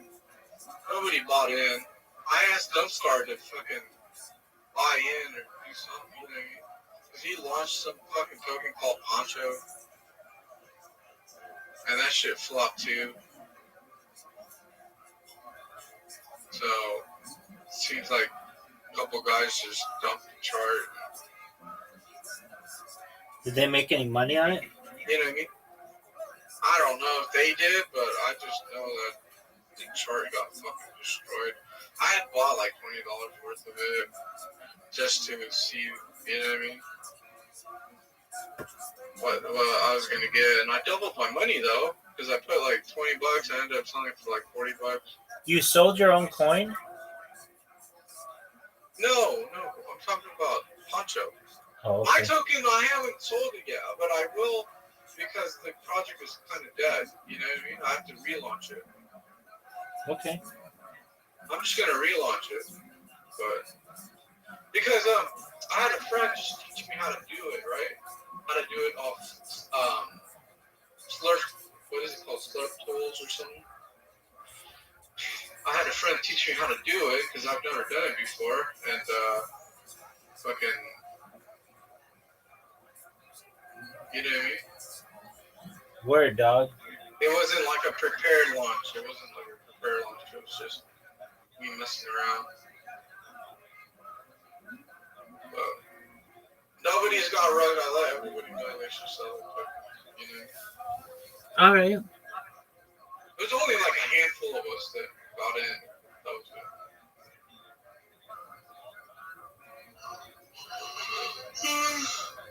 But all right. Nice talking to you, Rabbi. As always, my friend, keep me posted. Best wishes with the move, big dog. Did you buy your plane ticket yet? Yeah. All It right. cost me $400. Not bad at all. Hell no. And if I would live in Houston, it'd only cost $120. But you don't live in Houston. Right, so that's why it was 400. That's not bad at all. But it's not that bad. You know, What are you doing with Romeo? my mom. My mom's gonna take care of Romy. Okay. Remember, I bought Romy for my mom, so. But he traveled with It you. was a gift for my mom. But he traveled with you. But he would travel with. I know he would travel with me because my sister had a baby. And at the time, like Noah was, you know, my mom helped my sister babysit while she was working. So now that Noah's a little bigger,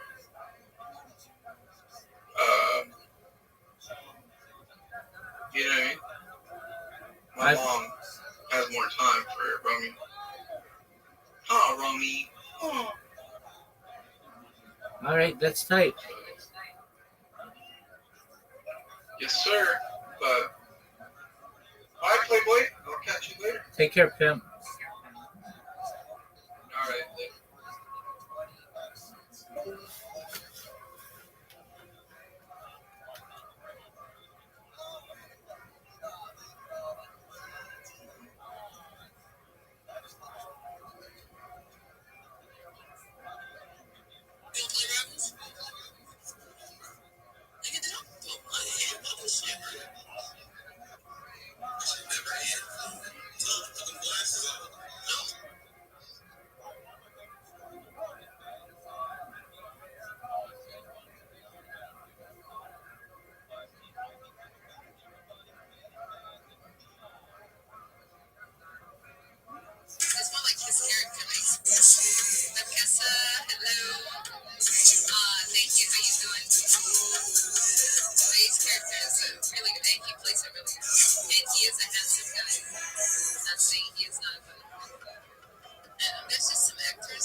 A long time ago.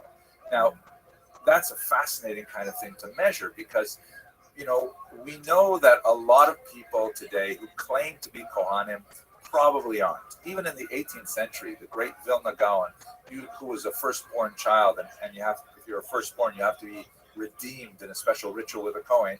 He was famous for performing this ritual for himself with every Kohen he met, because you could be absolutely sure that the last Kohen was a real Kohen. Maybe this one's a real Kohen. So he would do it over and over again just to make sure that he did it right. Most firstborns, like myself, for example, only had it done once, and that's enough already. But nevertheless, this represents the possibility that many people simply adopted the Kohen identity. It has a higher status, for example. So maybe like when they moved from Eastern Europe to America and people didn't know them, they might say, I think I'd like to be a Kohen. There's a lot of great jokes about that. So we don't know really how many of those Kohanim really are Kohanim and how many others really do descend from Aaron. So when we look at this Y chromosome, when Goldstein and his team looked at these Y chromosomes, they found out that amazingly, well over half of the people who claim to be Kohanim shared this single genetic footprint called the Cohen modal haplotype. That's fascinating, which confirms that there is this long tradition of Y chromosome descent that was preserved among Kohanim, and even more fascinating, when you calculate how far back these people had a common male ancestor, it works out just about 3,000 years ago, a little bit more than that, possibly a little less, depending on how long the generations are, which essentially is the same as our sensibility of when Aaron the Kohen lived. So like, wow, it was an earth-shattering discovery. Lots of people were really interested in it. There is also fascinating material we discovered about the mother's descent, which is a little more difficult to measure because, of course, both the father and the mother contribute an X chromosome.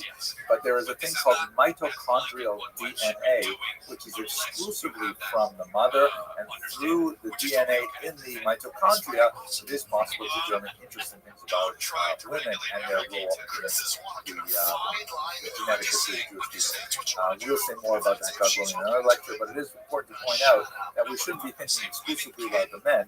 One of the things that's really important about the Kohanim is that their wives maintain fidelity, meaning the sons of these women were in fact the sons of their husbands at the same time. Now, let's go back to the lemba. Now that we have identified this Kohen gene, so-called Kohen gene, several scholars working with Goldstein, including the great Tudor Parfit, a tremendous historian who's worked extensively in Africa, retrace the migration patterns described in the lemba tradition. They put that into context with the oral tradition that they have of descent from Judea. So we can first of all push aside the whole question of mitochondrial DNA, because when the lemba women were tested, there was no similarity to Jewish women or Middle Eastern women. Their DNA was primarily similar to the African Bantu-speaking peoples among whom they lived. It's useful to note that the Lemba are very, very strict about their patrilineal descent, but not their matrilineal descent. Men, in other words, cannot convert to become a Lemba, but a woman may. There's a lot of really rigorous hazing kind of rituals that are associated with female conversion, including things like they have to crawl through an anthill, and they have to eat these horrible emetics that cause them to vomit, and that thus remove their impurities, and really bizarre things like that. But in other words, the bottom line is that all Lemba men are the sons of prior Lemba men, but Lemba women can come from anywhere and can join the Lemba clan. And once again, that underlines the fact that by rabbinic status, the Lemba can't be Jewish because they don't have a matrilineal descent. But what about the men? And what about the Y chromosome on the Lemba men? And here we go. This is really the answer to our question. They have a very, very high content of Semitic DNA, which is unlike the populations among whom they live, consistent with the idea of a migration from the Middle East. And more than that, they also have a surprisingly high incidence of the Kohen model haplotype, somewhere in the single digits for most Lemba, but among the Buba clan that was especially associated with leading the Lemba out of the Middle East, it's over 50%. Wow. Meaning that if we say that people who have the Kohen model haplotype are in fact Kohanim, which we don't have to say that at all, but many Kohanim have that same genetic feature. If we were to say that, then the Lemba might not be Jewish, but they are certainly descendants of Kohanim. So this should demonstrate that genetics is certainly not the same as identity.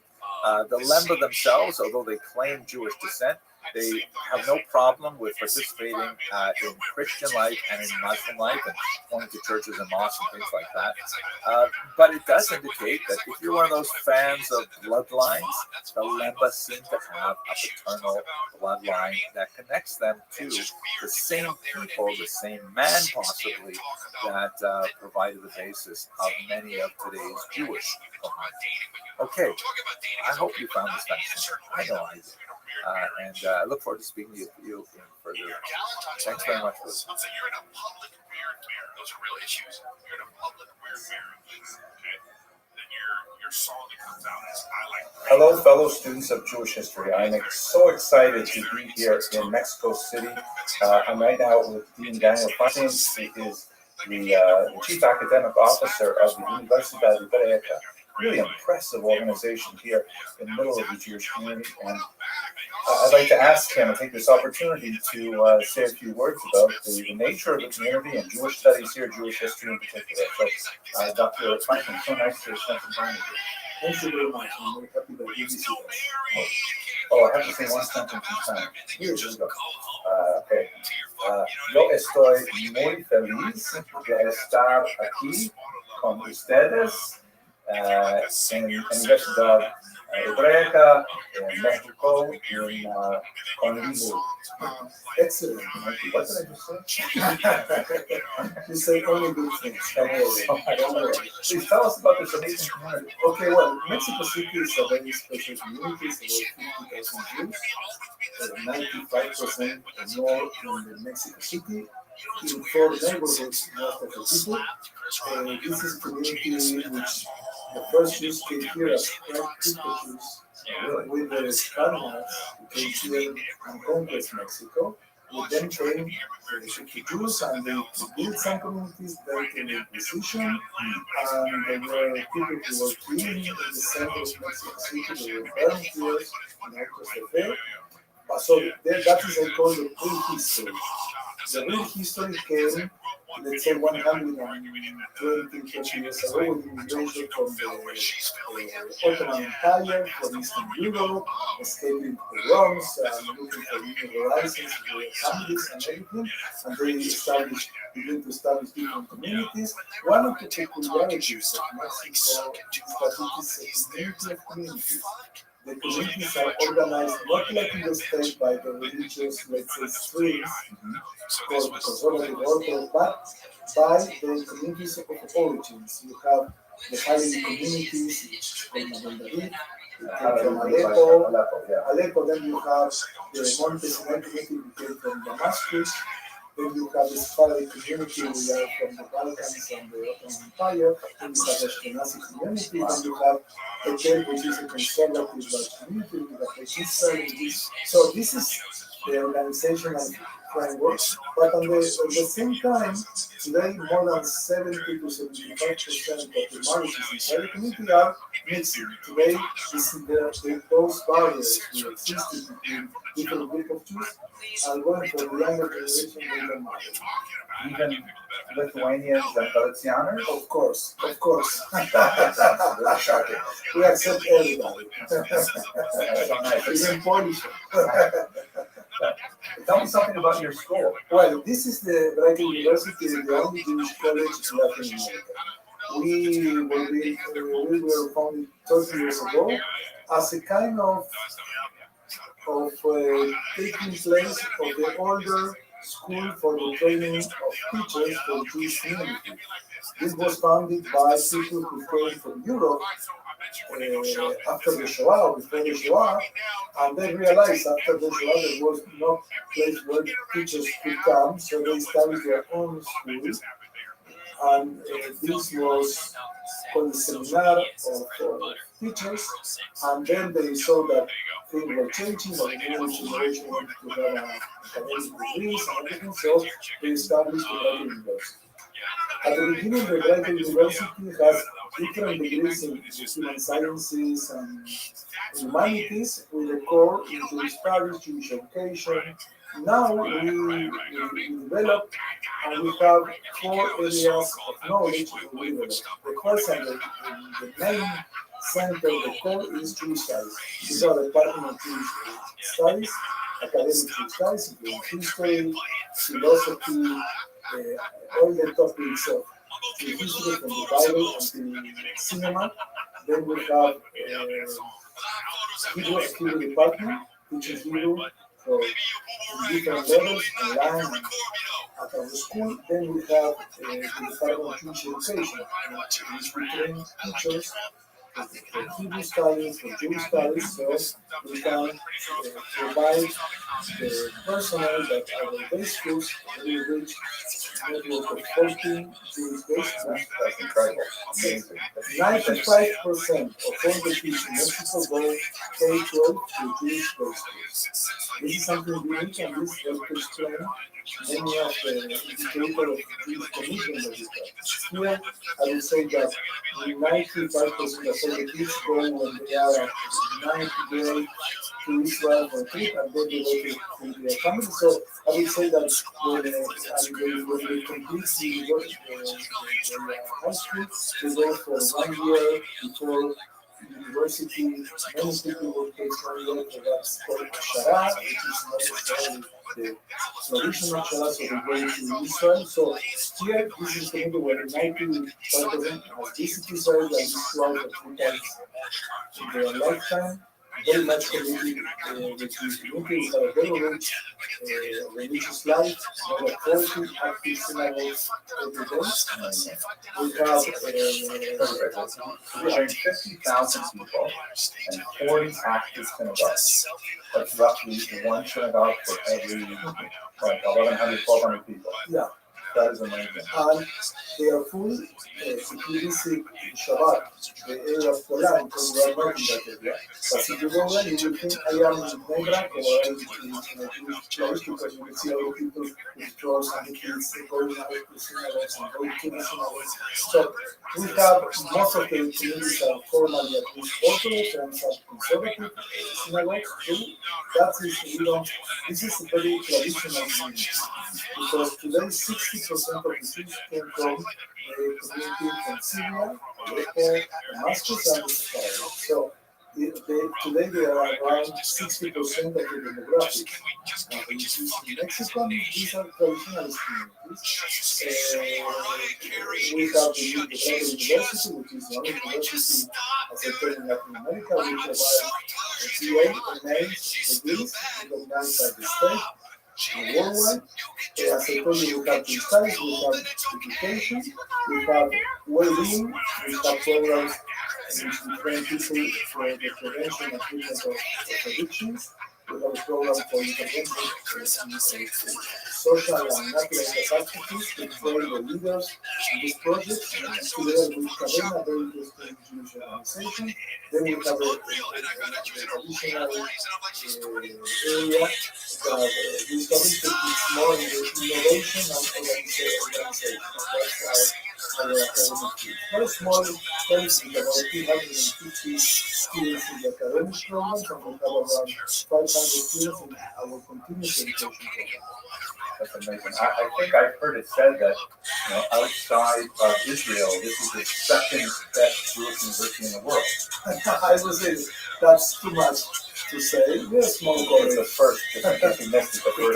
Of course. Well, I would say that we have a small college. We do what we can with our limited resources. We have a nice program of these scholars that take all the time, so we can have students from the States, from Israel, from other Latin American countries. But we are a small college. We have a MA program in these studies. Very interesting because it's multidisciplinary, and I will show you the structure. And also we have it, you can learn here or online. One of the very interesting news about this program in Spanish or in English? In Spanish. But we're thinking opening one in English. Yeah. Well, you have tough competition. Okay, we cannot make a kind of champion. You know why? Because first the prices are much more cheaper than any other program that we can have in the States. I looked at the prices here. Everything is like 2,000, 3,000. I couldn't figure it out. No, but you have to stay 2 or 3 zeros to retranslate it into dollars. May I ask you a question? Could you please tell, I was fascinated by what you told me earlier about your emergency response training program. Yes, there was a student of us at our MA program which is studies, Femi Lamiado, so he's from a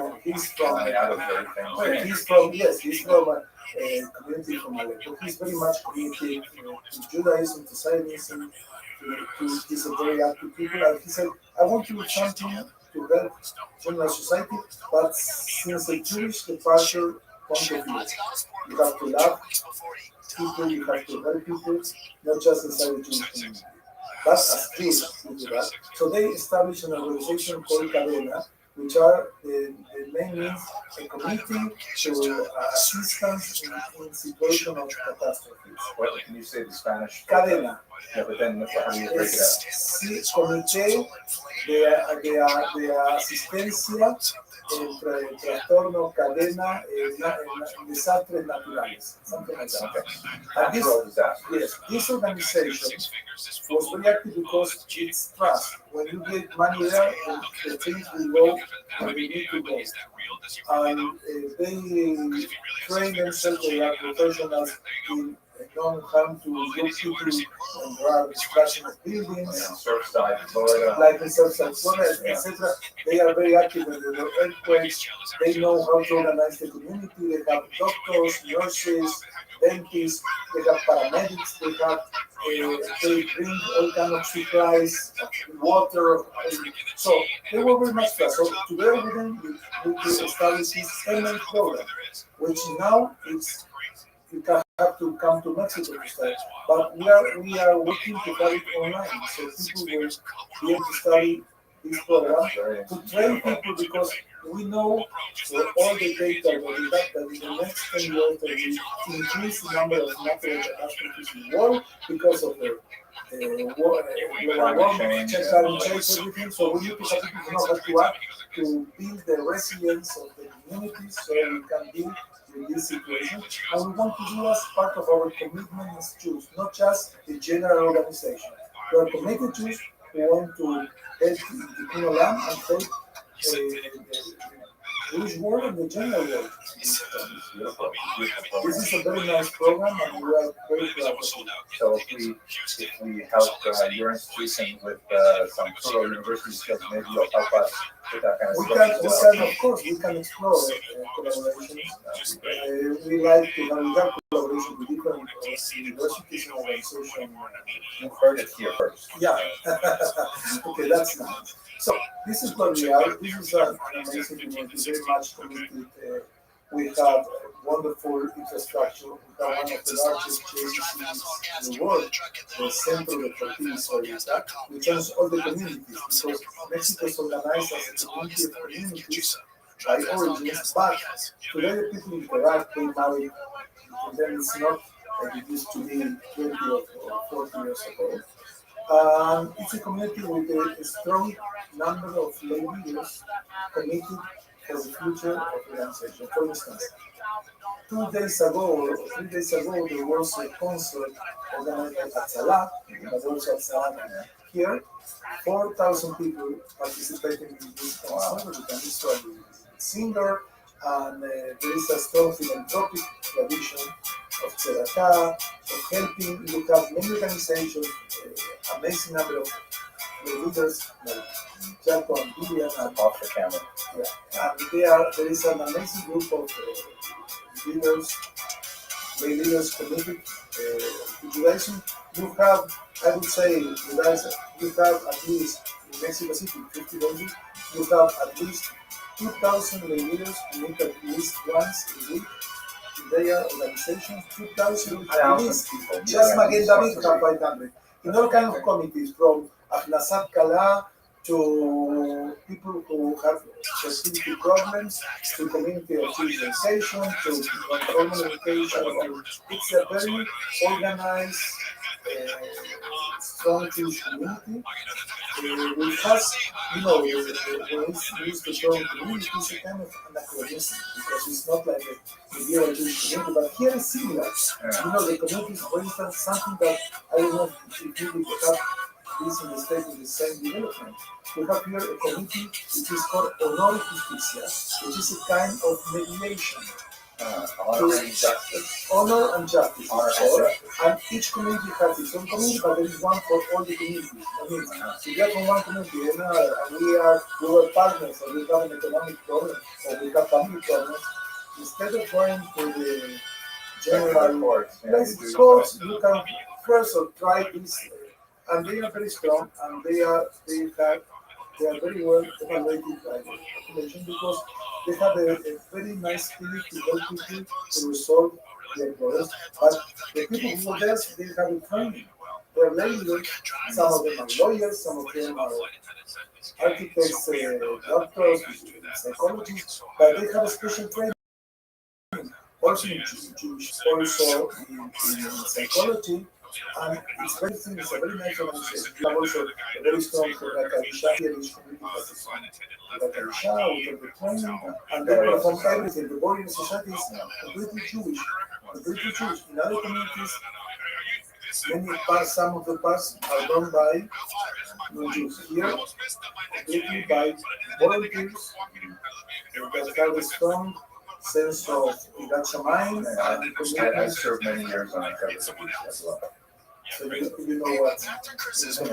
Yeah, and I know what it's typically where I served has always been all Jews involved from start to finish, but we often have the non-Jewish funeral homes, for example.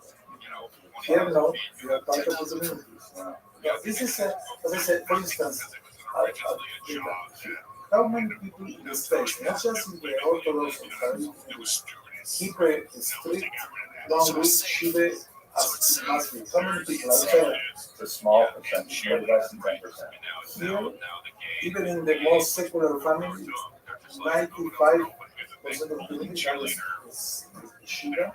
And Rabbi from different synagogues, they appear and they help, and many people. It's a kind of institution. This is a very strong traditional Jewish community. That's beautiful. If I knew more than one sentence in Spanish, I would probably want to live there. Okay, you can learn. You're a very wise person. You know, so you will be able to adapt here. And we need voices like yours, which is traditional voice, to try to combine the scholarship world with the Jewish tradition in a interesting way that is making justice for both. It's very kind of you. I'm glad that there are people here who enjoy the I see them sometimes. I know that you have a very clear and very didactic and very well researched, so I like the approach. Thank you. I don't know what to say. Okay, we should probably wrap it up because we have the other interview, right? Okay. Thank you very much for your time. Thank you. Shalom from Mexico.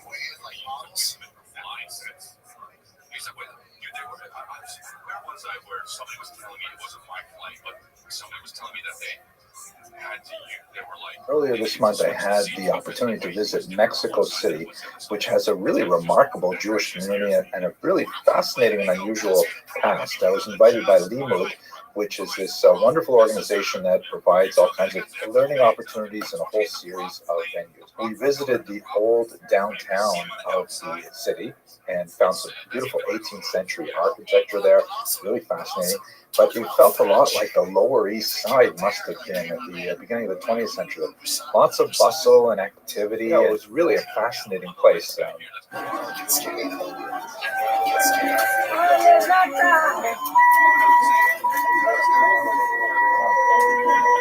was just a few days past the Day of the Dead when we visited it, so there were some strange kind of like shrines still around, especially on the old Jewish street, Calle de Jesus Maria, the Jesus Mary Street, which was unusual for the central core of the old Jewish neighborhood, but in fact there was a synagogue of Jesus Maria on this street, which is kind of ironic.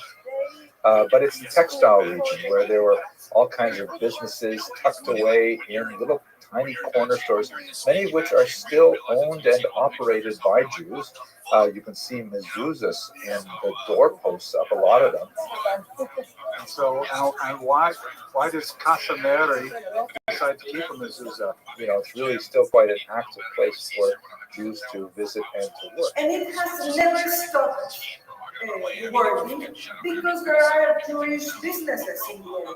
So they live somewhere else, 1 hour from here, but when they come here, they work. At 2 o'clock, they come, they eat a kosher meal, and they go back to work. One of the downtown synagogues was renovated at the early part of the 21st century. And my favorite part of the renovation is that the upstairs women's gallery is, perfectly fine and functional on one side, but in order to balance it out, they put an identical structure on the other side of the room, but there's no access to it. So it's purely for show. The second synagogue, just a few doors down, had, of course, you have to have two synagogues on the same street, right? One that you daven in, one you don't get caught dead in. But the second synagogue has a kind of like a sleeve-like structure. But they have this interior facade, this like patio, because every synagogue is also a social meeting place. And there are two buildings. The one that you saw, the office, and upstairs there was a kosher restaurant for some time. That all the businessmen or the immigrants used to come here.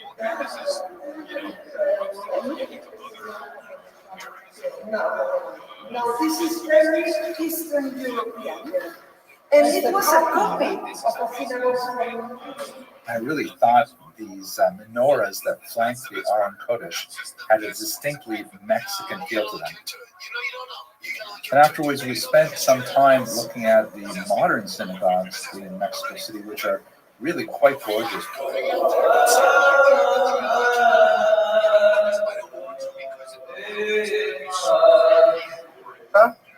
I'm Jack de México, and also soy un ciudadano de Latvia.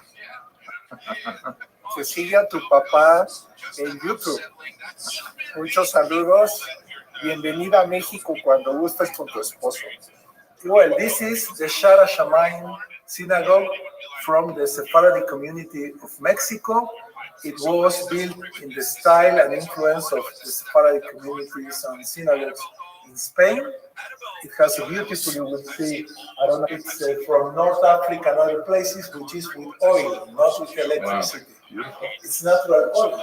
Do you see? Yeah, I see. That's beautiful. This is a look. Oh, wow. Look at that. Gorgeous. It's very active. This is a very active community. We're recovering from the pandemic, but it's a very active community. Thank you. These are remarkably large synagogue complexes with, huge cavernous sanctuaries. I had the privilege of meeting with Chief Rabbi Abraham Saval, who invited me to speak to several rabbinic colleagues of Mexico City, and that was a distinct pleasure. And then he led us personally on a tour of the Mount Sinai complex there, which really is so inspirational. There's so many spaces for learning, and I was especially amazed when he showed us what they have in the sanctuary in the Aron Kodesh, in the Holy Ark. Wow, they are very interesting.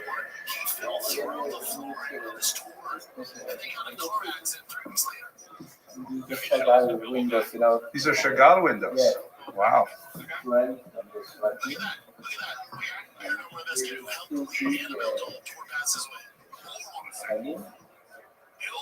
But look this. Okay, I'm coming.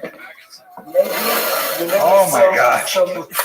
So big. This I've never seen. Wow. To see how many different there are. Oh my gosh, this is Look, beautiful. look how many. These are all in one. This is gorgeous. Don't have place for. It was really interesting to see a Mexican flag where normally we would see an American one. And these synagogues have like beautiful restaurants inside them that are they're really more like community centers, but they're gorgeous and they're all over the city.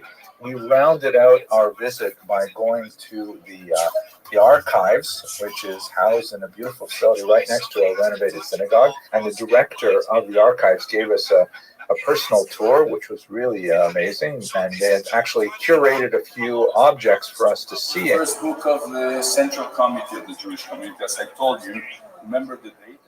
Some of the last Jews that could go or escape from Germany. You know the J, the big J, wasn't really established by the Germans. This was an aspect of Switzerland. Switzerland government trying incredible with supposedly neutral Switzerland asked the Germans to. The Ashkenazim are a minority in Mexico City, but I also had the opportunity to visit one of their amazing synagogues as well. And I was especially impressed with the stained glass window in one of the sanctuaries, which has the verse from Ezekiel 37:21. It really impressed me that despite the tremendous natural beauty of Mexico and the strength and vibrancy of this community, they still had that same yearning for Zion, that one day they would be taken out from their places of exile around the world and brought back to the land of Israel. And then a possum walks up and pisses on their face. That has to happen. As long as time keeps going, it'll happen. It's not because the possum's haunted. Hello, most valued students. I am delighted that you've decided to sign up for PHIN 233 Biomedical Ethics. My name is Henry Abramson, and I'm proud to be your instructor over the course of this semester. My background is not from the medical field. I'm a historian. My first degree was in philosophy. So I'm especially interested in the history of ideas and understanding how groups of ideas come together to create values that later inform decisions that medical personnel have to make. And the approach that I'm going to take to this course is primarily one of issue spotting, meaning we're going to look at the major issues that you will most likely confront as a medical professional and try to understand what the intellectual and philosophical background to those situations might be. And hopefully that will help you understand how to approach your professional duties with responsibility and with integrity. The emphasis of the course is therefore mainly to just sensitize you to the important issues rather than to provide definitive and final rulings on exactly how you're supposed to behave. Quite often, the technology changes so rapidly and societal rules change as well. So the specifics of how you're supposed to behave in your particular professional environment will really depend heavily on what the ethics guidelines you need will consist of.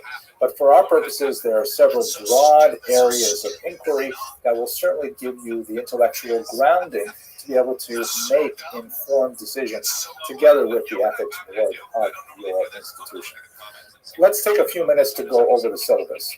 The main textbook is this one here, Legal and Ethical Issues for Health Professionals, and it takes a decidedly secular approach, understanding the various backgrounds that come to bear on any given question that you may face, but we're also going to look at it specifically from the Jewish tradition. That is a required text, and I would rely on it very heavily. We also have a couple of recommended texts. Edward Reichman's The Anatomy of Jewish Law, which just appeared this year, actually. Very brilliant. Really a history of medicine, again, from a Jewish medical ethics perspective.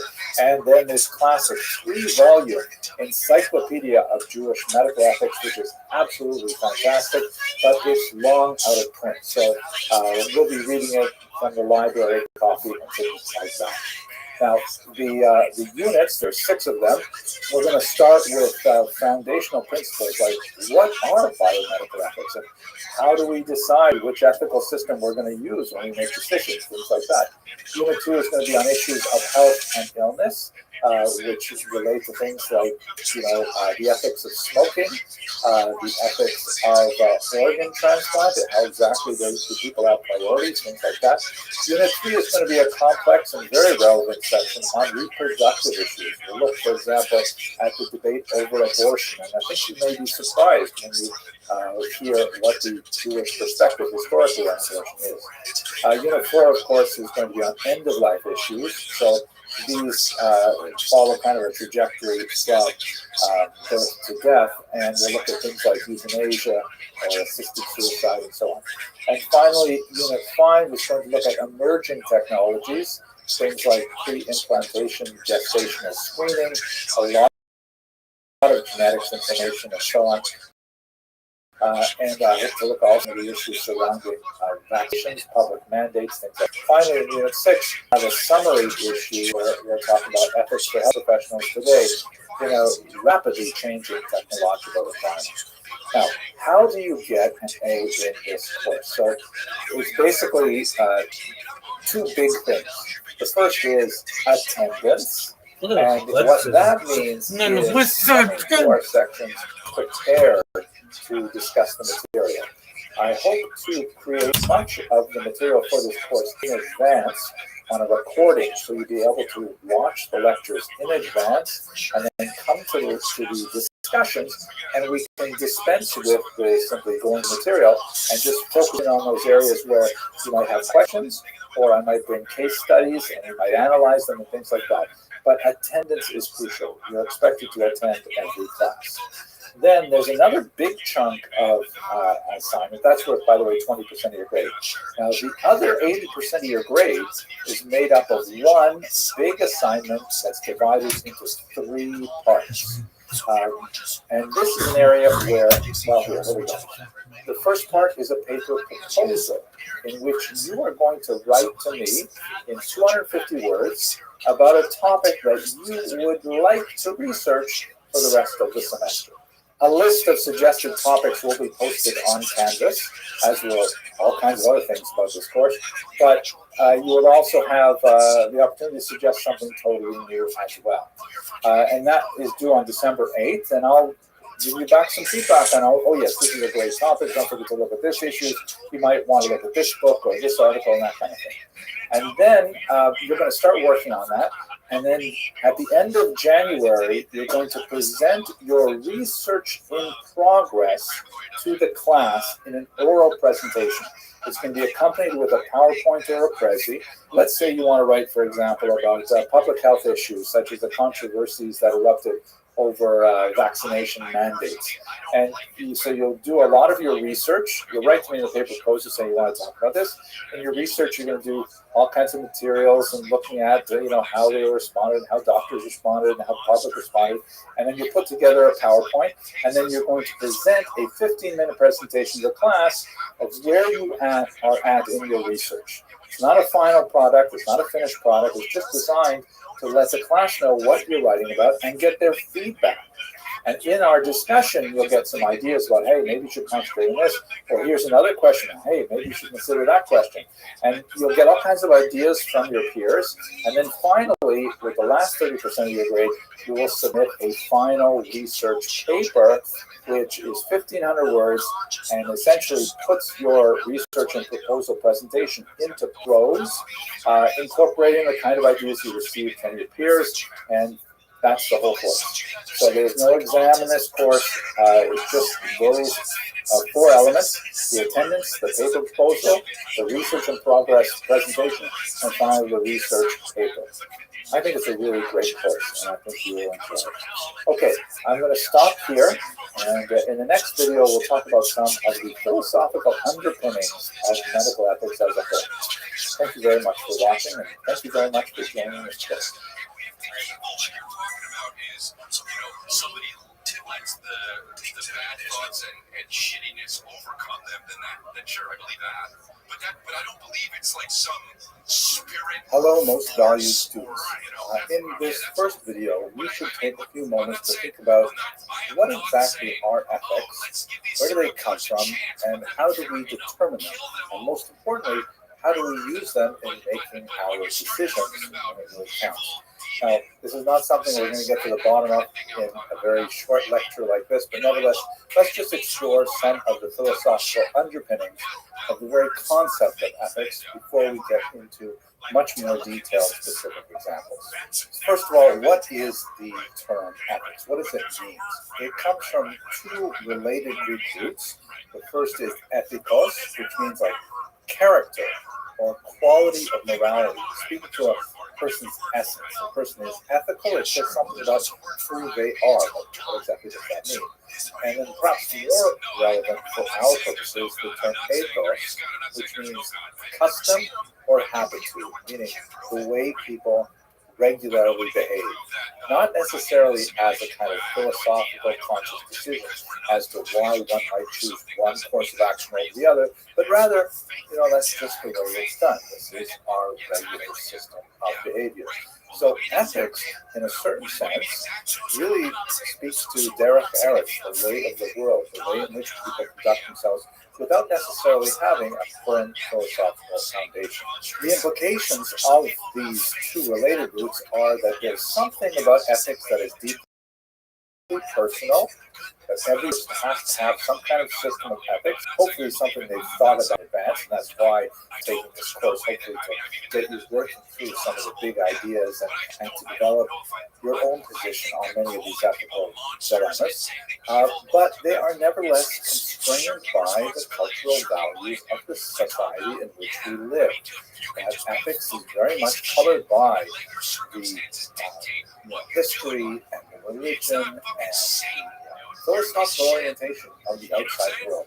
So regardless of where you personally may come from, you are affected from the outside, and when you are placed in a situation where you will regularly have to make very serious life or death ethical decisions, it's really important to sort out these things and get a solid foundation for your own peace of mind. This image, by the way, which the original exists here in New York City in the Met, is the Apology of Socrates by Jacques Louis David, very important realistic painter from the 18th century. Shown there in the center is Socrates, who is the great early Greek philosopher who was condemned to death by the Greek ruling powers because he was corrupting the youth by getting them to ask questions, essentially. That's the Socratic method. And the method in which the death was carried out, was he was to drink a cup of poison. Are you ready for me? One of his students handing him the cup, and clearly the students and the rest of the red is very depressed. And Plato is shown, that's his primary disciple, sitting at his feet with his hand on his knee, and Socrates is saying famous lines. If you were winning in Monopoly, and then you decided in 20, I don't want to play this game anymore. I'm ahead of everyone. I'll have a child, and I'll let my child play Monopoly in 20 years to beat these people. Then you go back to game in 20 years. Does the child have more of a chance of winning the game? I don't understand your question. Can you elaborate? All right, imagine you play Monopoly. Okay, right? I'm playing Monopoly. Okay. You stop playing Monopoly, you're about to have a kid. Okay. Right? Yeah. You're winning the game of Monopoly. You're absolutely dominating the game of Monopoly. Okay? Okay. You're about to have a kid, so you stop having the game. You leave the board there. With all your assets. The board is, you have owned like so many properties. There's 3 players left in the game. You're in front by a landslide. Right? Okay. Okay. You forget about the game for 20 years. Your child comes back to the game and takes over your spot. And then he tells everyone that was playing the game to come back. Okay, you have an invitation. Does your child have a better chance of winning than everyone else in the game? You were absolutely destroying? Yeah. And nothing changed about the game? No. Yeah, seemingly they have a much better chance. The only difference is you can't play, only your child can play the game now. Have they ever played before? Yes, they played other games. No, have they ever played Monopoly before? Yeah, they played Monopoly before. Yeah, then they have a better chance to win. Did you know that you have an invitation to Match Monsters? So why don't most people do that for their children? I don't understand. Why don't people do that for their children? What, play Monopoly and then don't play for 20 years and then play? Well, Monopoly in real life. Buy assets for their children in real life. They do.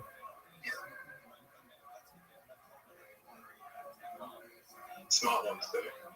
Right. But I'm just saying, if you want your child to win, you got to buy assets.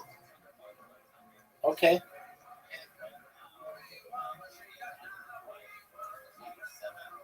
Oh, Rabbi, I have the advantage here. Let's see You you. realize that? Let's see you win, big dog.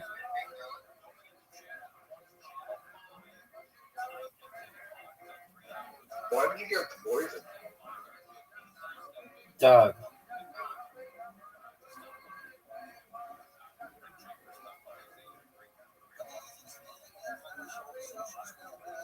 Oh, you drank 2 mana from me.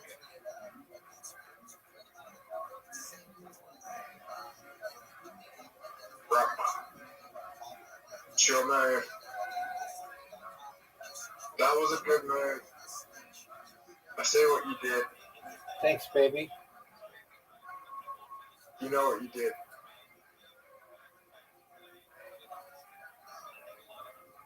Oh, good move, dude.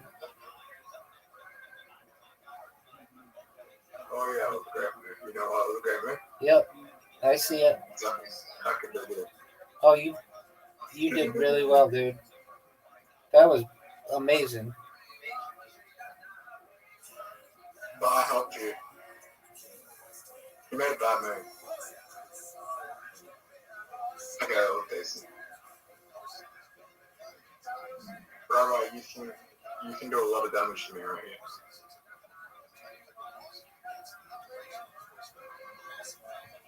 Rabbi 1, I lose 2 men. Okay. Oh, what? I hate you, Rabbi. I love me, baby.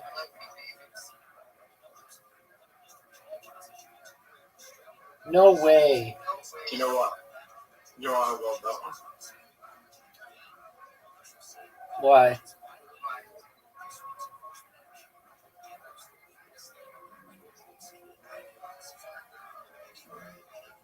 Oh, wait. Fuck's sake. Rabbi is in front.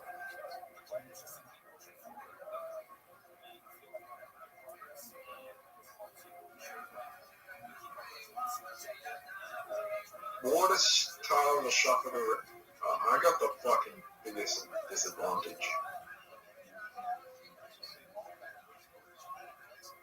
I don't know about that, son. No, water tiles are shuffled every time. Word, dog. Do you think that's an advantage or a disadvantage?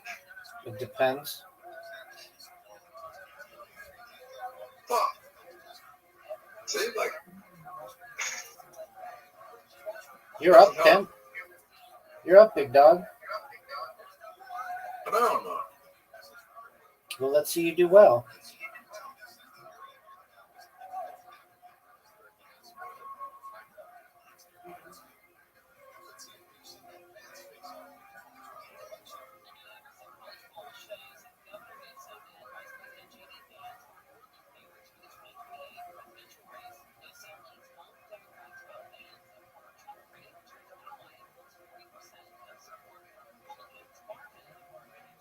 I mean,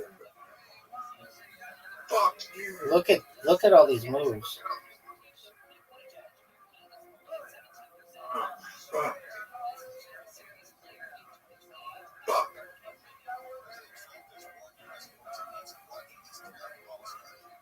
Rabbi, you're the worst human being alive. Thanks, baby. That's me. That's No, okay. hey, I take shit all day. No big deal. Who do you think the worst? Who do you think the worst human to ever exist was? It's subjective. I don't feel any person is any worse than anybody else.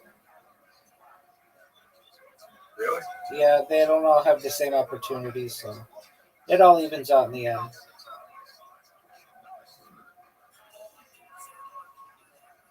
I don't know. All right, well, you're entitled to your opinion, baby. All I know is that you have 10 seconds to make a move. Baby, you have 10 seconds to make a move. I mean, there's literally people who have started wars profit. Word, dog.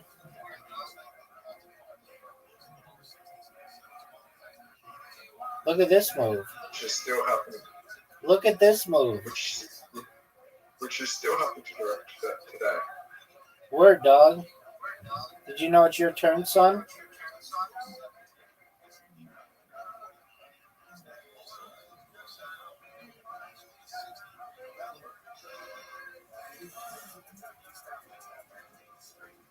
Look at you. Look at you.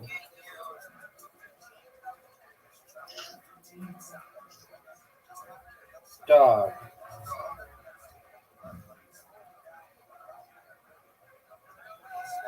I mean, there's a.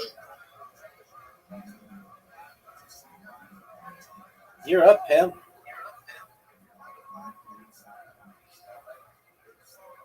Oh, fuck.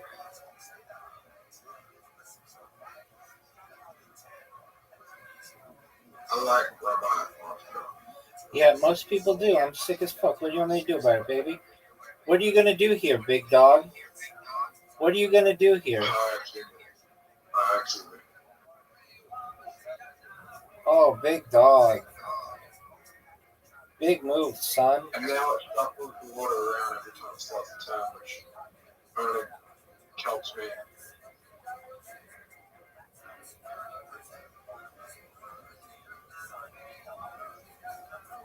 Oh, you know what the best part is when you did the sake part? I had no mana anyway. Are you proud of that? Yep.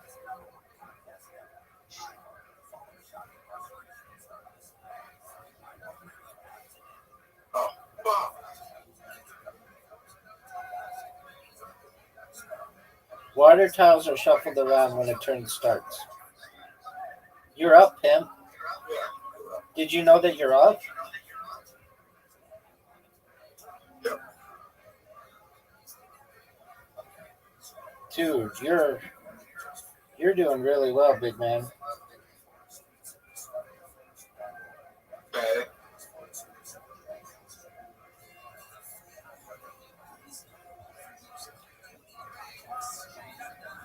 That wasn't. I don't think that was a good thing. Okay, well, you're entitled to your opinion, big dog.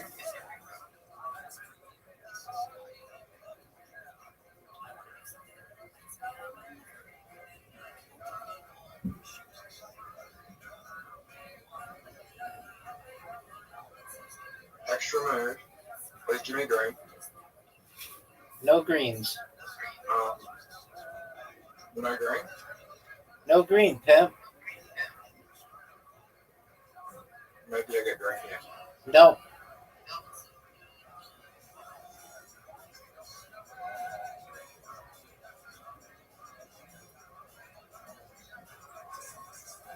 This will do a lot of damage to me. And I'm about to. Oh, Rabbi, look at this. Oh, fucked up. You're up, pimp. Dog, did you know that it's your turn?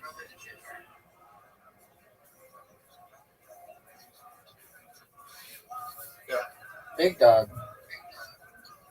Well, I don't know about that move. Oh, what a great move. Dog, there's an obvious move.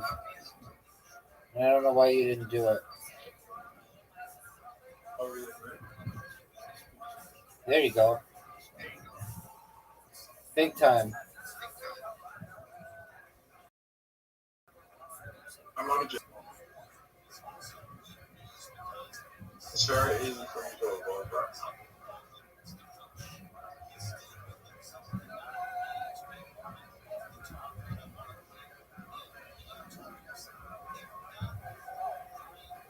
Holy shit, that was a good move. But it was a better move than this.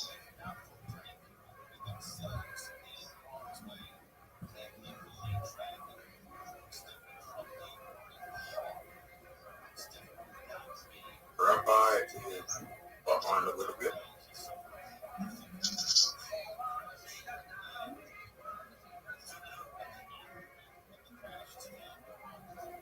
Rabbi, you need a hero.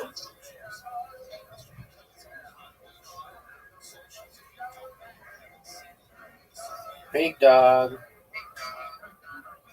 Oh, you just one. Big dog. Remember just one here.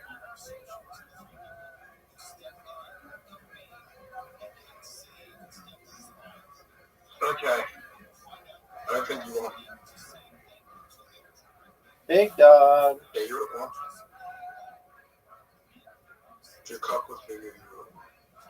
It's as big as I need it to be, baby. You're up, son. What are you gonna do?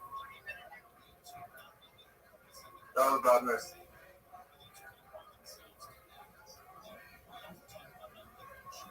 Oh, what was a bad miss? Yes, it was. Oh, you fucked me. With that water shit. You won.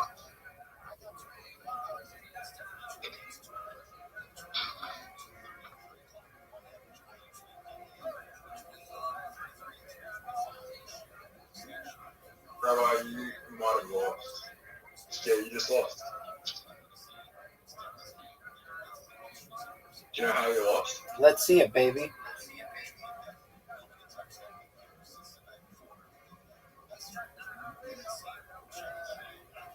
No way. You just lost. No way.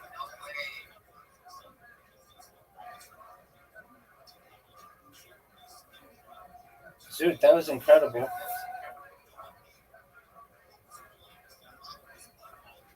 That was a good play. That was beautiful. Let's go again. Nope. We're playing something different. Monopoly? We can play Monopoly after this.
Hey.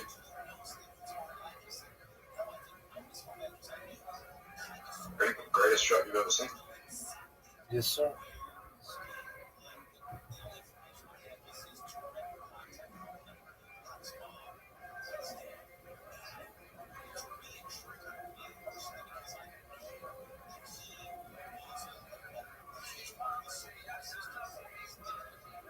Did you see that shot?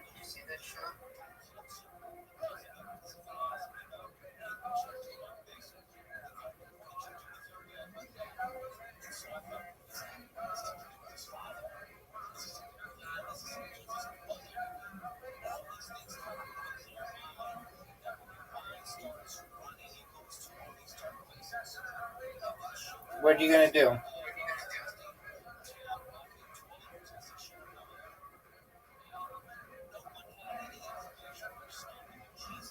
Rabbi, I helped you.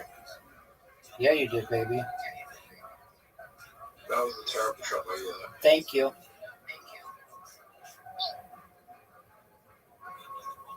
Also a terrible shot by me. But I don't think you have like much of a shot anyway on the board here. Rabbi, you're playing terrible. What do you want me to do about it? I mean, I'm playing just bad, but I'm playing better than you are. now we're got tied. You're tied now. Okay. If I shoot you there, it's going to help you, right?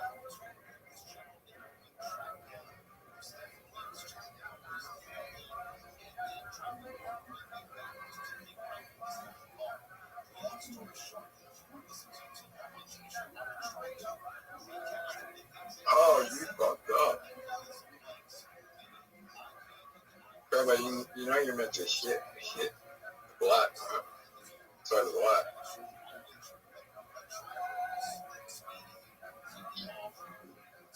You can hold the control. Is that right?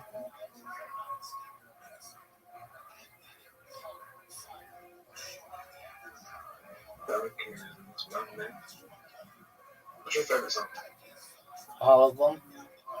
Depends on my mood. Depends on the day.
You're up, Pam.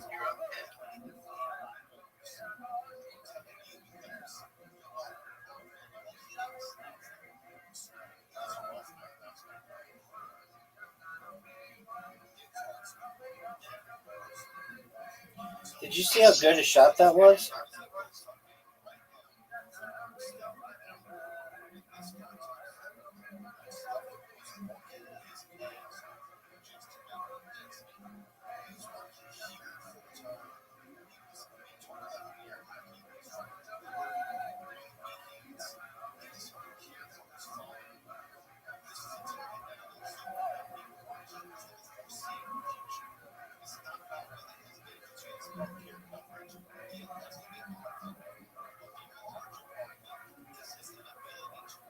Okay, are you ready to lose? You could do it. That's one. Imagine this countdown. Let's see it. I feel like that's gonna go in.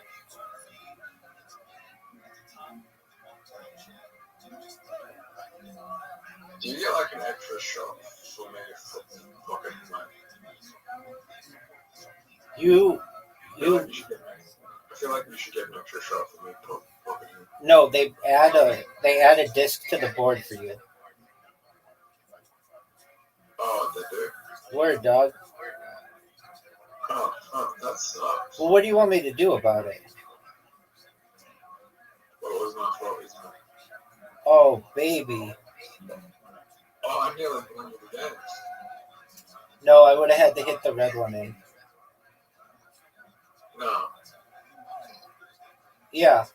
I think it would be good. No, it doesn't. Would it give me another fold? No. I think it would put it back on the board. Oh, no. Dog. Are you ready for this, Zoot? Zoot, I'm going to dedicate this shot to your comedy career. I want it to be successful. And the Bonnie Blue. Look at that, son. Zoot, you... By the way, Bonnie Blue went all the way down to 10 yesterday. What? Did you lose internet connectivity or something?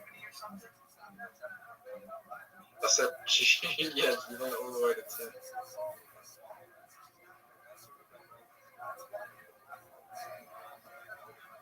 Why'd she go all the way to 10?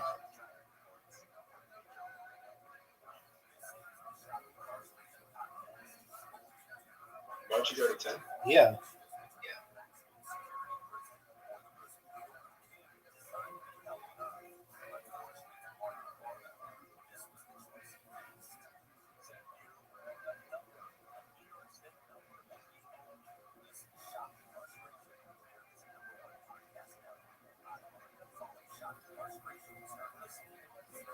You're up, pimp. I'm not down. You shit like that. You're singing Justin Bieber. Are you gonna go? You are correct. I know, but are you gonna go?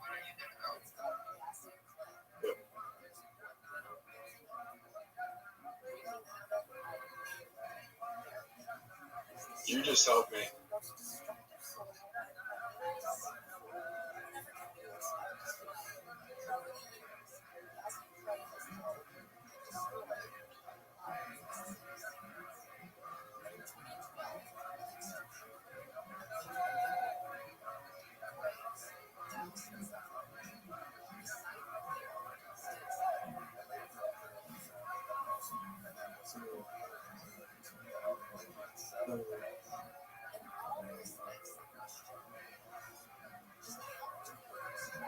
You ready, Rabbi? 1, 2, 3, 4, 5, 6. Oh, yeah.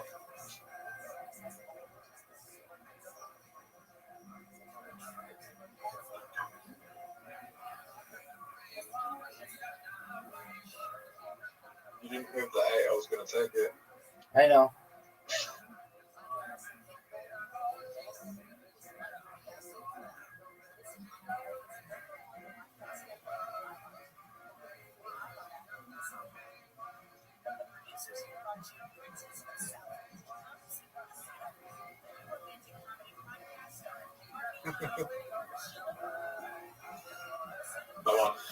STFU Zoot.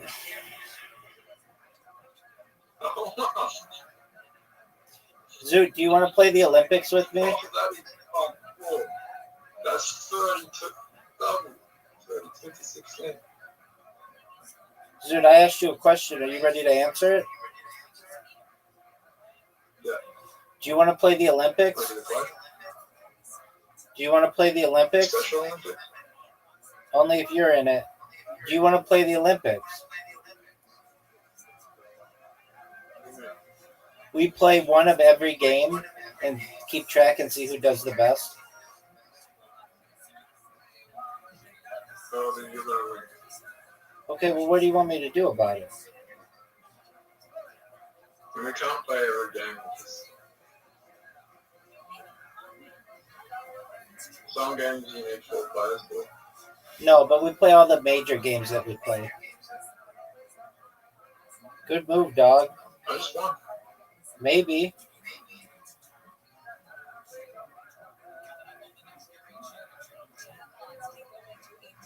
That was a good move. Thanks, baby.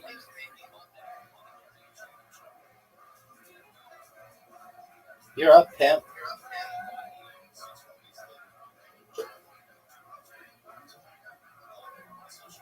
You have to move the stone and you're going to take it. Why would you do that? Why not?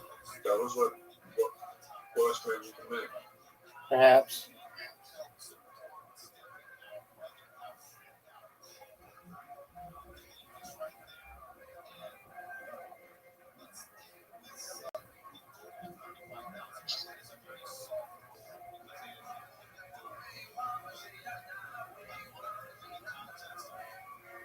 Well, I demolished you.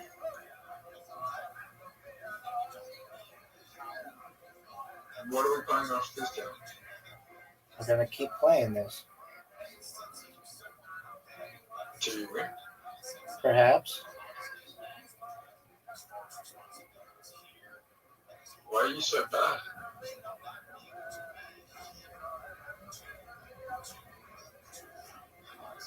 Maybe I've let you win.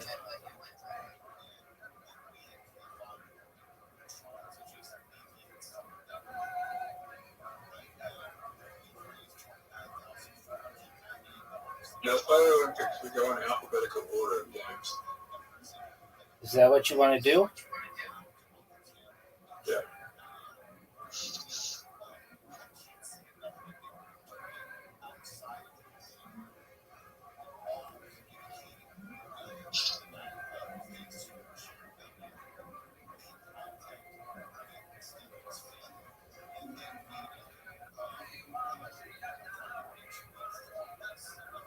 Rabbi, you want?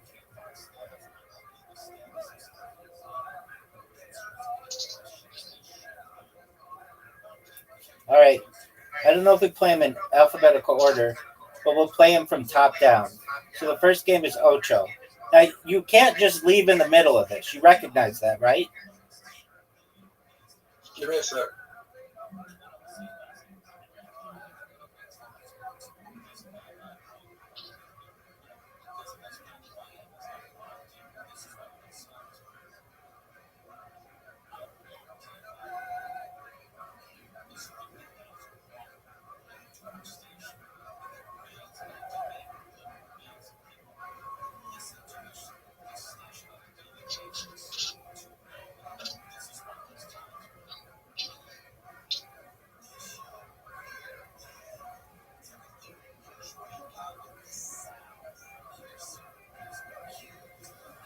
Yo, dog.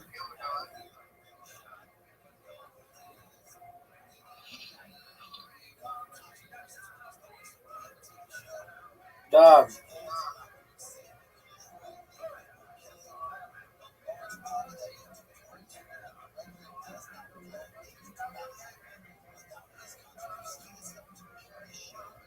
Yeah, Rick Steiner went live.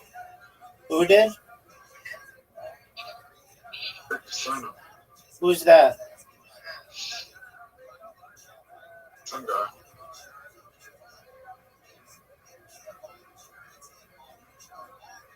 Right, did you send me invite? Are you ready? Yeah. So you're not just going to leave in the middle? No. We're not doing alphabetical order. No, we're doing from the top down. So Ocho, Paul, Craig, Carmen, match monsters, ball bots, mini golf, table soccer, peanuts, bowling, word blocks, disco, You're up, pimp. Ludo. You're up. Are we really gonna do bingo? No, maybe.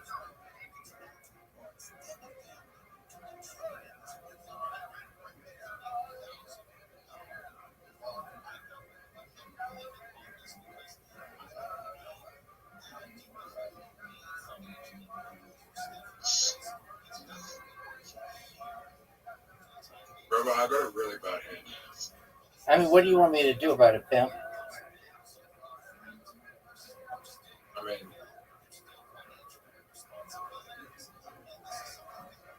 oh no. Oh no.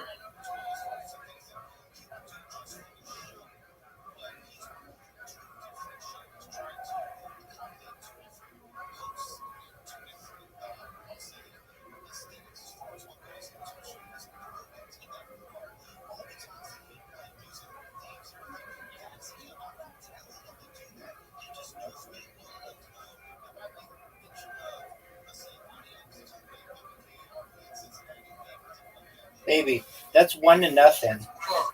1-0. Rabbi's winning. One. Next is pool. Yeah, you got one. I mean, what do you want me to do about it?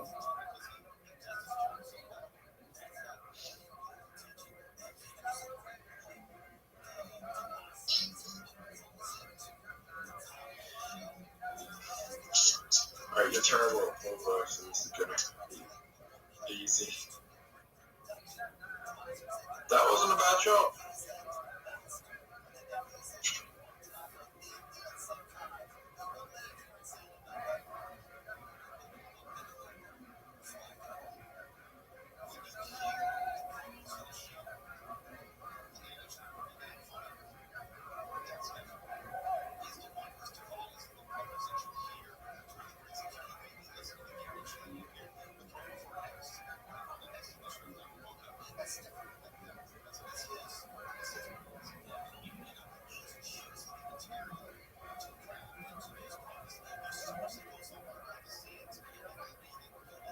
Look how sick a shot that was.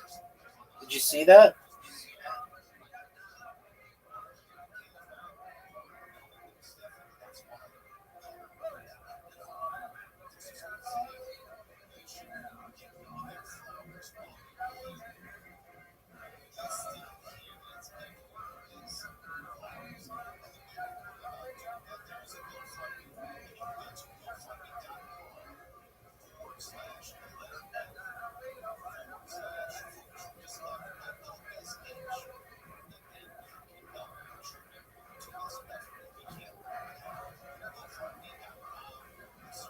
that a good shot?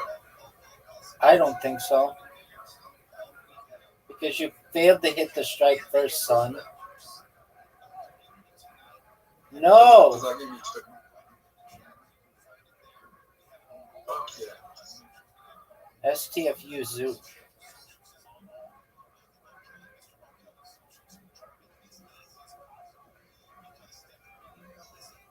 Good job. Are you proud of that shot? And then I got two. I'm gonna get two in.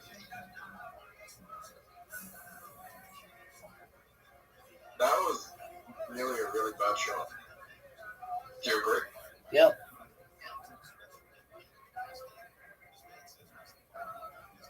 And this is a good shot. Oh, that was a kiss shot, a kick shot, and a bank shot, dog.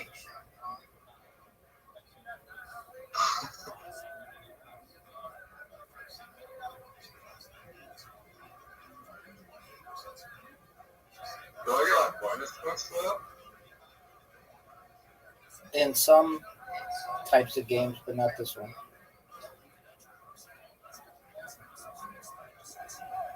Dude, look at you play. But look, I have the worst fucking shot possible.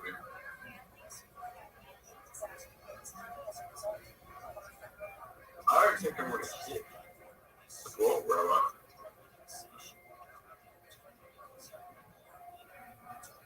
I don't think I can get it in.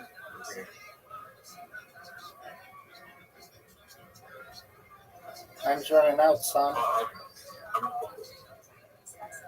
just gonna do that.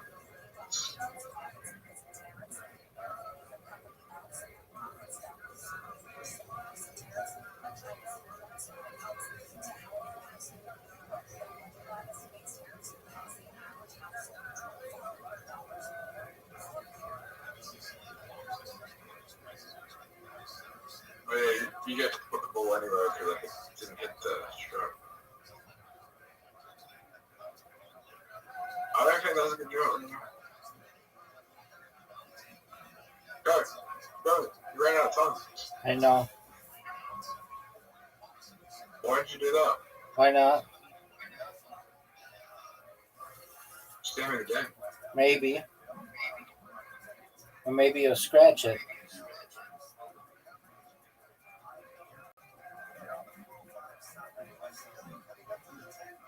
I mean, this is a hard shot for me. Oh. You scratched. Zoot, you scratched.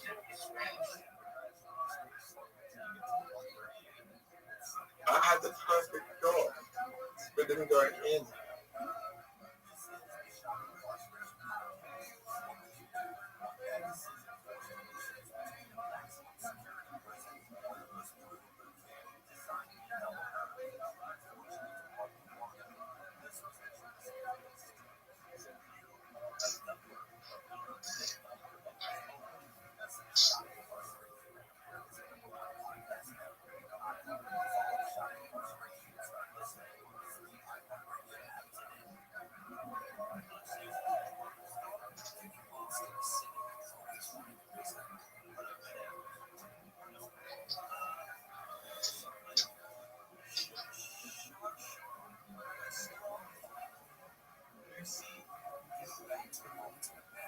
I won. It's 1-1. Let's go next game.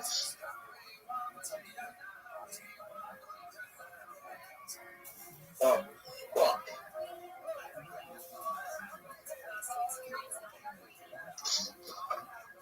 It's a game I've never won. Oh, yes. So I said yes. You went first. You know what happens when you go first? What's that, big dog?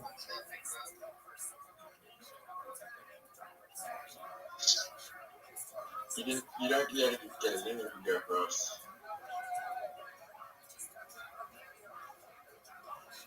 Rabbi, look how good my setup is doing.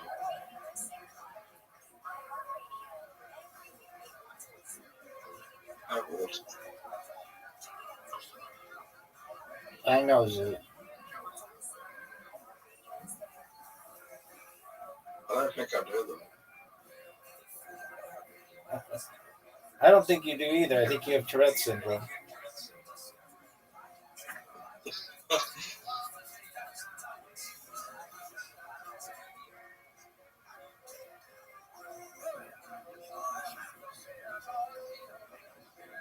All right, Zoo. Here's your turn. Start taking some leads.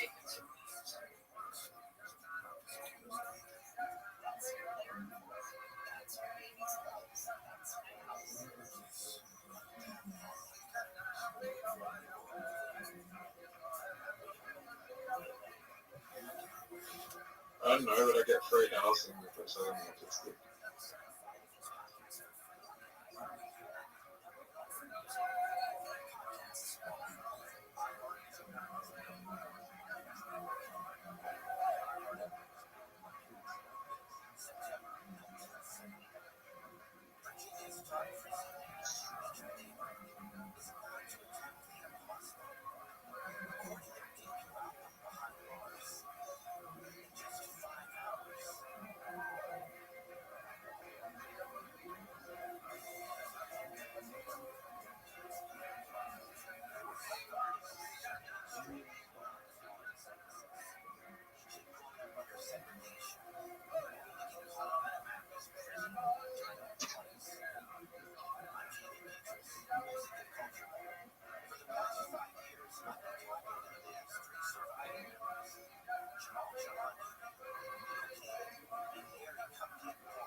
I just want.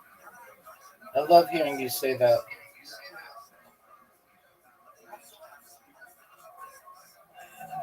I think I just want. No, don't think. You need to know, son. I mean, look how badly positioned you are on the board with what it is.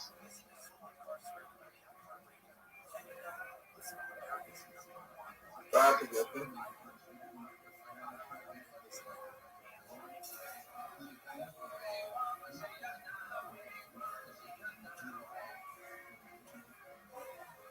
Go.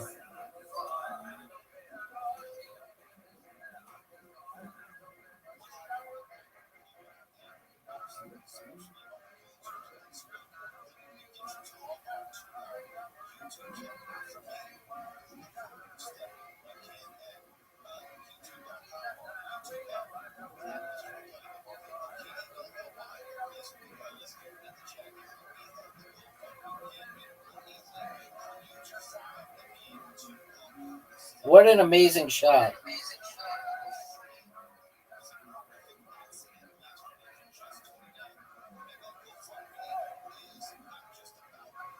You're done, baby.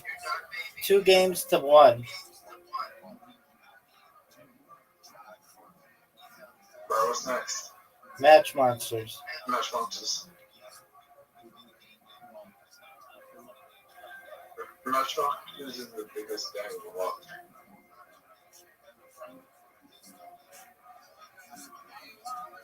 I mean, if I bought a DLC character, it'd be fucked. Then we wouldn't be playing. You have to play fairly. Are you gonna pick your other guy? Oh shit, I selected. What? I keep selecting.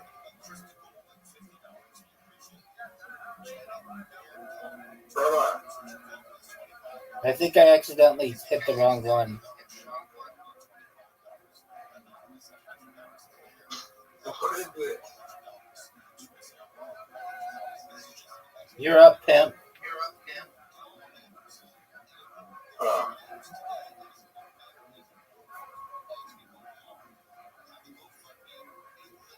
So I can get me DLC characters.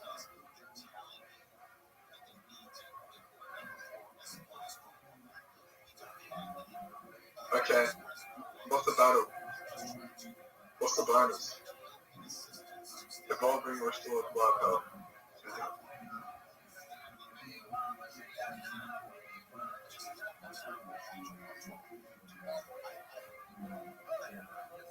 Rabbi, your turn.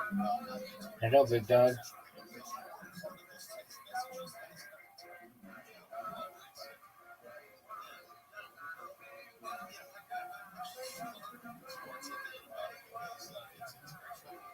You're up, pimp.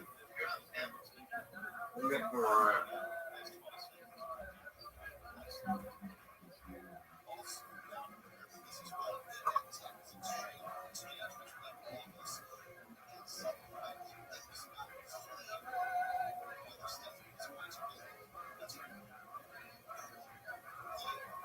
I got purple.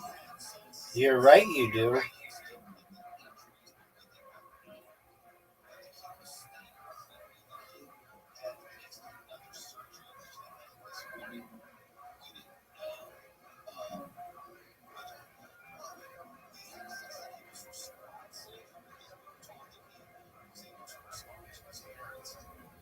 Oh, big time. Psycho bite, bitch.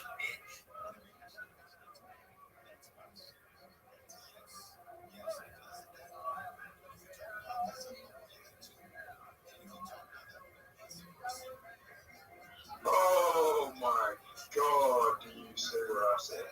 Yeah, do it.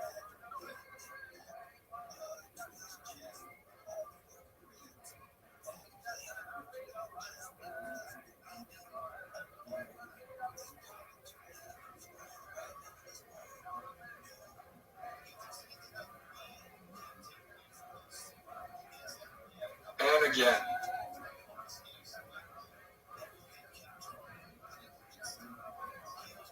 Have you ever seen anything like that before? Baby, calm down. What do you mean, calm down? I'm just doing my thing.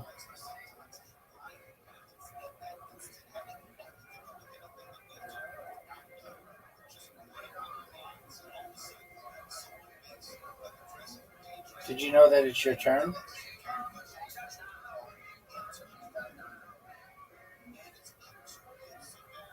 Yeah.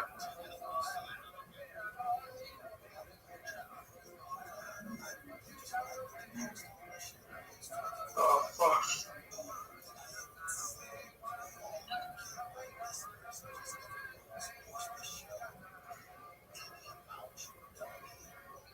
Why did you do that?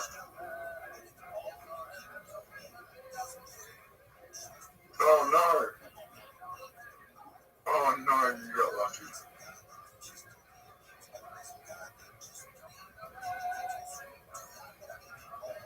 How much damage did you just do? Not a lot. You're up, big dog. My turn. You're up. It's your turn, son. I know it's my turn. Are you gonna go? Yeah, I'm just trying to figure out something. Big dog, everybody's waiting on you.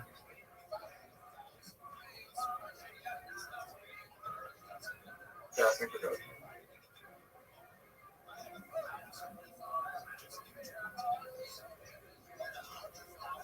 You got an extra move. Why would you do that? Why would you get to the extra move? Where's the extra move? Oh, I see it. Thanks, baby.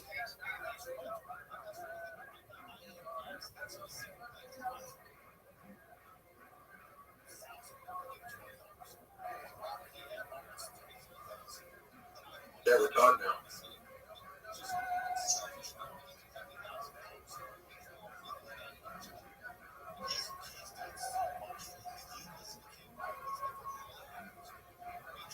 Okay, yeah. You got it.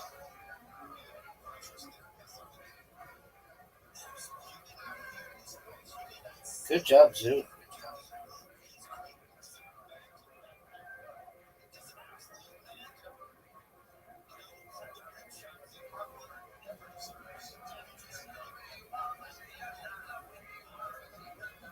Oh, baby.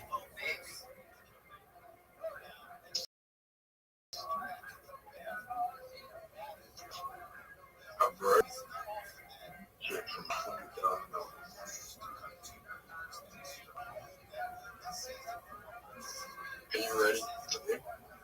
Yeah, baby. Because I don't think we're going to leave.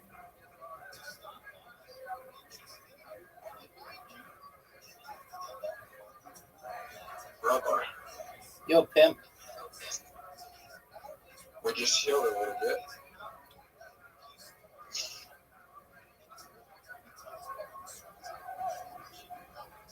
Right. That's Celeste. What else?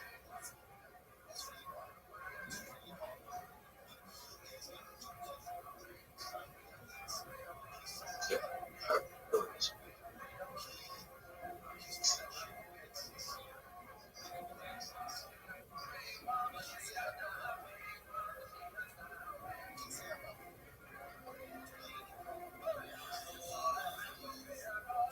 Are you gonna go?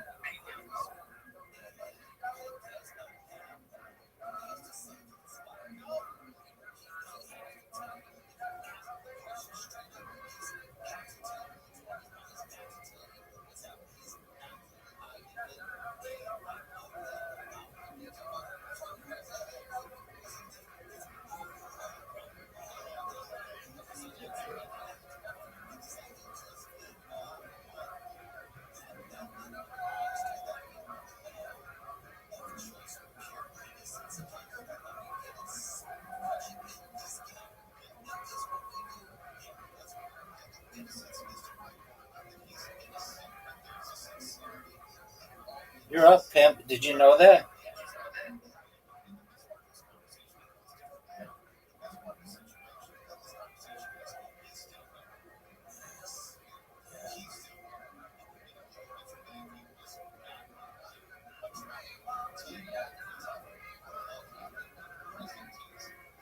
You think I can win? Maybe.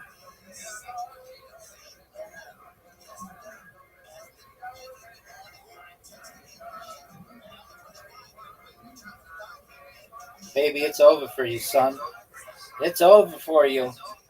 3 games to 1. Fucking, you chose the hardest fucking matchmasters to bring on the board. I mean, what do you want me to do? All right. Do you want to play Brawl Bots, yes or no? Yes. Otherwise, you know I'm dog shit at robots. I am too. No, you're not. It's dog shit, man. I'm terrible at it.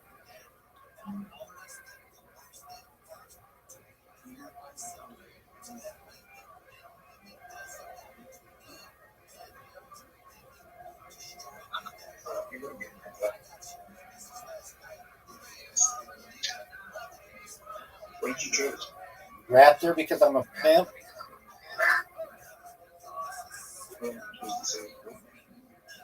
Is that what you chose?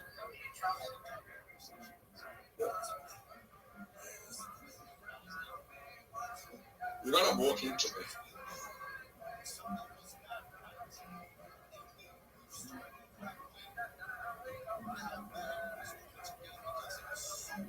Oh, what?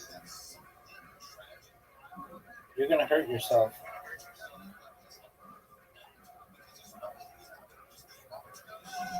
You just lost in 1 shot. That was incredible. Okay, the score is 4-1.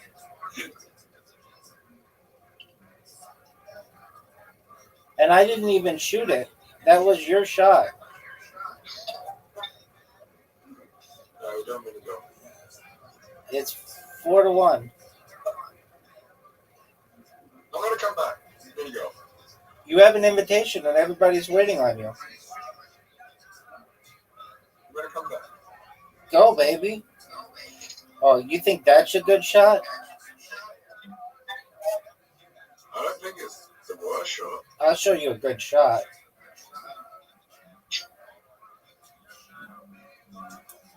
Do you see my shot, Zoo? Zoo, do you see my shot? That's an incredible shot, but Thank you, baby. I don't think I have.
Look at this shot, Zoot. Are you going to be able to beat that?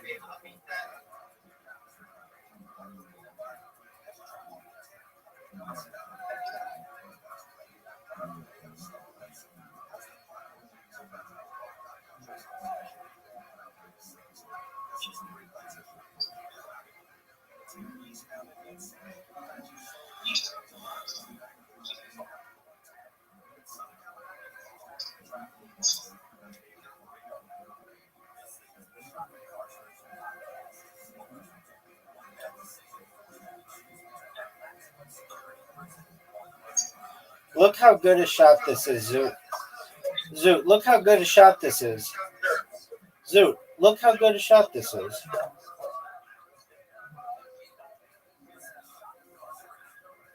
Big dog. Big dog, that's way too hard. Way too soft.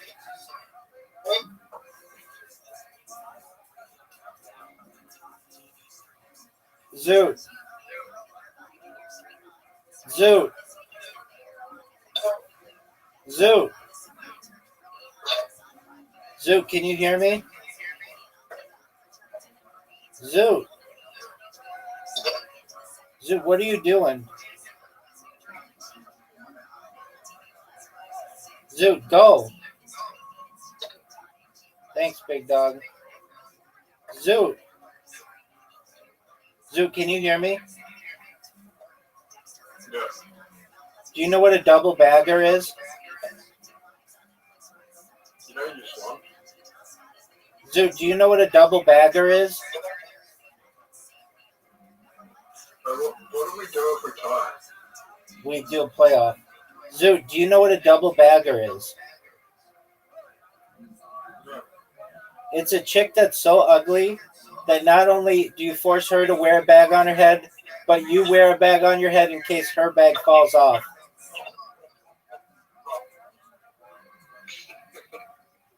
Isn't that funny?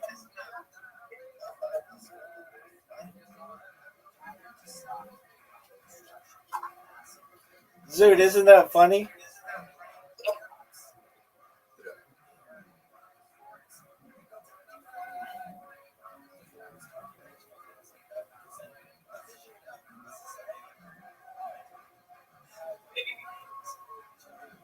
Zoot, was that chick at the adult library or whatever a double bagger? No. What are you doing? She was just a single bagger? Yeah. Okay.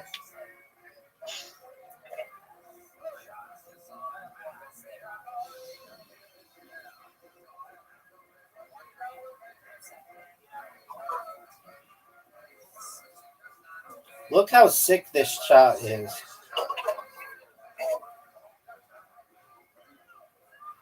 Zoot, you need... Oh, wow, that was really good. Zoot, you need one of the greatest shots in the history of mankind. History of humankind.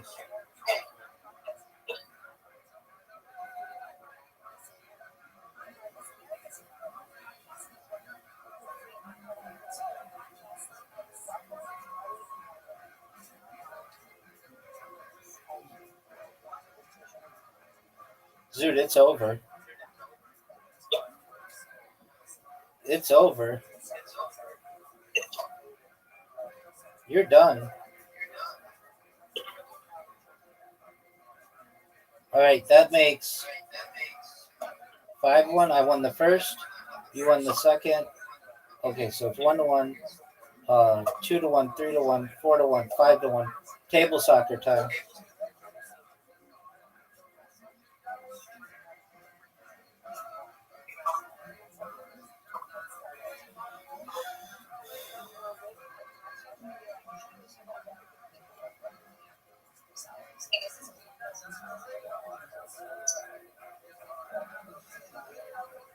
Stand up and turn on, right?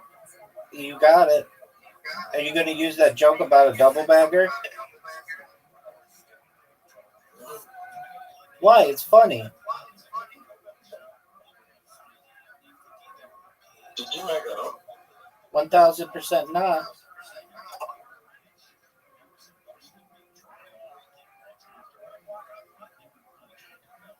Baby, did you know that it's 1-0? You know that I got to do better than you here by doing this. Let's see it. You ready for the greatest? Yes. Greatest IQ maybe of all time. Yes. Ready? Yep.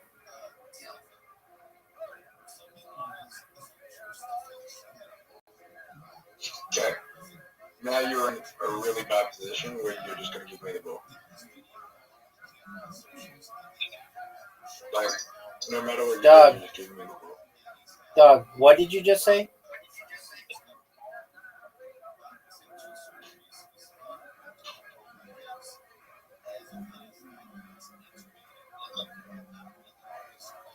Dog, do you know what the dragon attack is? Let me give me the ball.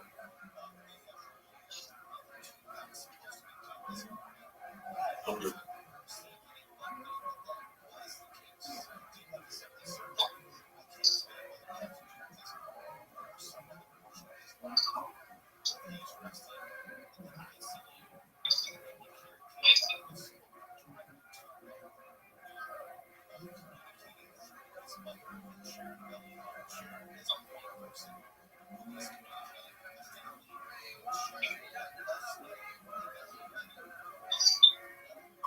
Are you going to try to make this?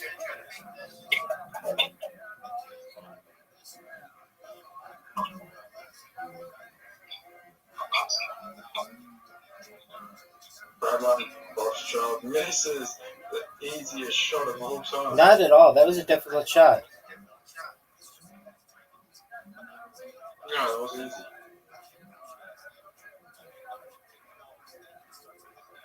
Oh, what?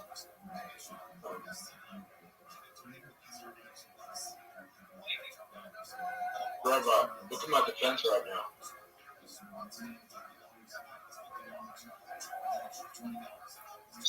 You find it annoying if you can't score in the first game, first shoot?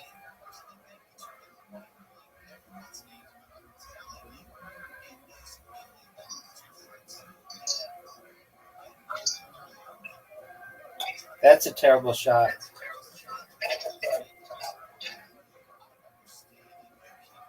I think it is. Baby, look at this. Zoot. Zoot, look at this. I don't think Zoot, do you know what the dragon attack is, son? Do you know what the dragon attack is? I don't think you're going to score. Anyway, I'm going to do better. I'm going to do this. Ready?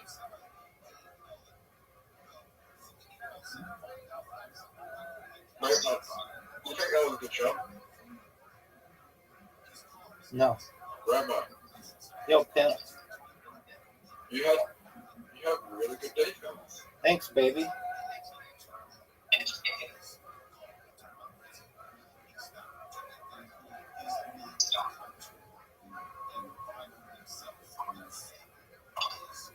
No passes, baby. Oh, make it. Dog.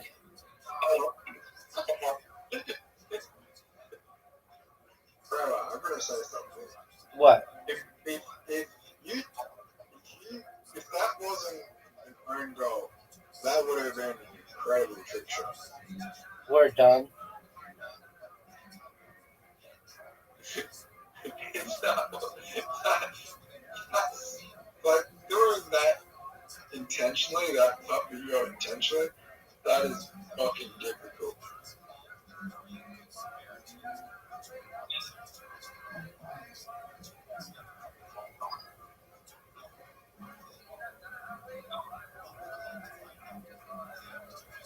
Don't do this. Come back.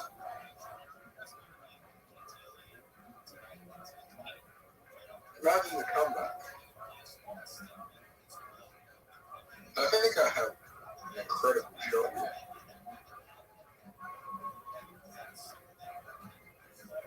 That was a good trick shot. Watch this move, Zoot. Zoot. Do you know what the dragon attack is? Not hit the ball. Alright, what's up? What's the table? Baby, let's count it. 1, 2, 3, 4, 5, 6 wins. Bounce is next. Do you want to play easy, standard, or pro? We'll play standard. Football count? Yeah. Accept the invitation, Pam. How many do we go? What? Like another 35 games. You're up, baby.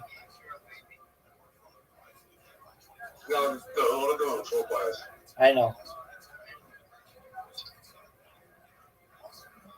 I have a feeling I'm going to win here. Okay, remember that.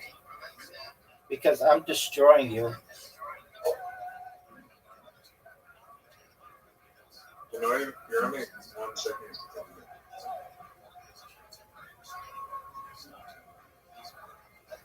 We're only 1 second from it while we cut.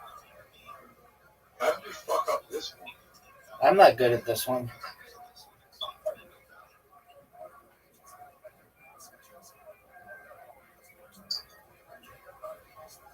The next one's really easy.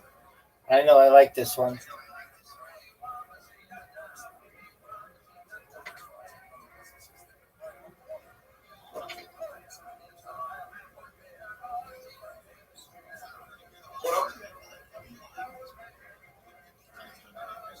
This is a close game, Zoot. Oh. Fuck. I hate this one. Fuck. This one's so annoying. When we get the bonus, like when we get the color change, it just fucks you up. What? I swear, like, Rabbi, this is going to sound weird, but I swear like the gravity dropped.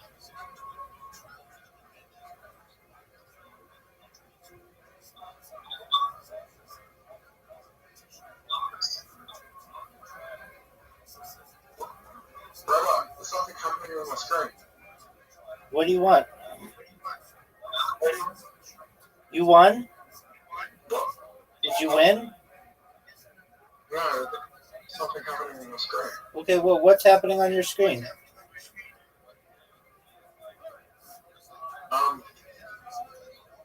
A drop.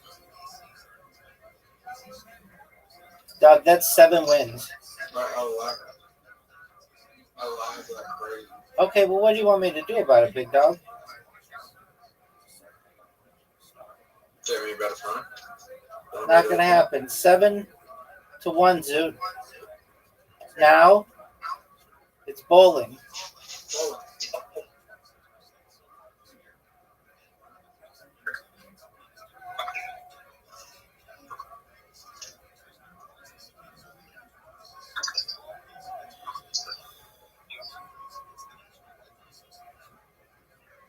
What a strike. Maybe this is the one where I win.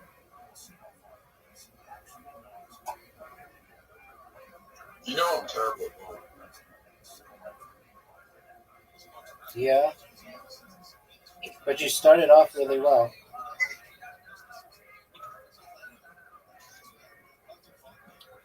I don't know what that was.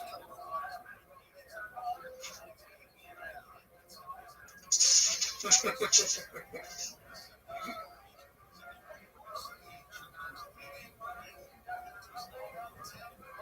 a good job?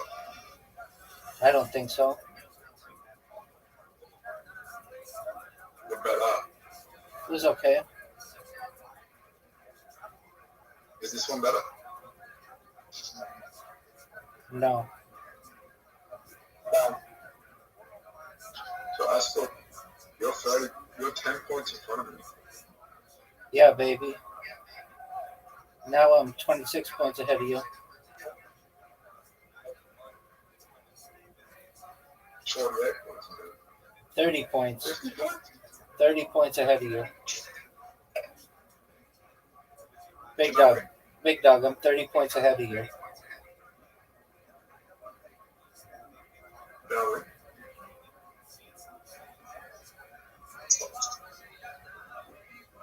Do I need to get a check? Do you need what?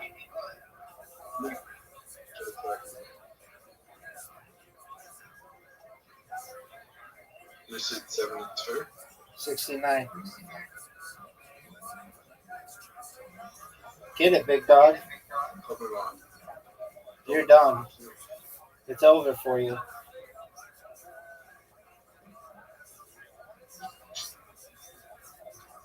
Oh. Almost.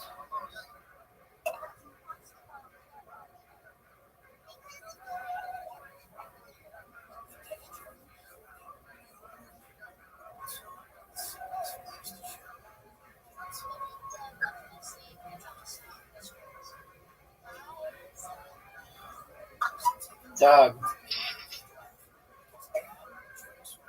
That's 8. I have an 8-point lead on you. Or 8-1.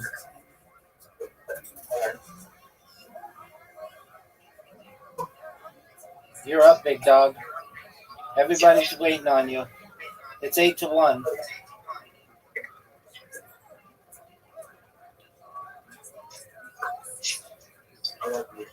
I love me too, baby.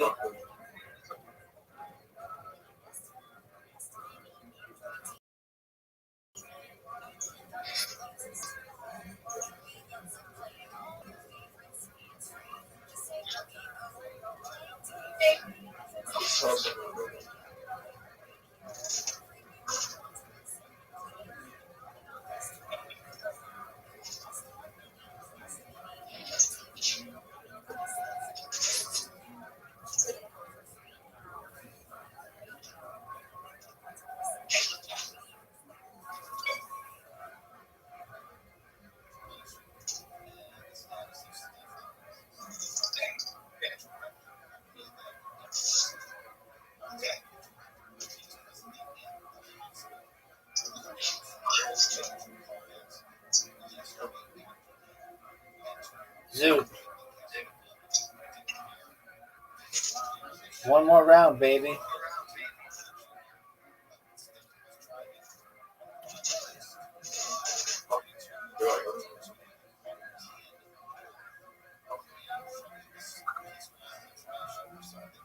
Your favorite.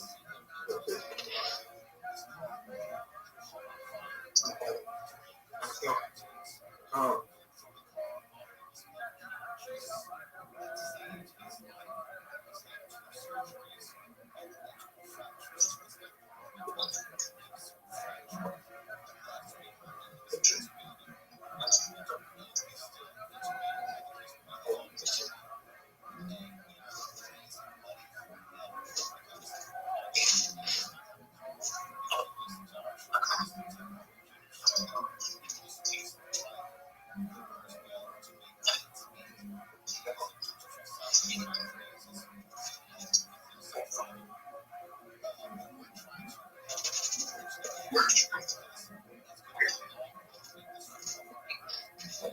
Zoot.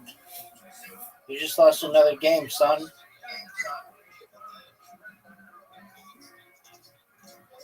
That's 9. It's time for plops. Can I come back? Yeah, I think you could. How the fuck do we play this? It's like Tetris. I don't know how to play Tetris. You don't know how to play Tetris?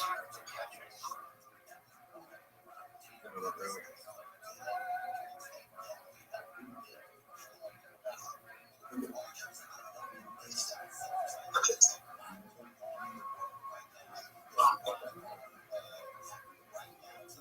Do you know how to play Tetris? Word, dog.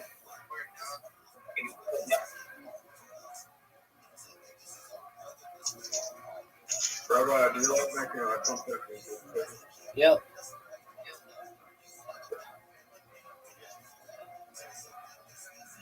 Are you good at it?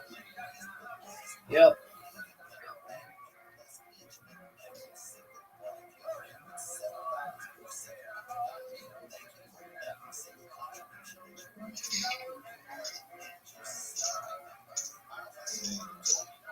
What do you think people struggle with? They get distracted doing other shit.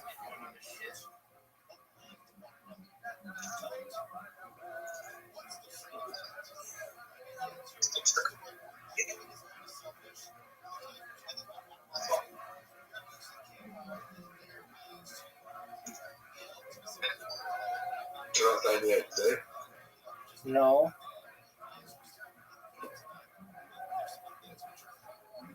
What is it?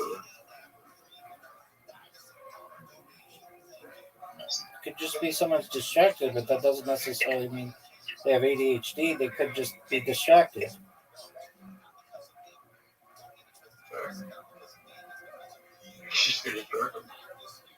They're just doing other shit. They get distracted.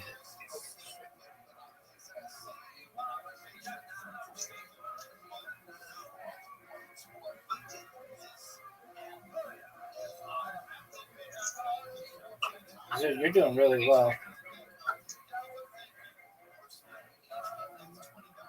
No. For never playing before you are. What? For never playing before you are. I played Tetris before. Well, then you just lied. Alright, I played Tetris before. I just I don't know how to play Tetris. I do really bad at Tetris. Because I don't know the game. I don't really know how to play Tetris.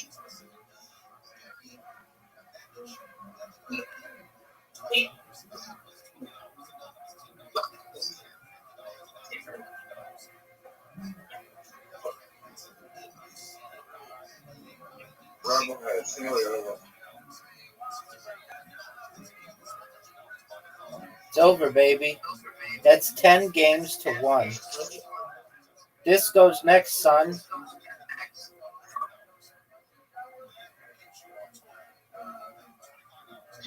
How'd you win? I just did better than you did. Do you know that you have an invitation? Do you know you have an invitation? I'm gonna get you.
No way, Zoo.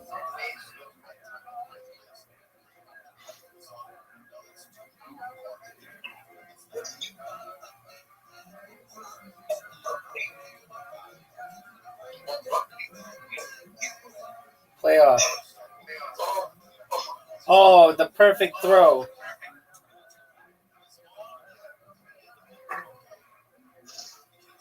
Zoot. Zoot. You gotta win. 10-2. Do you want to play Ludo, yes or no? No one knows how to play this, though. I don't have one.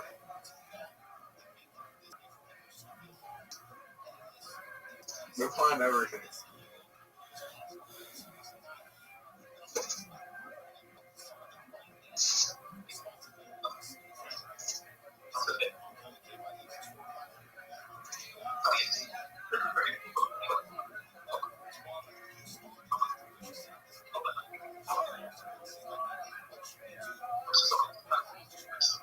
Different score 6.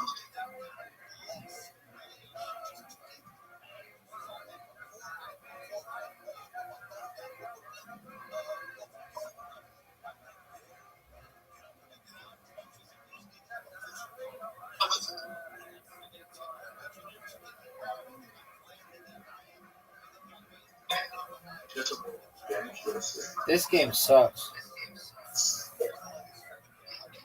Yeah, but on the top.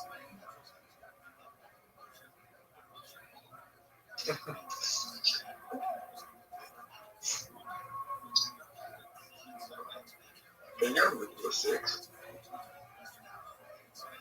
Why do I have to get a 6? A 6 or a 1.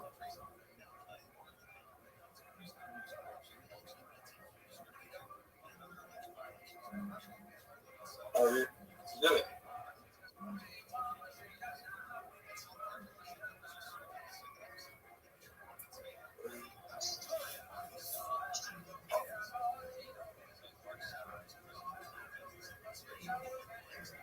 Yeah.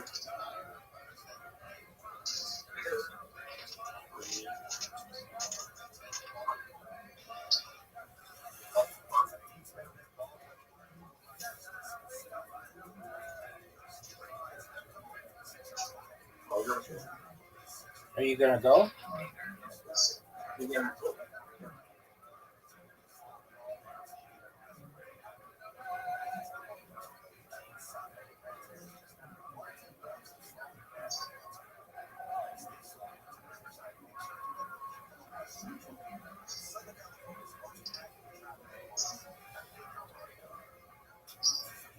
Are you gonna go?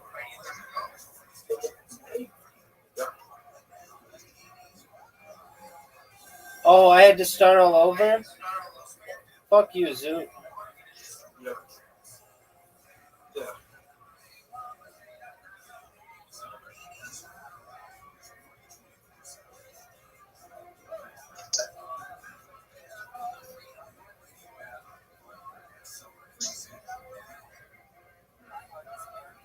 That's why I was trying to make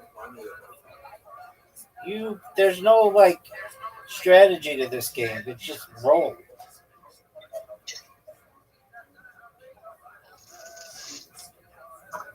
Oh, there is strategy.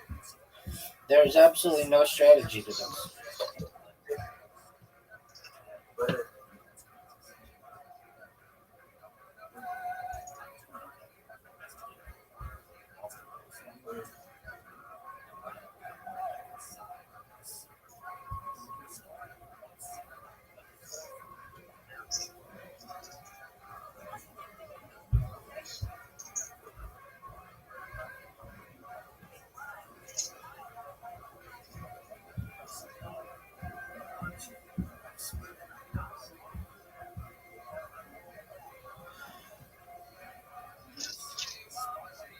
it's honestly not about your friends. I know.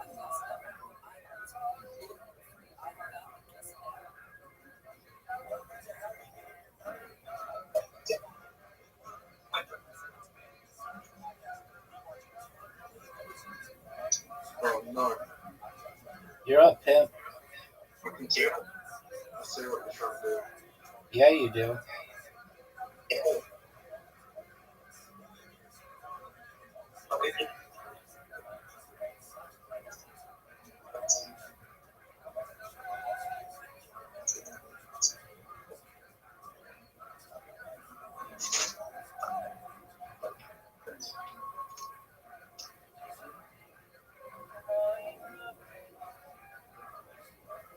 Yeah. Favorite language.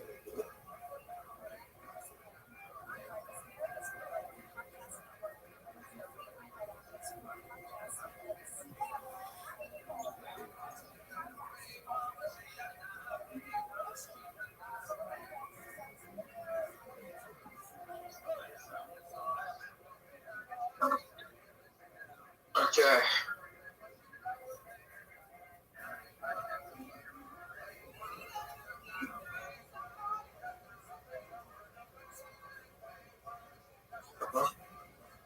Yo, pimp.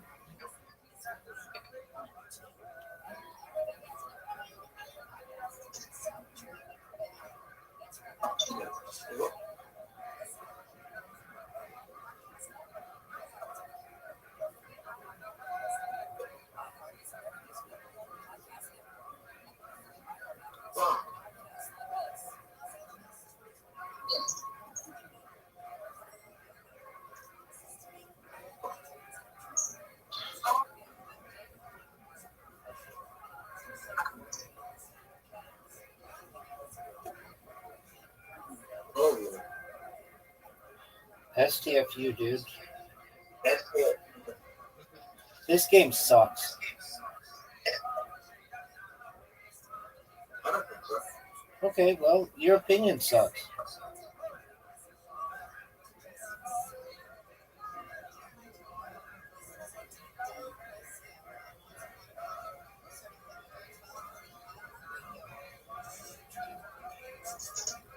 There you go, finally. You've won 2 games in a row. 10-3. Bingo time, son. I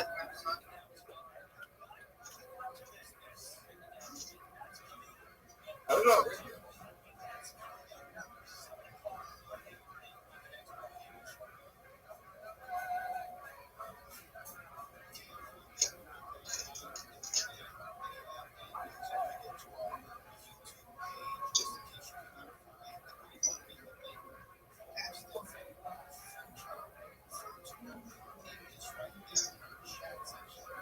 Everybody just stayed up the games or I wish.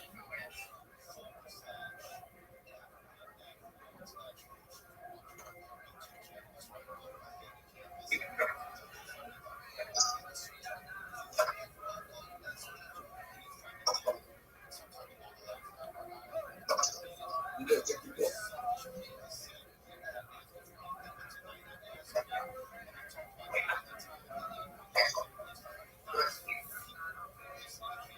Rabbi, you get 52. Nope.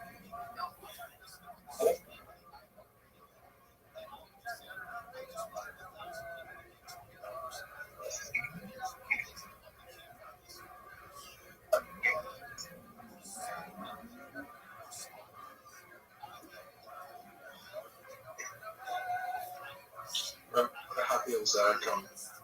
What a happy inside haven't come.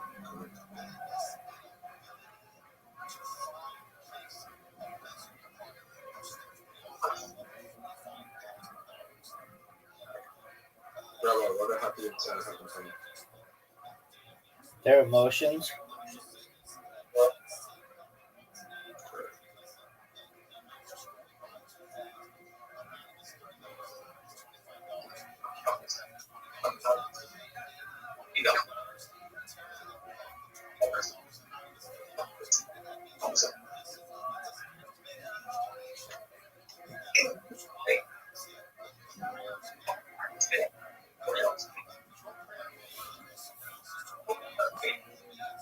Big Dog, did you know that there are 59 balls left?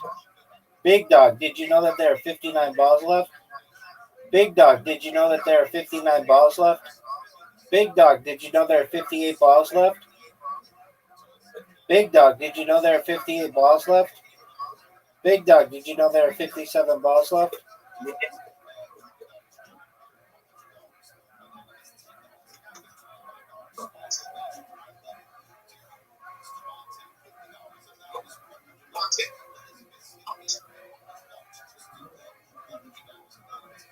Do you think you're going to win?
Dog,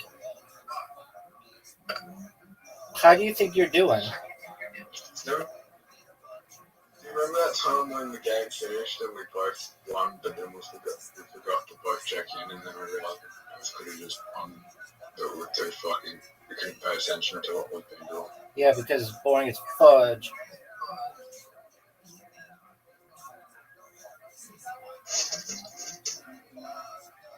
Has 69 been doing it? Not to my knowledge, son.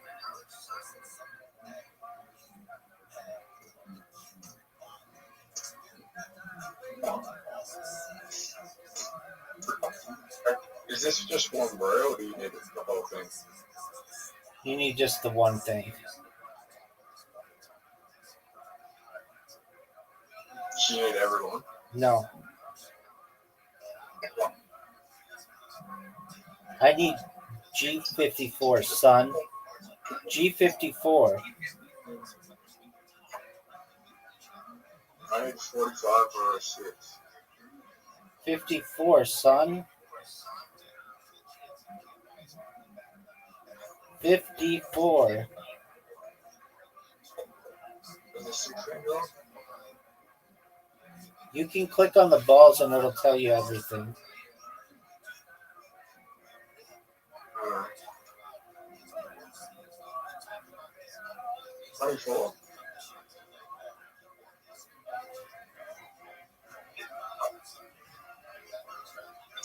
Yeah, been doing?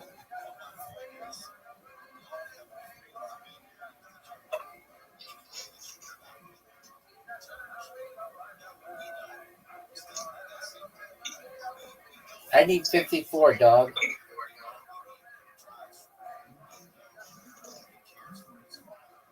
It's game over, baby.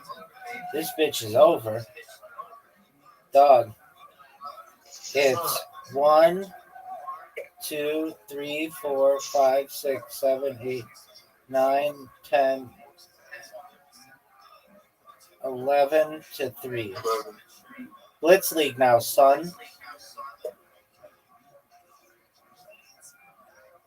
What did I win? Pool?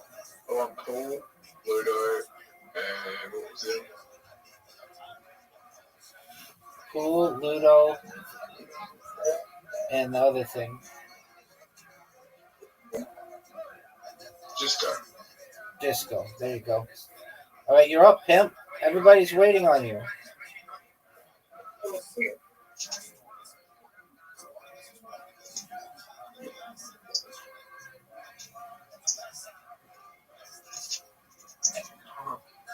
Oh,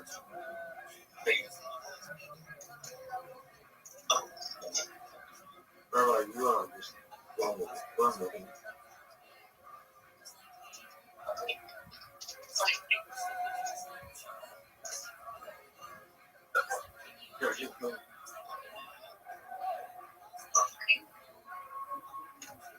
Oh my god, that was a big hit.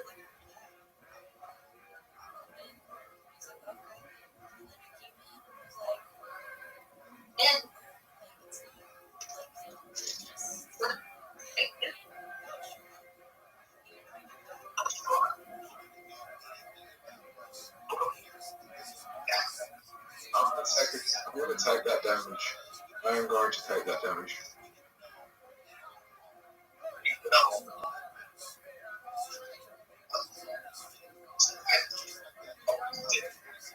Rabbi, did I just bump out? Perhaps.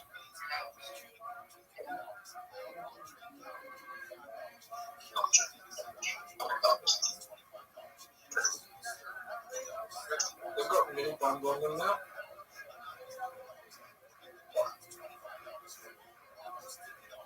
No, that tells you how much damage they do.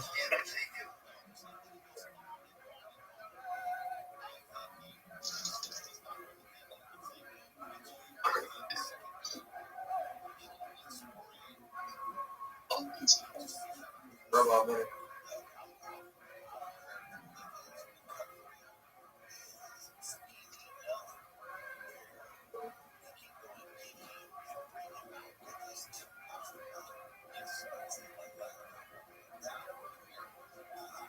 I'm going to take it. I'm going to take a big hit here.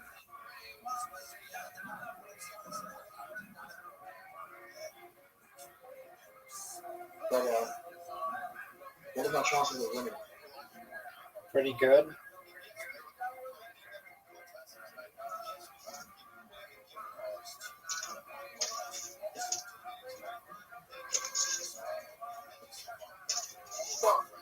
It's over for you now, though. This game is over, son. It's over. What's next? Archery.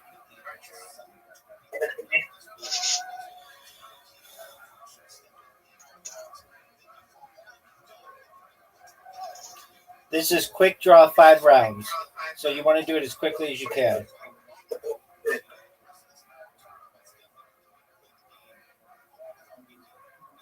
And he gets a bullseye. No, I didn't. Bullseye hit. Nope. Bullseye hit.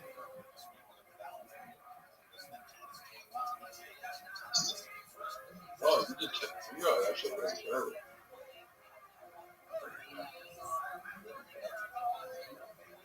Alright, you're actually doing clever. Let's see you do better, son. Look how long it's taking you. It's just so long. Oh, and you get a 2? Right off the bat, you get a 2? You get a 2, son? I'm in your head. I'm in your head. I'm living in your head on a hammock. I've got a head hammock, baby. Head hammock. Head hammock. Head hammock. Dog, you want to make fun of how I do? And you can't even get 20?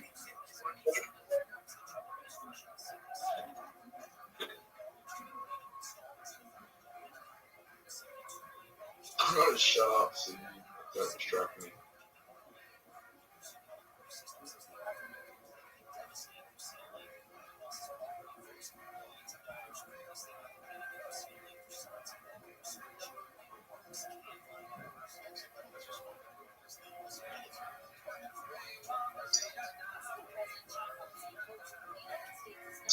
Rabbi. Dog.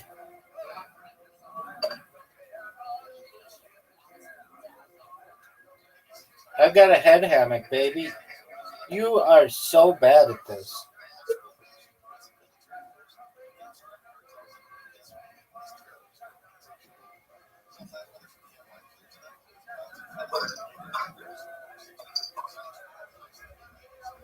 Oh, Zoot, this is just bad.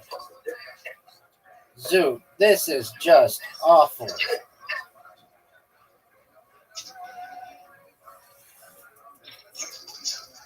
Did you see that bullseye, son?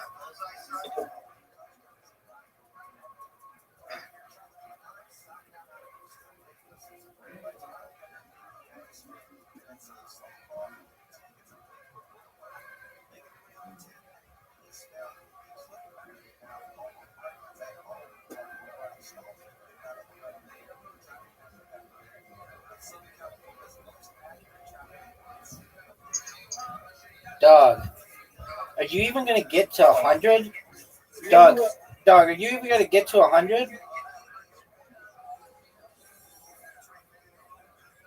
You're taking so long on these shots.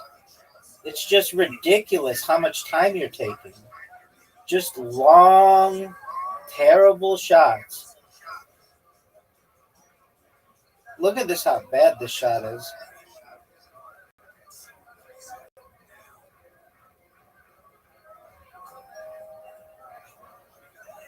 Do better.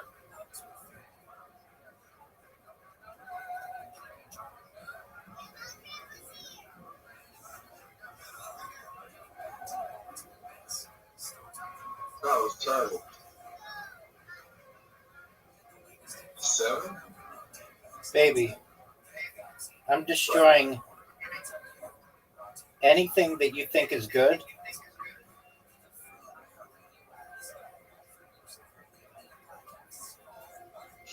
I have 185.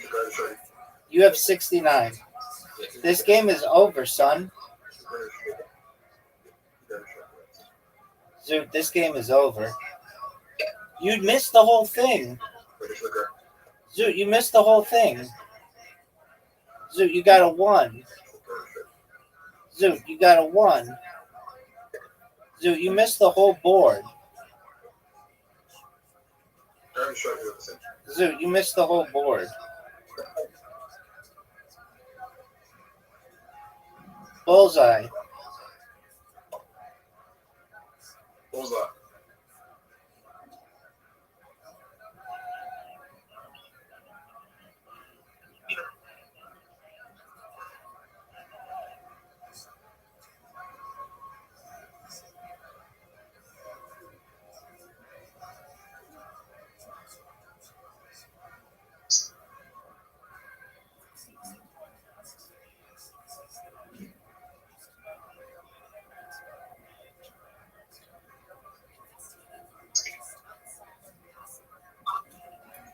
Dog.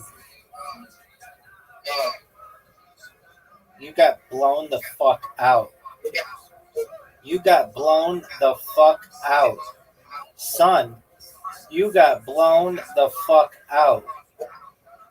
Son, you got blown the fuck out. All right, that's another win. Skee ball time, son.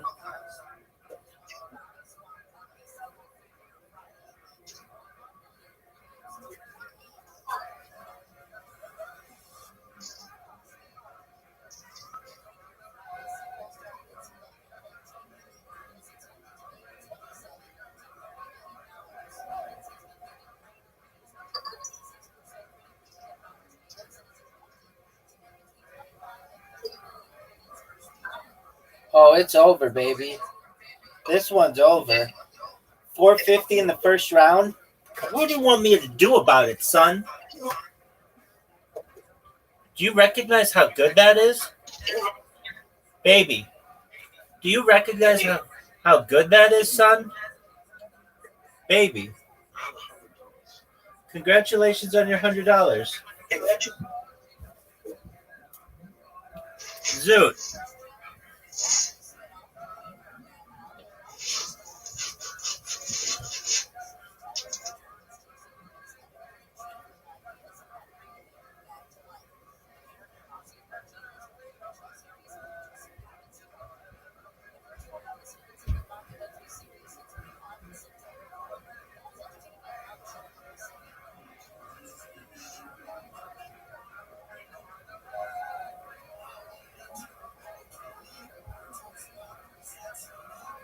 Big dog.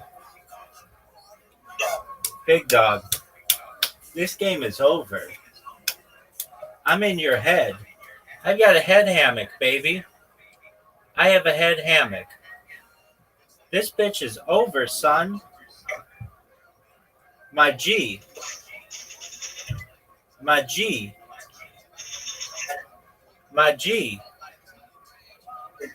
My G. My G. My G. My G.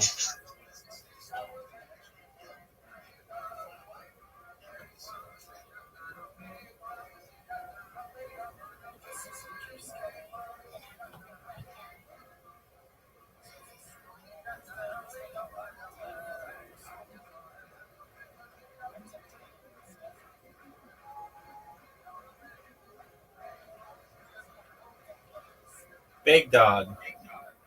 You need 660 points right now. Are you going to be able to get it, son? Are you going to be able to get it, son? Son, 660 points, baby. It's over. It's over. You did well. Not well enough, though. Big dog.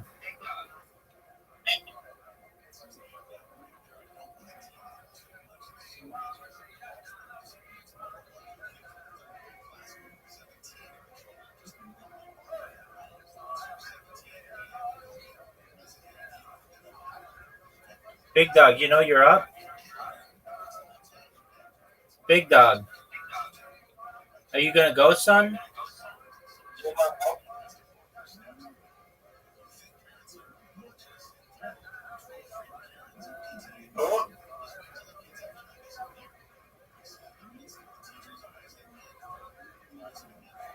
I'm waiting for the rabbi.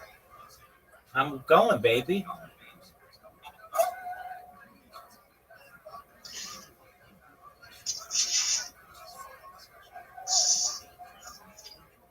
Why is it automatically choosing for me?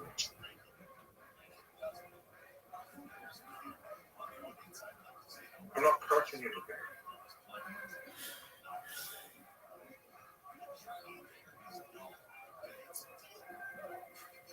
Big dog, are you going to go? Yeah.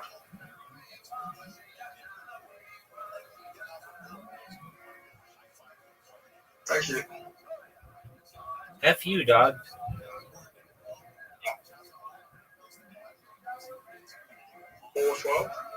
Something like that. Let's go through it.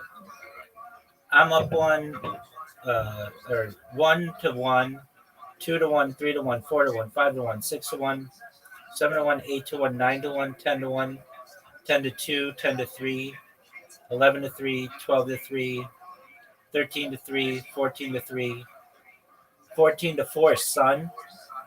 Are you ready for dominoes?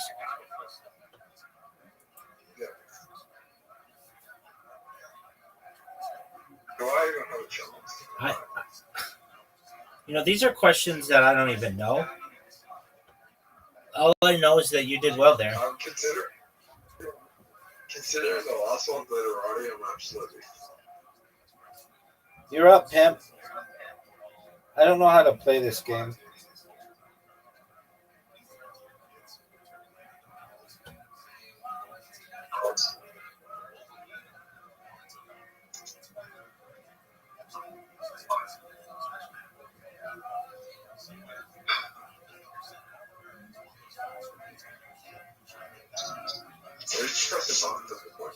Word, dog.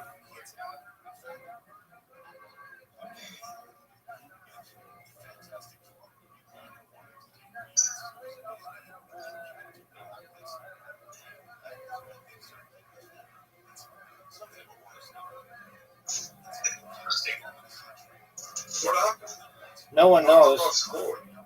No one knows. Big dog. You're up. You're up.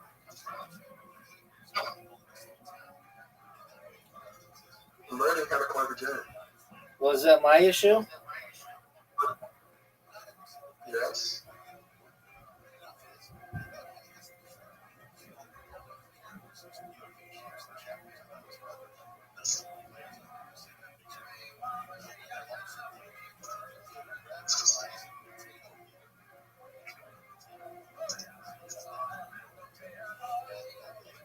+5.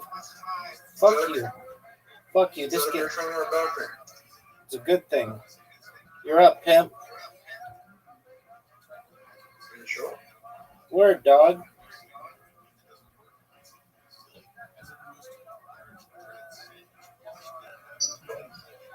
I want.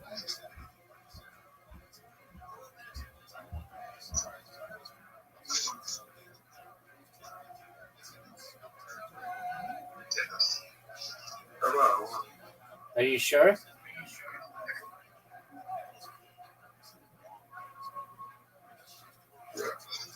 I don't think so.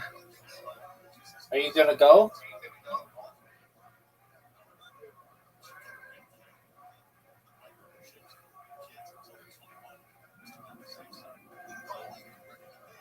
Go time. I know my app froze.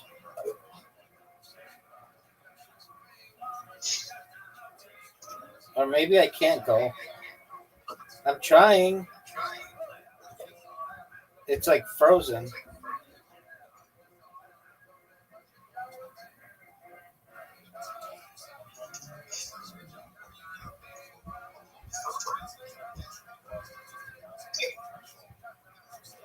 Got it, quick.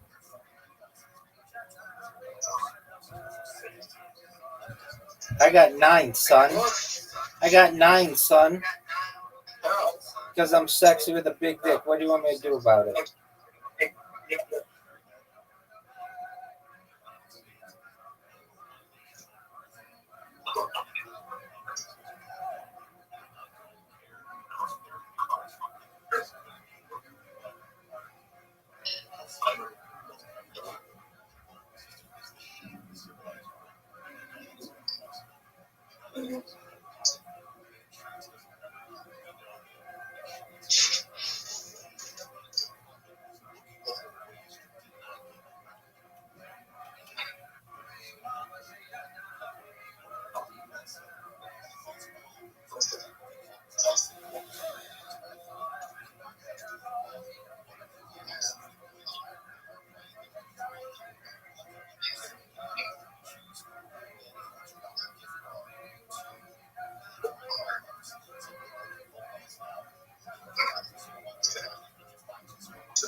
You're up, pimp. Oh, I won. Oh, you won. Okay. So it's 14 to 4, 14 to 5. 14 to 5. No one knows how to play that game. I know. Not backgammon. Do you know how to play backgammon? Yep. All right.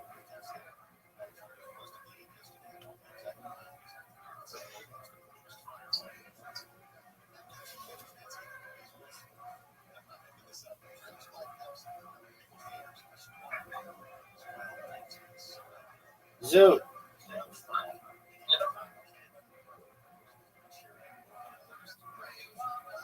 Zoot, you're up. Alright. You're up. The only thing is that really, you know what annoys me? The last game is the Doranis. Okay, Zoot, you're up.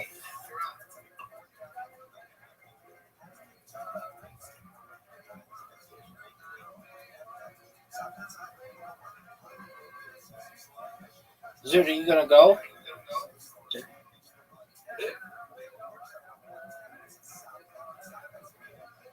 You're up, Made a Pim. really good move. Yeah, baby, because I'm amazing.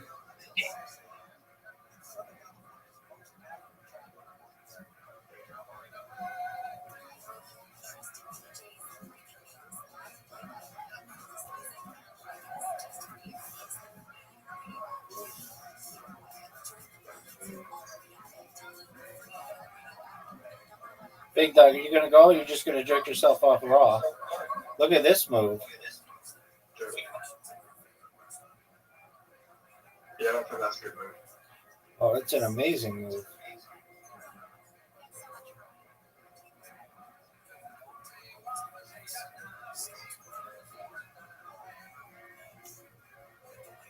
I'm headed to Bali. I don't even know what to do. You're up, dude.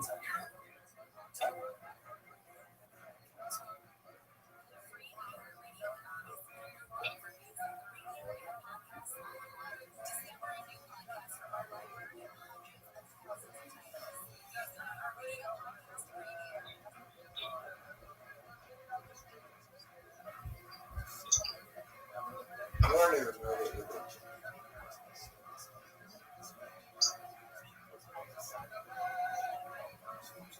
I feel like I'm in. What are you doing? I don't know what to do. Press done. There isn't a done button. It just says undo.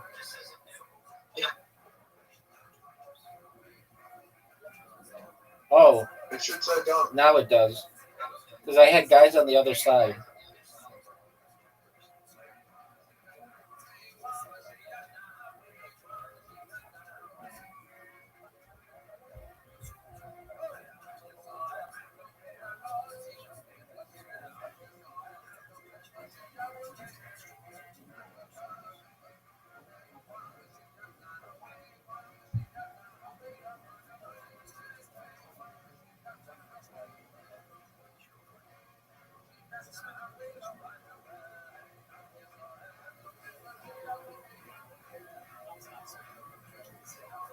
Big Dog, you're up.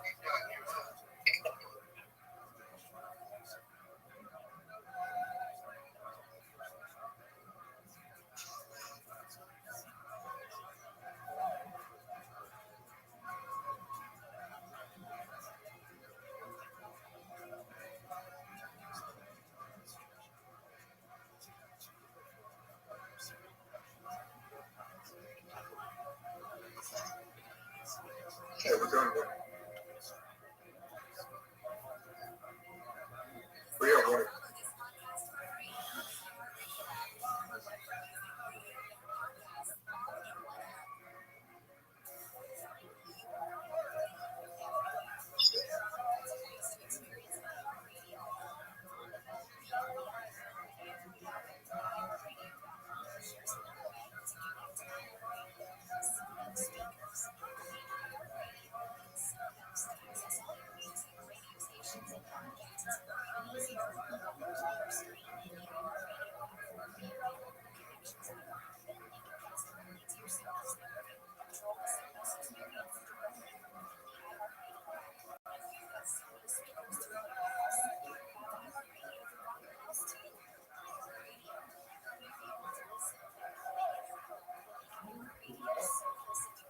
Big Dog. It's 127 to 43. I don't know what that means.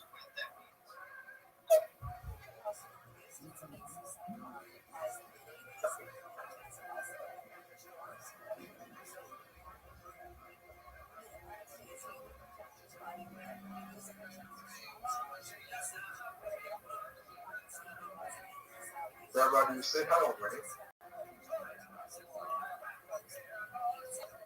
Yeah, I didn't know I could move those ones.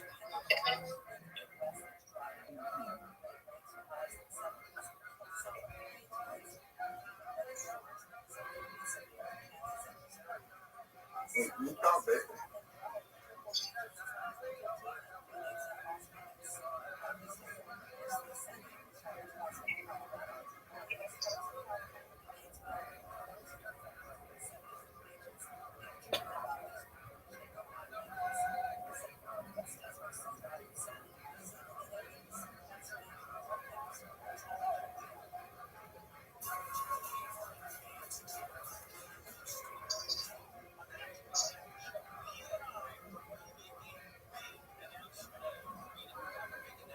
You might have been able to affect by a notes and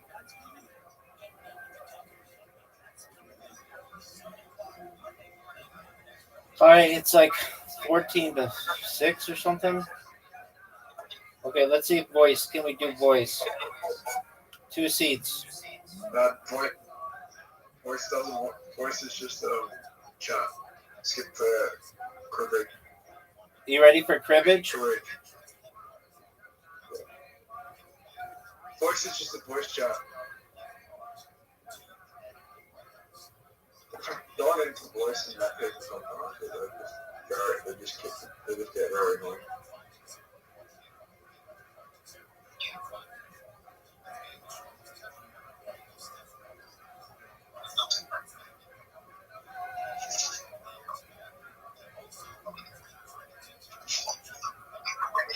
Yes.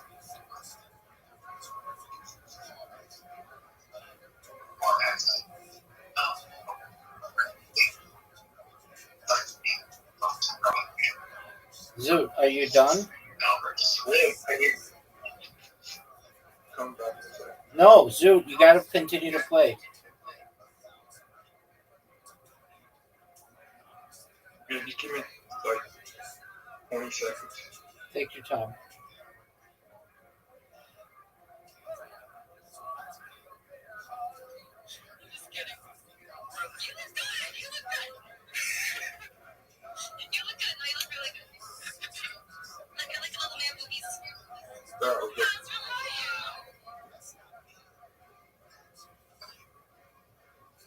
Zoot, you have an invitation. Did you know this?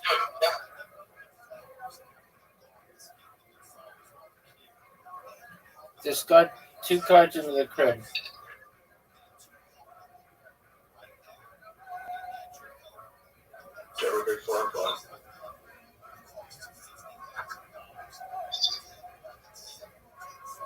This game sucks. Are you gonna go, or are you just gonna jerk yourself off raw?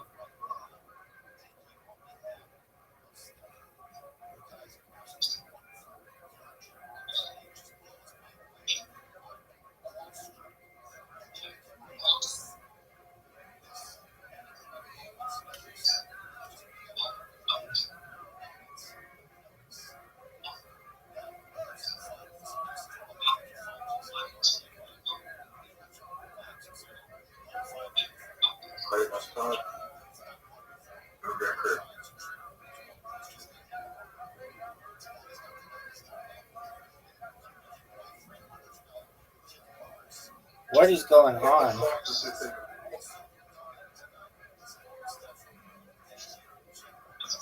Dude,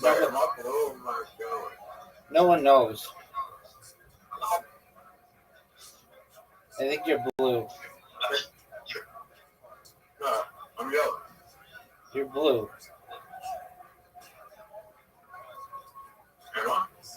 Word, dog. Look at your score versus my score. Yeah, you're 20. I'm not. Right, I'm yellow, you're blue. No, I'm yellow, you're blue. Look again. I'm yellow, you're blue.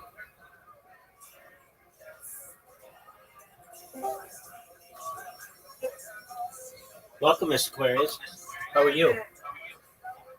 Okay. We'll play in a moment with Zoo.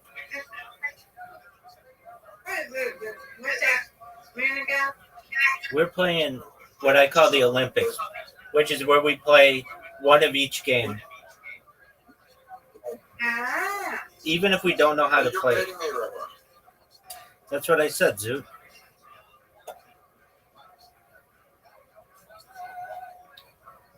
But I'm coming back. Yeah, you are. Oh, Zoo, you took the lead. I just caught up. No, I'm behind you. No, you have the lead, 29-30.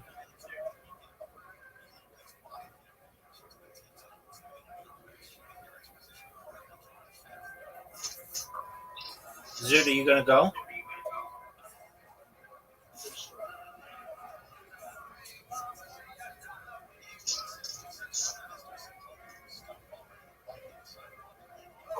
Did you get work out of the work?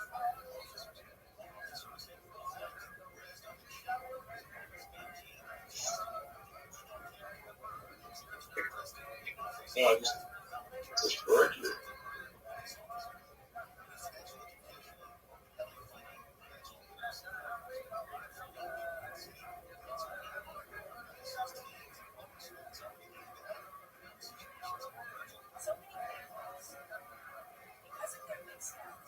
Big dog.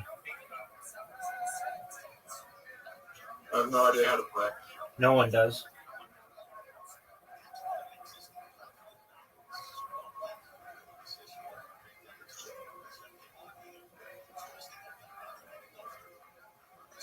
We're almost done, Miss Aquarius. Zoot, are you gonna go? Zoot, are you gonna go? I'm not sure. I'm not sure if this is a good minute. No one knows. That's fun.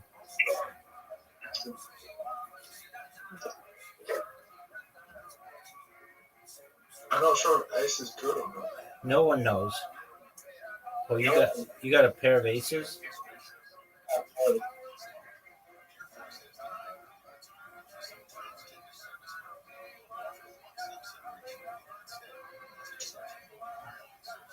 Pair. Okay, you know. Pair. Pair. Pair. Pair. Pair. 15. 15. Run. You took the lead, Zoot.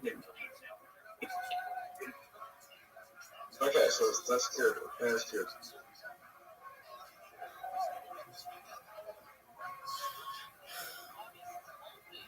Check.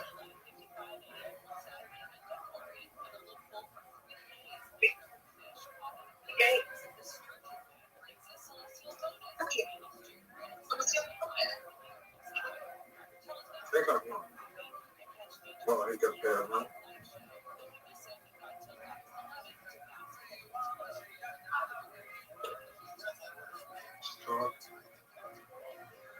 Dude, you had 2 pairs?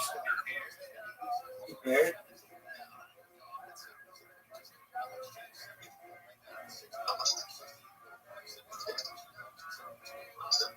You need one more point.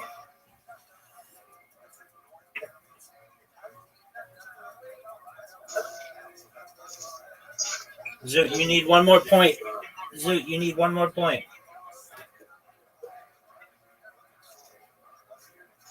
Yeah, this is bad. You're up, big dog.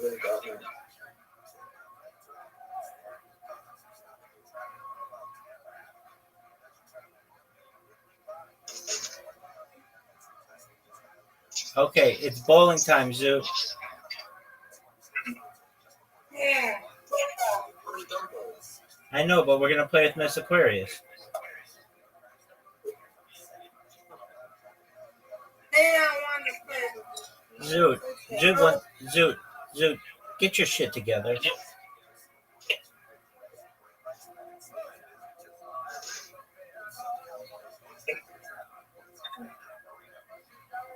Yay! Zoot's absolutely terrible at Remember, bowling. we're on back program. Okay, sounds good. Zoot, good one. What? I mean, that is sharp in this Aquarius, but it's not bright. All right, well, calm down on the competition. Right. Actually, we're equal. Oh, wow. Oh, wow, that was bad. You need to spare to come back. We're all tied. 888.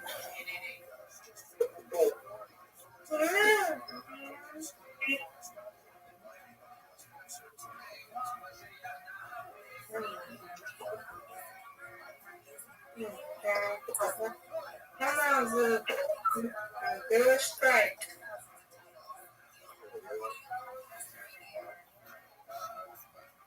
Oh, almost. Okay. 2. Okay, man, I see you. I see you. Get that. Oh, man. Strike. I'm going to get these 2. No doubt. Oh, no. So I'm on the way. Yep, Zoot has the lead. Wow.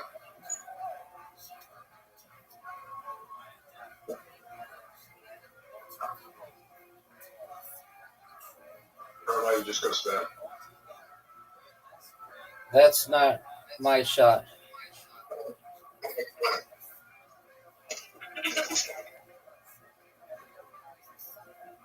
Yes, I got married again. Are you going to get these, Zoot?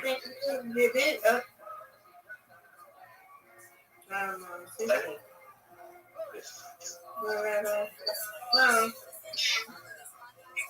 This is good.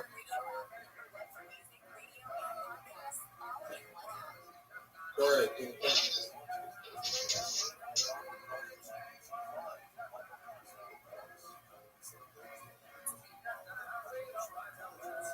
That was good.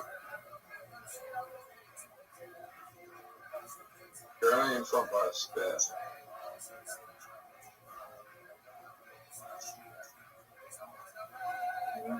Come on, this is spread. Okay, almost. Look at you. You're getting better. Okay. There. You're doing good. Come on, Rabbi. Break it. That's what I'm talking about. That's what I'm talking about. Because if we win, we win. Okay, that's how we do. That's how we do.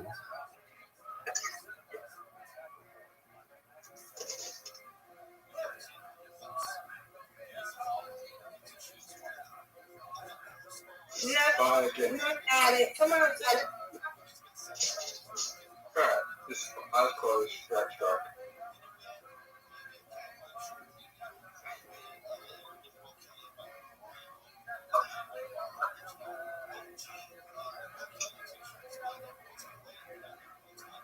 You're right. Back in the lead. Yes, another strike. Woot, woot. Yeah, let's go. Woot, woot. Another strike. Let's go. I'm talking about. So you get another one. Okay, good job. Thank you, ma'am. Thank you. We win. Word, girl. All right. Yeah, I got no. So come on, you gotta get some moves.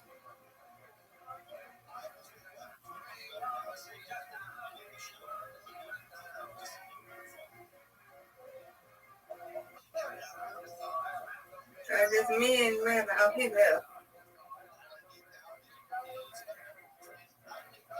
What? Yeah. He don't like the move. Come on, Rabbi. But he ain't technically lose. He won.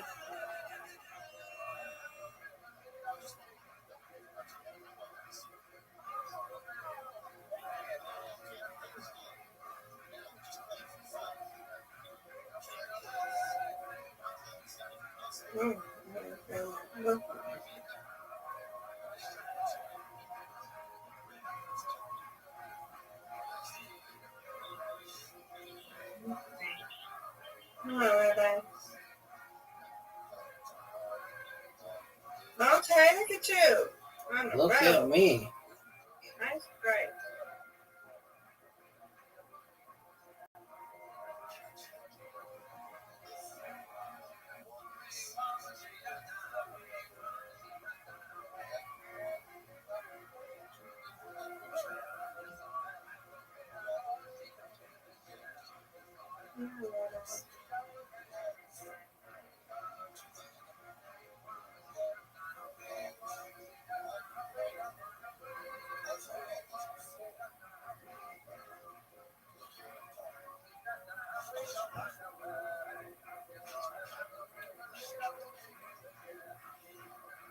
Yeah.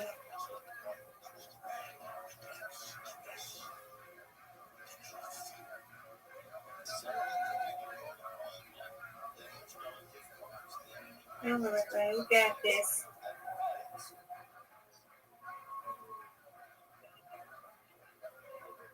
Good job. Thank you. You're welcome.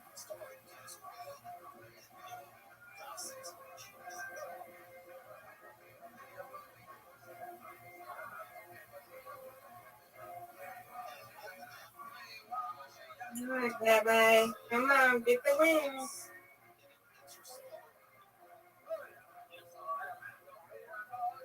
You're on a roll. Good job.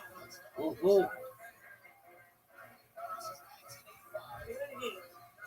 Yay! Woo, woo. Do it again. Woo, woo. Yay! That's how we do, Miss Aquarius. You win, I win. I win, you win, girl. Yeah, you did. Okay. I stay in here, go to sleep, okay? Sweet dreams. Sweet dreams. See you in the morning. If you don't be asleep, you was asleep when I got up this morning. That's what happens. I know. All right. See you in the morning. See you in the morning, God willing. God willing.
I'm not afraid to drink this because it will either represent a dreamless sleep or a just reward.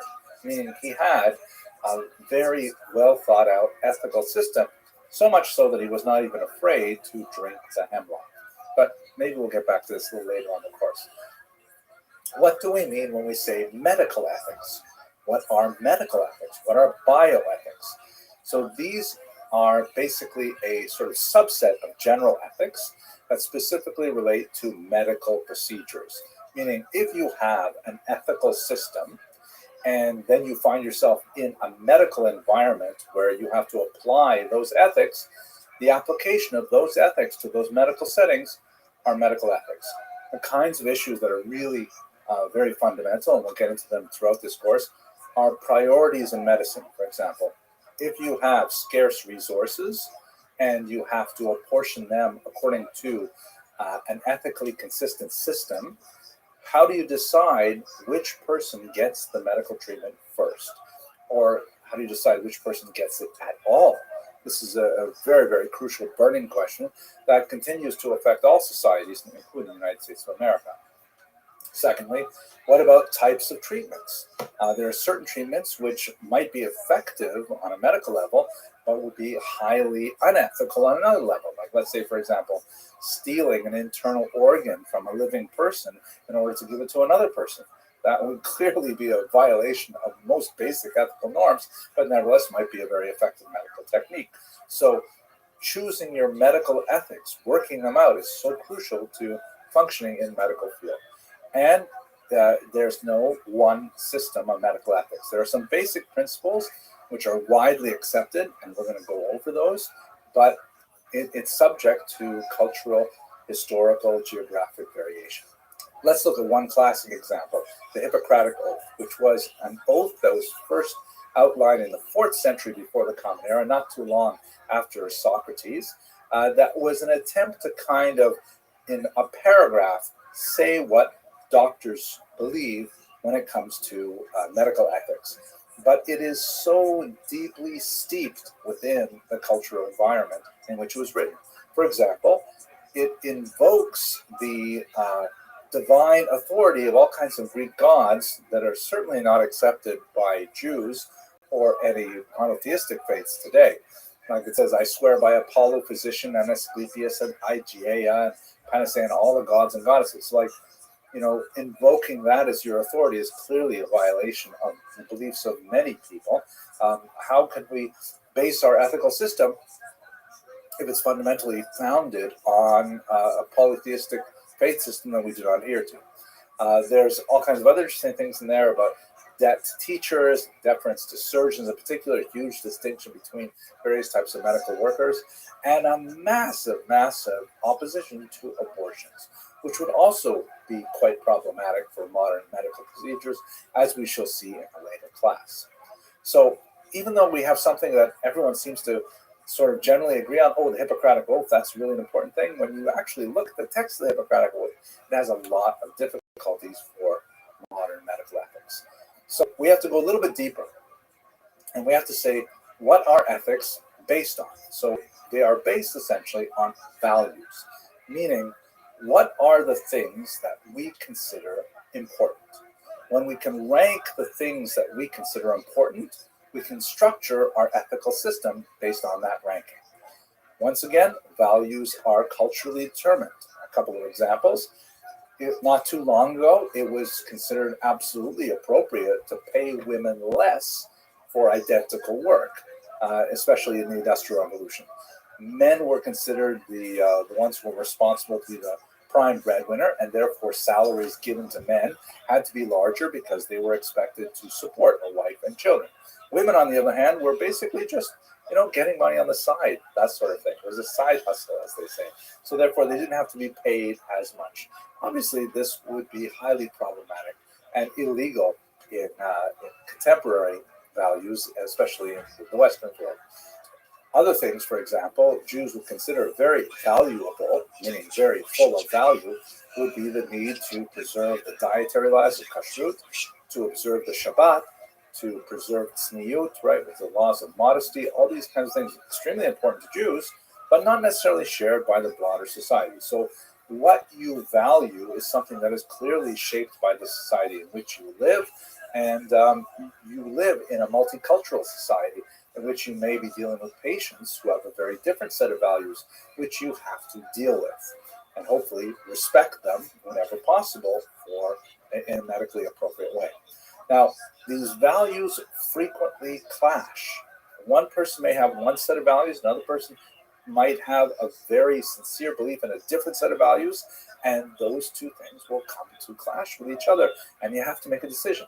The Gemara, the Talmud in Bava Metzia, says a fascinating discussion that we will come to again later when we talk about scarce or the allocation of scarce resources.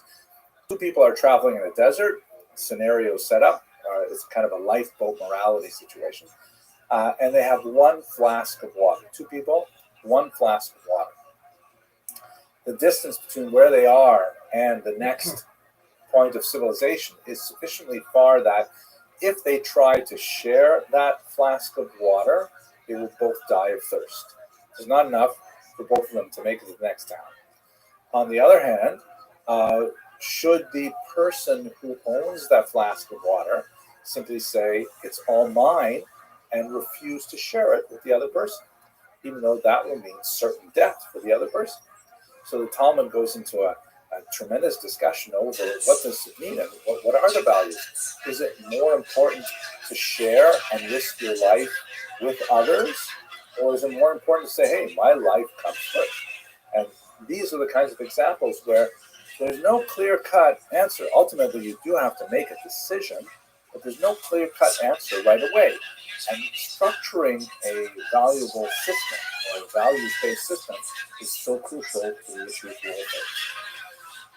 There are several different systems. I'm going to look at two of them in particular for this brief lecture. The first is systems which are based on the concept of intrinsic good. Intrinsic means something which is good in itself, for itself, just because it exists. Such as, for example, art, one might say, is intrinsically good. It's true that it may have some extrinsic value, like, for example, if you have a big stain on your wall, you might get a piece of art to cover that stain, so it's good for something else. But in reality, we appreciate art simply because it is good in itself. It makes us happy to look at it. Puppies are also intrinsically good. Life is intrinsically good. They're all kind of love. These are all the kinds of things that people would say they are good in themselves. But even there's lots of debate over what is an intrinsic good. It may be a religiously determined value. Like, who gets to decide much is intrinsically good? Does it have to be intrinsically good for everybody? What if I like Rembrandt and you like Michelangelo? What will happen? I mean, I consider Rembrandt intrinsically good, and you say feh, right? How do we decide that? So Immanuel Kant, who's shown here in this illustration, came up with a brilliant idea called the categorical imperative that essentially worked out a formula to determine when something was intrinsically good. According to the categorical imperative, if you can act in such a way that your action is logically consistent with the way in which all rational beings should similarly act, that's considered an intrinsic good, and it is something which is consistent with duty, which is a very important value for Immanuel Kant. And it actually was an extremely useful way of looking at things. I would love to go into more detail, but I think I would burden you if I actually walked you through. Maybe when we meet on Zoom, we'll speak about the categorical imperative and test it out in a few different ways. But it conflicted with other rival systems. We see, for example, Immanuel Kant has no interest in protecting the observance of Shabbat. There is no intrinsic good in Shabbat, which means I feel really sorry for Immanuel Kant because Shabbat is just so amazingly, obviously intrinsically good, but you only know that when you actually try it out. Catholicism on abortion, the idea for Catholics to oppose abortion on pretty extreme grounds, that would be considered, because it's based on an assertion of intrinsic value to the developing fetus, not necessarily shared by all other faith groups or secular groups. So intrinsic good has its own limitations as systems of ethics go. The other one, which is going to be extremely important for us, and we will return to this time and time again, is systems of ethics which are based on various types of extrinsic goods. Extrinsic, right? Intrinsic means something good in itself. Extrinsic means good for something else. Like, for example, the piece of art that you put on the wall in order to cover up a hole or a stain on the wall. Most important exponent of values based on extrinsic good is John Stuart Mill, shown here, who developed something he called utilitarianism. This term basically means usefulnessism. We will create, since we can't all agree on basic values because we come from different faith groups and different types of philosophical orientation like that, we can all agree on what's going to be the greatest good for the greatest number of people. We'll simply kind of like mathematically tally up how much good would be caused by a given action and how much good would be caused by a different action, and whichever one is the greater good, that's the one that we're going to choose. Even though we recognize that sometimes the greater good may harm some people, as long as it harms less people, essentially, then we should still go with the greater good, right? That's the basic idea of utilitarianism, and a huge influence on secular ethics and very much important for American ethics as well. To give you one example, let's say we have three friends, Reuven, Shimon, and Levi, and they all want to go out to eat dinner together. Shimon and Levi say they want to go to restaurant X. Reuven says, no, come on, let's go to Y. When you have three friends, two of them vote for one restaurant, and the third votes for a different one, obviously, you go with the majority, and you go to restaurant X. Or do you? We'll see in just 1 second. So what's wrong with utilitarianism, right? Sounds pretty good, okay. So first of all, we have to go back to the beginning. Most good for most people, what do you mean by good? What is good? Do we define good simply in terms of physical pleasure, of hedonism? That seems like a very, very shallow definition of what is good and precludes all kinds of far more profound types of self-fulfillment. But if we want to go with things like self-fulfillment or even happiness, what makes one person happy might make another person miserable. How do we find common denominators that everyone agrees with is a value? This is unfortunately impossible.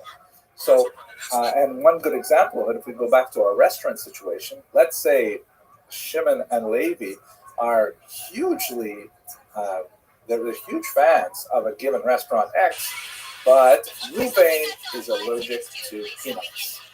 And that restaurant X is a Thai restaurant, which is famous for using peanuts. So therefore, Reuven can choose to go along with the majority and go to the Thai restaurant, but then he will die. And so the huge amount of not good that Reuven would inherit by going to the Thai restaurant is overwhelms the small amount of good that Shimon and Levi would have by enjoying their favorite dish of pad Thai or whatever. So with utilitarianism, there's no universally applicable standards. We're just trying to figure out in very rough terms what makes something useful and what makes something less useful. So where we are today, 21st century America, essentially a postmodern society. We may come back to discuss what this term postmodernism a little later, what that actually means. But we basically have a kind of relativistic ethics or a situational ethics where, for the most part, we decide these things as we're going along, kind of flailing about, just making decisions on the fly. And it's very, very difficult to have firm ground under us when we hit those really, really difficult situations. That's why studying biomedical ethics is so important, because when you actually get into the field, you won't have time to carefully contemplate all the options. You'll have to have rehearsed many of these scenarios in advance and to have engaged them so that you'll be able to be ready to make the right decision when it happens. Most people tend to say, well, it's all about just basically being a good person. What exactly does that mean? Even a cursory examination of the questions involved suggests that we really don't know. Now, I don't want to dire a picture. There are some areas in which there is broad agreement about the direction of modern medical ethics. One of those issues, for example, is the concept of autonomy, meaning the patient's right to choose what they want for their treatment. This is balanced by an older emphasis on paternalism. The term autonomy comes from the words auto, which means like self, and nomos, law, meaning you make your own self law, your own self rule. You can choose what's going to happen to your own body. And paternalism comes from the term pater, meaning father. Right? The father knows best. Father doesn't have to tell you what's happening. The father will make all the decisions for you. So while there's still elements of paternalism that are evident from time to time in modern medical ethics, we'll see some of them over this course, but in general, there's a lot more emphasis on patient autonomy. Sometimes that gets pretty weird. Like, for example, here in the United States, it's de rigueur to have advertisements for medicines on television, for example. When I grew up in Canada, and in most states, most industrialized nations, it's actually illegal. You can't advertise medicines on television. The reason is because what do I, as a historian, not as a medical doctor, know about this medicine versus that medicine versus a third medicine, right? I trust my doctor to figure out which medicine is right for me. But in the American corporate world, if they can make really catchy ads with the right kind of mood and things like that, then I'll look at that and I'll say, wow, if I took that medicine, my life would be much better. And then I will go back to my doctor and I'll pressure my doctor in order to have him or her prescribe to me that particular medicine. And it's great for commerce, but not necessarily so great for medicine. Nevertheless, that's the nature of the society in which we live in. And like I said, our ethics are colored by the society in which we live. Another basic idea that's very, very common in contemporary modern ethical ethics is the idea of non-maleficence, that means don't hurt people. It comes from a passage in the Hippocratic Oath, primum non nocere. First of all, do no harm, right? There's a strongly held common belief that doctors should strive at least not to make things worse. Sounds like a pretty low goal, but nevertheless, it's a foundation. At least don't make things worse. We try to make things better, of course, but at least don't make things worse. Don't go around like a bull in a china shop, let's see what happens if we do this. Let's see what happens if we do that, right? No, at least don't make it worse. And then there is obviously the idea that medical ethics should be just, that there is an idea of accountability for doctors and medical personnel. That's why the main textbook is so important, because there's lots of really important information on the kind of legal implications of what you do in a medical environment. But to take it from a larger philosophical as opposed to the narrow experience here in America, which definition of justice are we going to use to understand how a person behaves? So these are all so crucial for the development of medical ethics, and there are certain basic principles that we will see enacted over and over again. Now, the kinds of reasons why it's so important for us to have medical ethics today, you might think, well, why don't I just learn my narrow trade, my narrow specialization? Why do I have to think about these other things? The reality is because the nature of our medical establishment today is that people are over-specialized, and they focus, let's say, so carefully on the left foot that they know everything there is to know about the left foot, but they don't think about what the implications are for the person who owns that particular foot. And we have spent so much of our energy training experts to be highly specialized that they never actually explore the humanities, history, right, which is so crucial for developing that ethical sensibility. Secondly, our technology has advanced way past our ability to understand what it means. We can do things now with genetic technology. We can do all kinds of mind-bending alterations to basic units of human identity that we never were able to do before.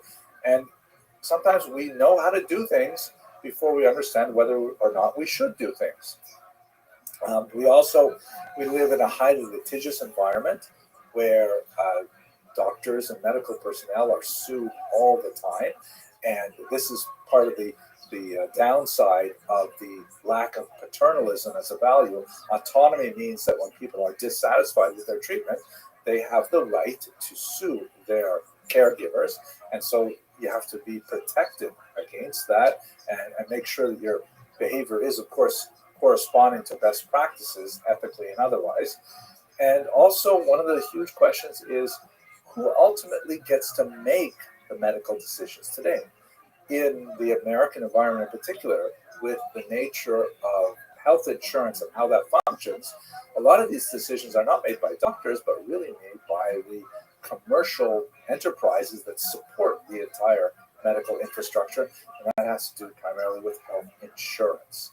So these are a whole swirling group of difficult issues that you're going to have to make your way through and find a firm philosophical foundation for your own approach to medical ethics.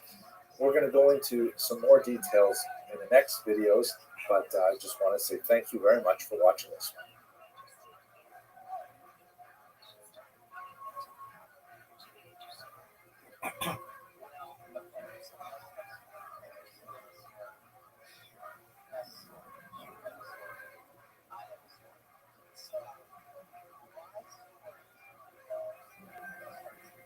Hello, most valued students. We've had just a moment now to look at the general idea of where ethics come from. Let's take a little bit of a closer look at where Jewish medical ethics come from. As we shall see, there are a lot of different ways that we can use systems to derive consistent and well thought out ethical decisions, but we are going to be spending a lot of time looking at the Jewish medical tradition in this course. So let's understand the basics. Now, if you are totally new to this, this can be quite confusing, but I assure you that as we go through the specific issues later on in this course, we will place all of the relevant pieces of information into their historical boxes, which are quite crucial. But if you are not new to this, this will be a very quick review, and I'm sure it will be at least moderately helpful.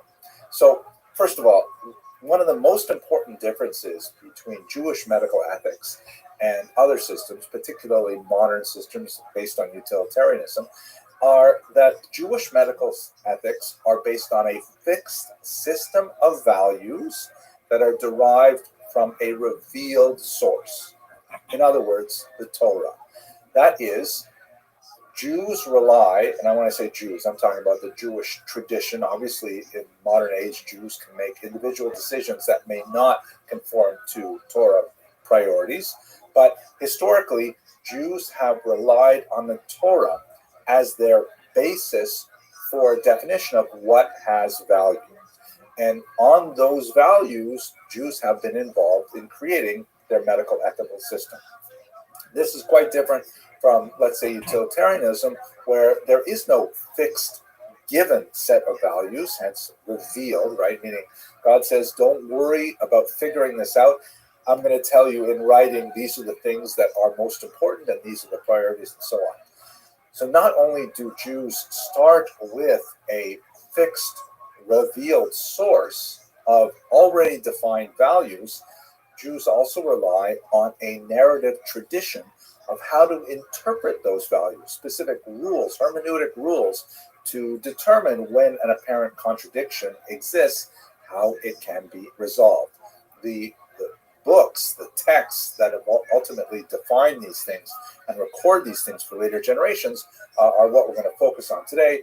They include things like the Mishnah and the Talmud, the codes, the responsa, and so on. But we should also bear in mind that while Jewish medical ethics is fundamentally rooted in that revealed fixed tradition, there's this also very important concept of the lo b'shamayim. It is not in heaven. In other words, God, as Jews understand the system, gave us the basic principles, but human beings, Jews, are supposed to engage in those principles and derive medical ethics from them, along with secular ethics of a whole variety of concerns, everything from civil law to criminal law and so on. It's all to be derived from those God-given principles in a fixed series of narrative steps that we will go through. So it's sort of like an interesting mix of divine authority and human intervention, human interpretation that makes up Jewish medical ethics. Okay, let's look at it.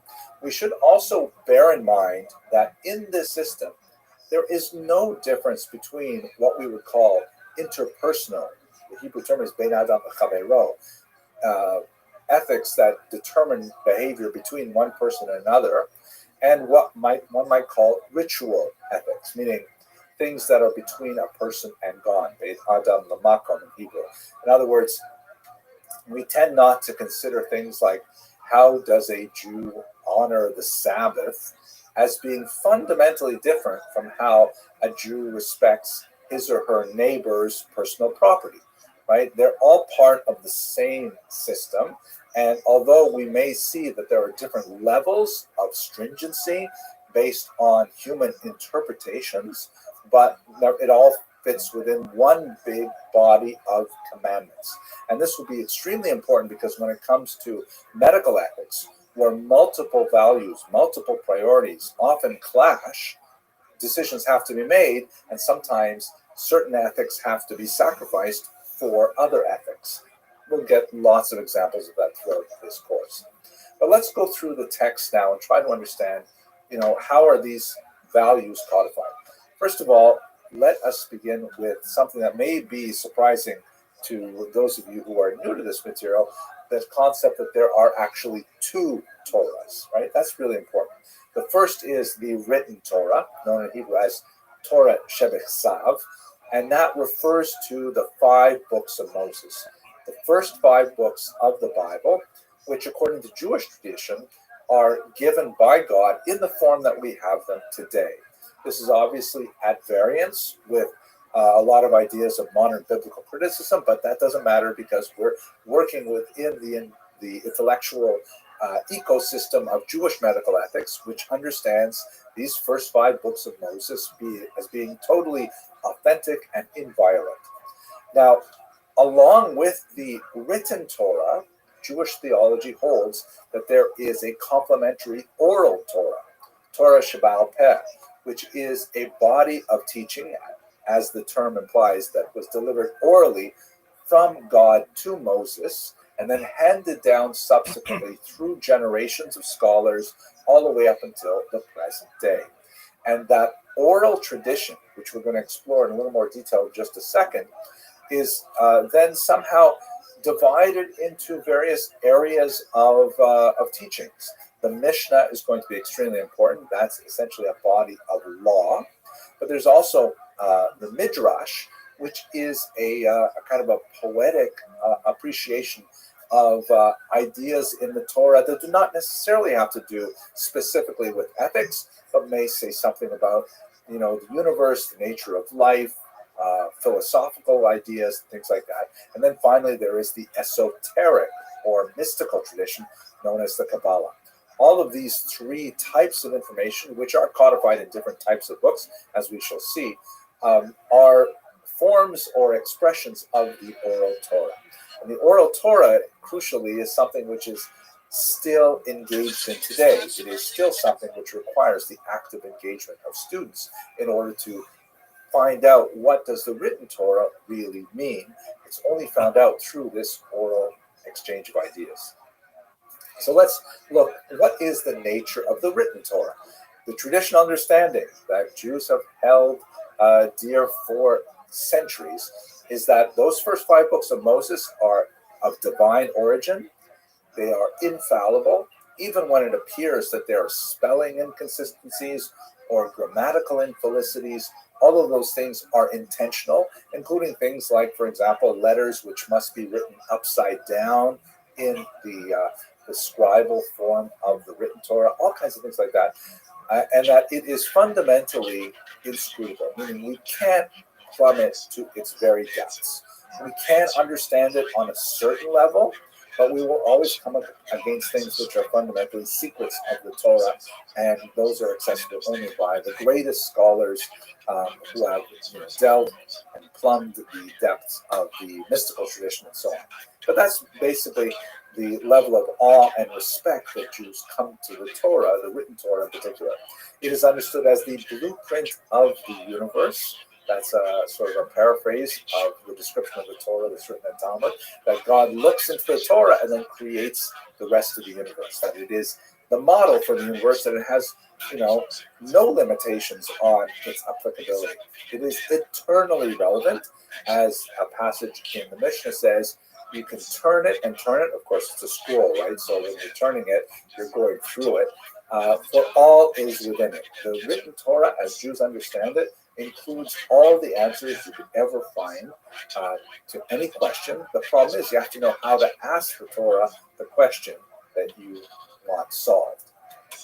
The oral Torah is fascinating. Of course, this is a major separation between the Jewish intellectual tradition and the Christian.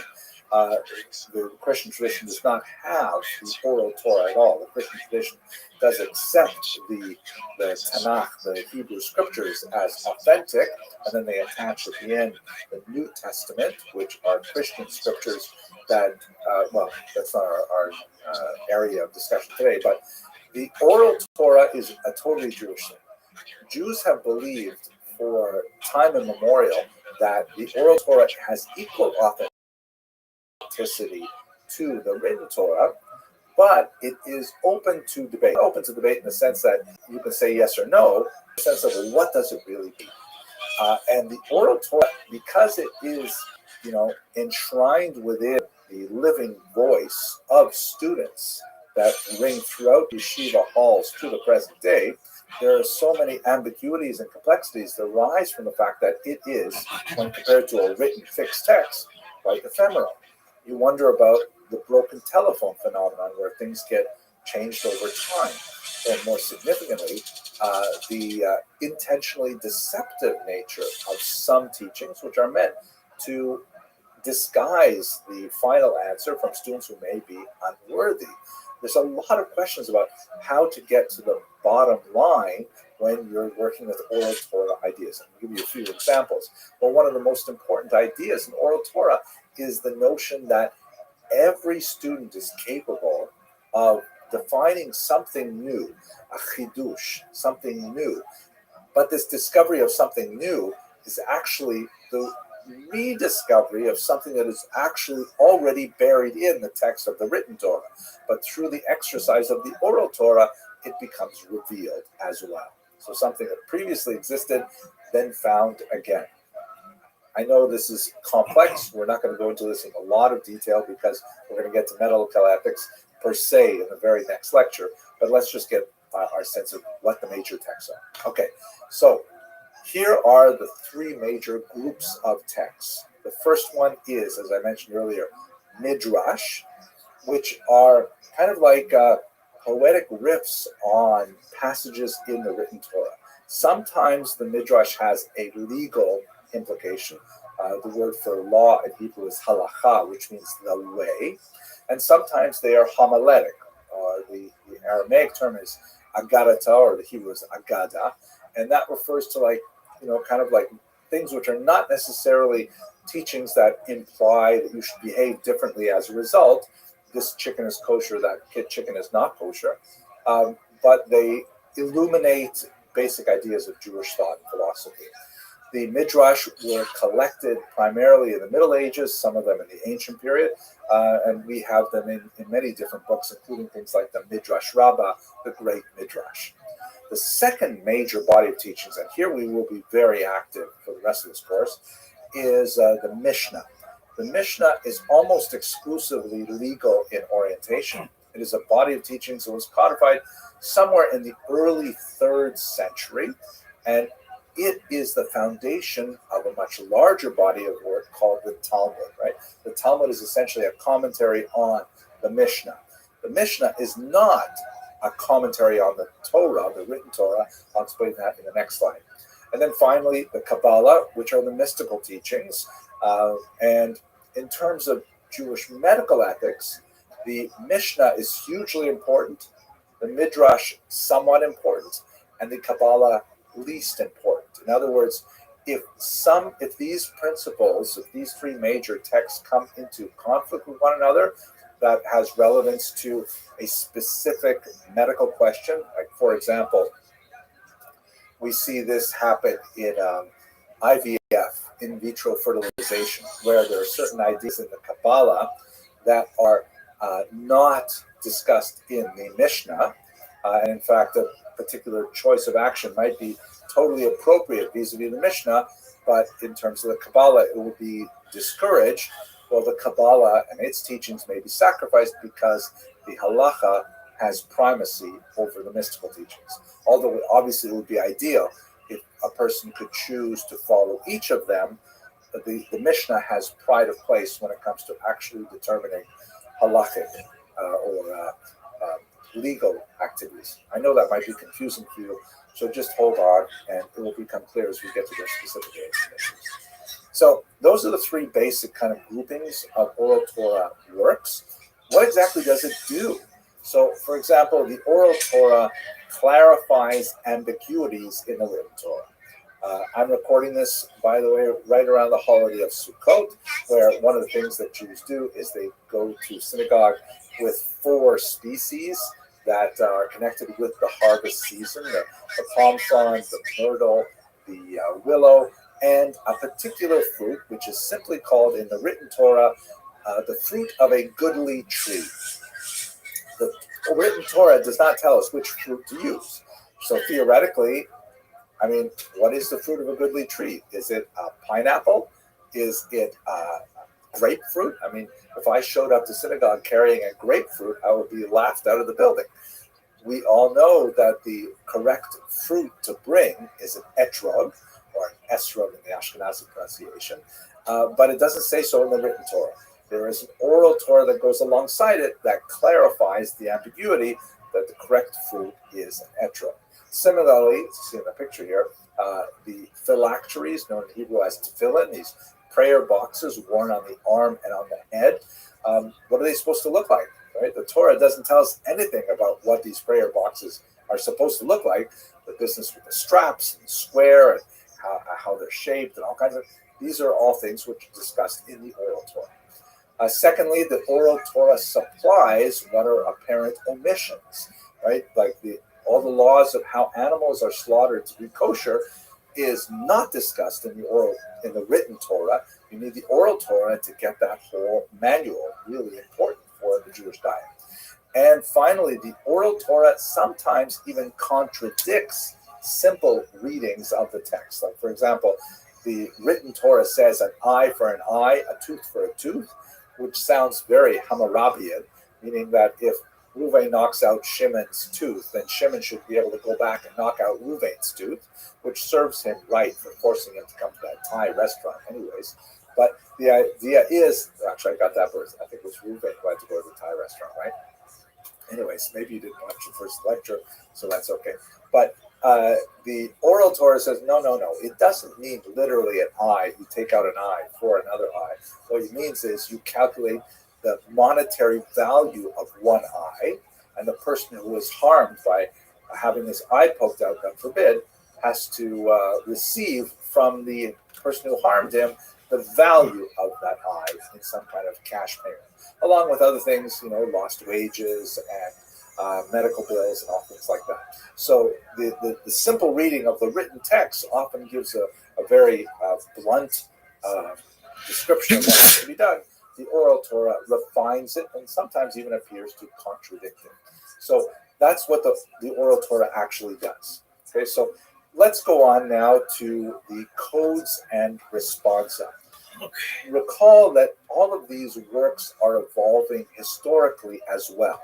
Theologically, the oral Torah was given to Moses at Sinai and then handed down, but the texts that we have before us today are the product of hundreds of years of rabbis, named rabbis, discussing things. Not only rabbis, by the way, a few non-rabbis, women as well, are occasionally mentioned, but there's like hundreds of people discussing these things, and their opinions are recorded in books like the Mishnah. And the Mishnah is a very unusual document because it often does not present a bottom line. It doesn't represent the conclusion of the debate. It just says, Rabbi Meir says X, Rabbi Yehuda says Y, next Mishnah. So how are we supposed to behave? Do we follow Rabbi Meir or follow Rabbi Yehuda? That's when the codes come in. Codes, which developed in the medieval period, really starting from the 10th century and onward. Perhaps the most important of them is a code written by Moses Maimonides called the Mishnah Torah, not to be confused with the Mishnah, and not to be confused also with Mishnah Brura, which is something written much later. But the Mishnah Torah is essentially a code saying, you know what, I'm going to go through all this confusing material, which is scattered throughout many different books, and I'm going to put it in basically a big list of rules that are categorized by type. All the laws of keeping kosher will be here. All the laws of keeping Shabbat will be here. All the laws of monetary damages to your neighbor are over here. And all of them are organized and easy to reference. You can go back and find things in the codes. Another very important code, which we will be looking at frequently, is the Shulchan Aruch, the set table written by Rabbi Yosef Karo. And so these are like basically rule books that help us figure out what in the end does the written and oral Torah want us to do. That's codes. The second document, which will be extremely important for our course, is something called responsa, singular responsum. In Hebrew, shelot utshuvot. Literally it means answers, hence the word response, where a specific question affecting an individual will be sent to a rabbi. Rabbi will read that question and then, research the written Torah, the oral Torah, and the codes, and come back with a response. That response constitutes a type of legal precedent that then can be folded into later discussions and later responsum and sometimes later codes or commentaries on codes as well. I know this is overwhelming. There's lots of information here. But as we go through the individual cases, you'll see how these things play out. So let's say, for example, when we get to a discussion of abortion, a very important discussion, especially relevant for our time here, a very famous question was asked of a particular rabbi in Israel regarding the permissibility of an abortion, and that particular rabbi, in that case it was Tzitz Eliezer, responded that under those circumstances the abortion was permitted. Another rabbi, Rabbi Moshe Feinstein, later wrote, by the way, that rabbi, he answered incorrectly, an abortion should not be permitted under those circumstances. And those two positions, the first one was a classic response, responsum singular, that was delivered to a particular woman in her particular question.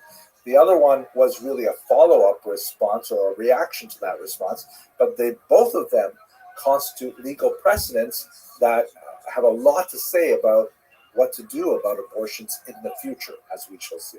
But let's not get ahead of ourselves. I'd like to point out a few really important principles that we will be returning to multiple times. The first is the question of, does this rule come from the Torah, or is it something that was invented by the rabbis? The Hebrew terms here are deoraisa, which means from the Torah, or dirabbanan, from the rabbis. The reason is like this. The Torah gives certain rules, and the rabbis, looking at those rules, sometimes say, you know what, we'd better build, quote, a fence around the Torah. To make sure that people don't transgress the Torah, let's make another rule, which is absolutely human origin. It's a rule that was made up in order to protect people from transgressing the written law. So let's say, for example, on Shabbat, it is forbidden to write. You can't take a pen and actually write words. So the rabbi said, you know what? Just to make sure that people don't come close to writing, we're going to make a new rule called nuksa, which means that you're not allowed to touch a pen. You can't pick up a pen. It's true that the Torah doesn't say picking up a pen is forbidden, but the rabbis say because writing is forbidden, and that's a serious thing, and you transgress it with the first two letters you write, let's therefore make a new rule, no touching pens. Now, if a person does pick up a pen on Shabbat, They have not violated a Torah rule, they've only violated a rabbinic rule, which is very serious, but nevertheless it's designed to protect people from going all the way and actually writing on the Sabbath. This becomes very relevant because in medical situations, quite often, some rule has to be obviated, meaning a rule has to be set aside in order to save human life, which is itself, by the way, built into the system. The Torah itself says that human life takes precedence over all the commandments in the Torah, with the exception of 3, as we shall see later on in this course. So then the question is, if you're following the Torah by saving a life, but you have to transgress a rabbinic commandment, under what circumstances is that permissible? That's something that will be very important as we go through the issues in the rest of this course. But when there is a doubt whether or not a particular action is forbidden by the Torah, the general rule is be stringent and do not transgress the Torah. But when a particular rule is of human origin, when there is a reason to do so, one may be lenient with the rabbinic rule. We'll see these later on. Lots of implications for many issues in Jewish medical ethics. I would like to point out one other really important principle that is very well elucidated by Rabbi Abraham Steinberg, and this is this idea that, if the Torah and the rabbis do not forbid something, meaning a new technology that has never been defined before, the presumption is it is permissible. In other words, we start from the idea that new technologies, new medical procedures, unless there's some reason to say, no, it's against a law we already have, we assume that the answer is yes before it is no. That will become extremely important as we explore the emerging technologies and their implications vis-a-vis Jewish medical ethics. So here's a map just to give you one sort of graphic overview of all of these things, specifically the oral Torah and its relationship to law, to halakha. You can see at the top there we've got the box oral Torah, which can be divided into 3 basic sort of boxes, Midrash, Mishnah, and Kabbalah. And most of our discussions are going to be deriving from Mishnah because that's just a box that deals primarily with halakha. The Mishnah is later expanded upon in the Talmud Yerushalmi, that is the first edition of the Talmud, which comments on the Mishnah. And then a little bit later, you have the Talmud Bavli, the Babylonian Talmud, which also read the Yerushalmi Talmud, so therefore it's kind of considered more authoritative because it could envelop also the Talmud Yerushalmi. This is not the place to go into a discussion of why they are different, why we have both of them, and so on. But for the time being, the Bavli generally has more authority than the Yerushalmi in most areas. And then you have codes and responsa that come from that.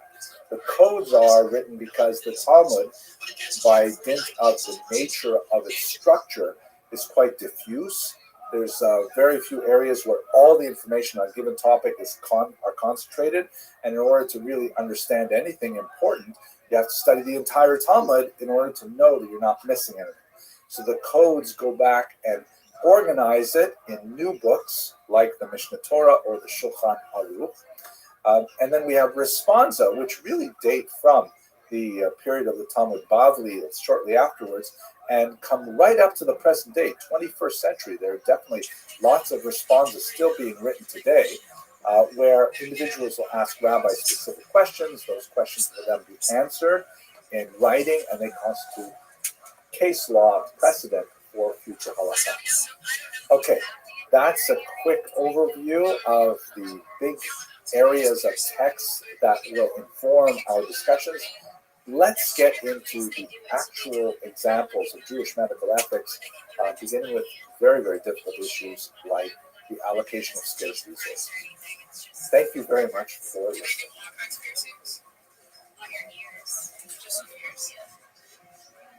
Is it just a place with years? Like years. Years.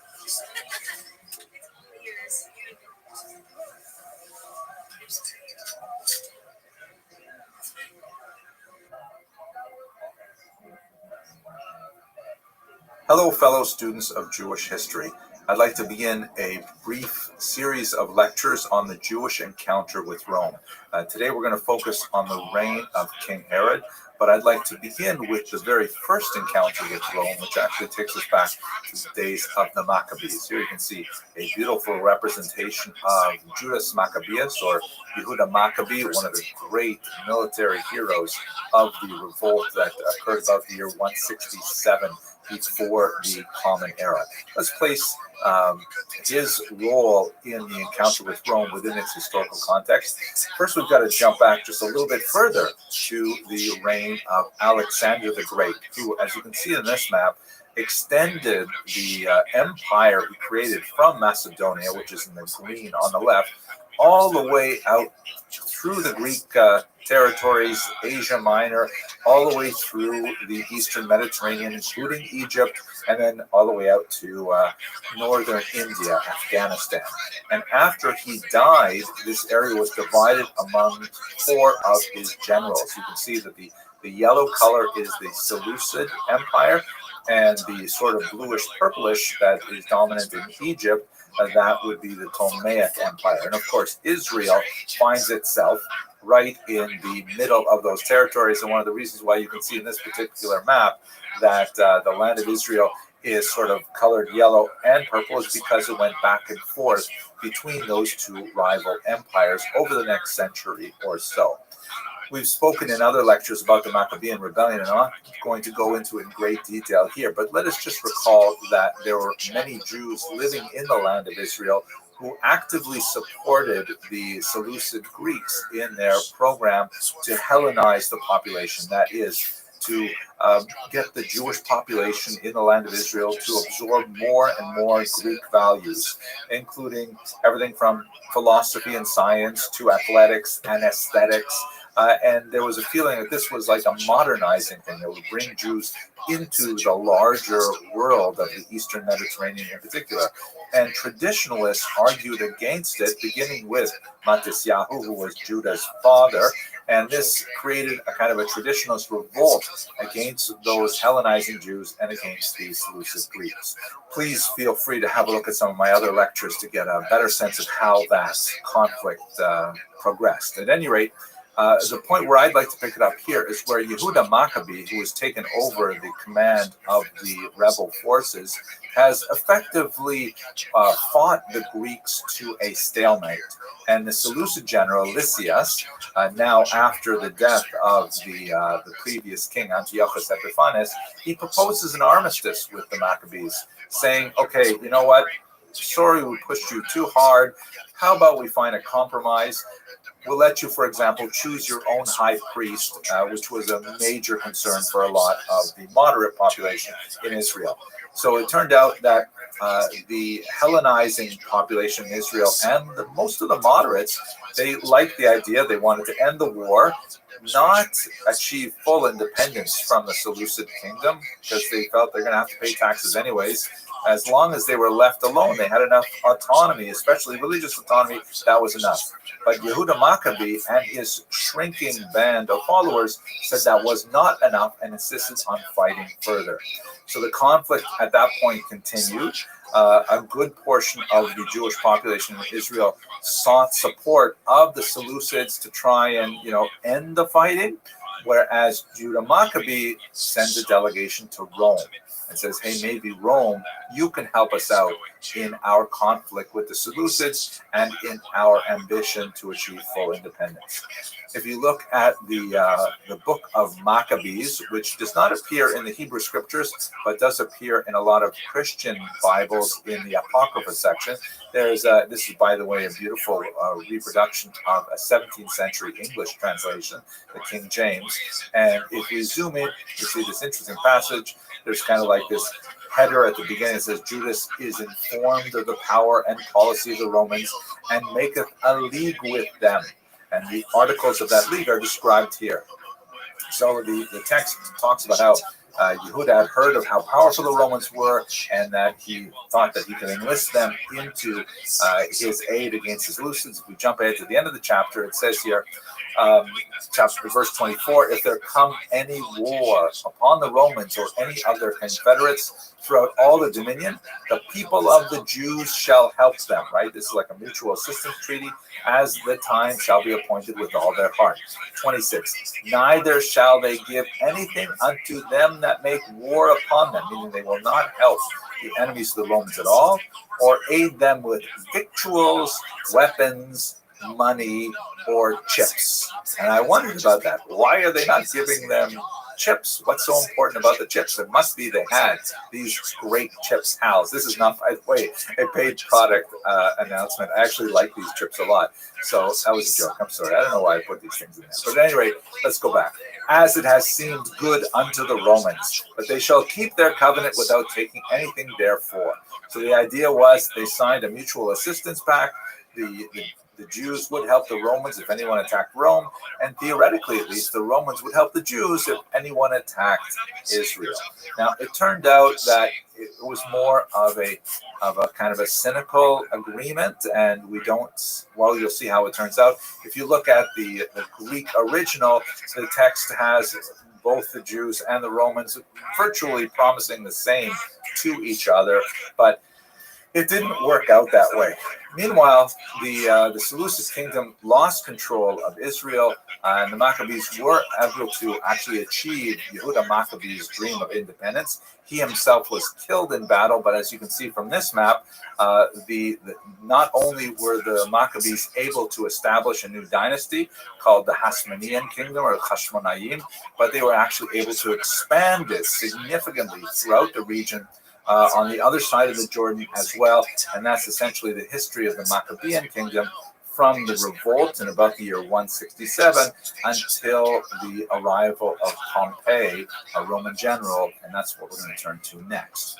But to understand the nature of the Maccabean kingdoms, even though the Jews had a significant amount of independence, there was significant friction, and even though this was originally a rebellion against Greek values, the Hashmonaim gradually absorbed more and more of Greek ideas as well. And it kind of slid back into that Hellenizing frame over the next 100-odd years. Here you see, for example, a coin from Alexander Yanai, one of the most brutal of the kings of the era, a huge enemy to the rabbis. And as you can see from the right-hand side, the coin has an image of looks like a sun that's actually, in bas-relief. It's actually extruded from the coin itself, which according to some rabbinic opinions would be directly forbidden as a kind of idolatrous image, like sun worship. At any rate, when he died in 76, there was a period of a rapprochement between the Maccabean leaders who had, claimed for themselves both the title of king and the title of high priest. His widow, Salome Alexandra, known affectionately as Shlom Tzion HaMalka in Hebrew, during her reign, there was actually a period of great rapprochement between the rabbis and the rulers, and it was a period of tremendous prosperity, which unfortunately ended under her sons. When she passed away, the region was thrown into a civil conflict once again. And that's what brought General Pompey to Israel, the first encounter of Rome with the land of Israel proper. The civil war that erupted between the sons of Alexander Yanai and Salome Alexandra, who were named Hyrcanus II, he was the elder, and he was the high priest, the Kohen Gadol. And his younger brother was Yehuda Aristobulus II, and both of them claimed rule. Hyrcanus II was the elder, but he was widely regarded as an ineffective leader. Yehuda Aristobulus was much more ambitious and apparently capable, and wished to challenge his brother for the rule. Among other things, the idea that the role of Kohen Gadol and Melech, that is, high priest and king, should be separated. Both of the brothers ended up appealing to the Roman general Pompey, who was in the north at the time, for aid.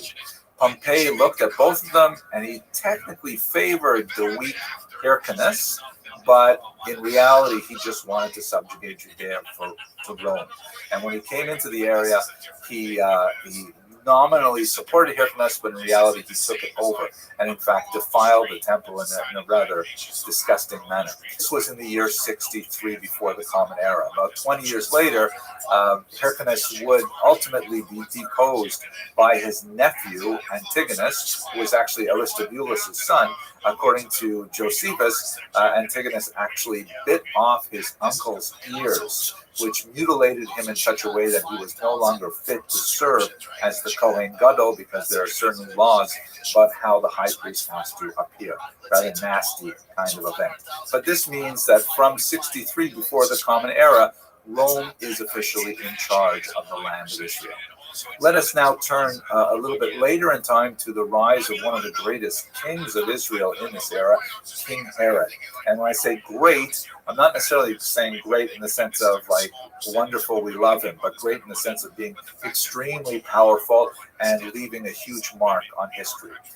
Perhaps he's best known in the Western tradition as being the author of the so-called Massacre of the Innocents, which is a passage that occurs in Christian scriptures in which he decrees the murder of all of these young children in an attempt to stave off the eventual birth of the figure that would be recognized by Christians as the Messiah. There's a lot of historical discussion about what that event might have been. We shall see shortly that it may actually be referring to Herod's murder of his own children, which was something he did with alarming frequency.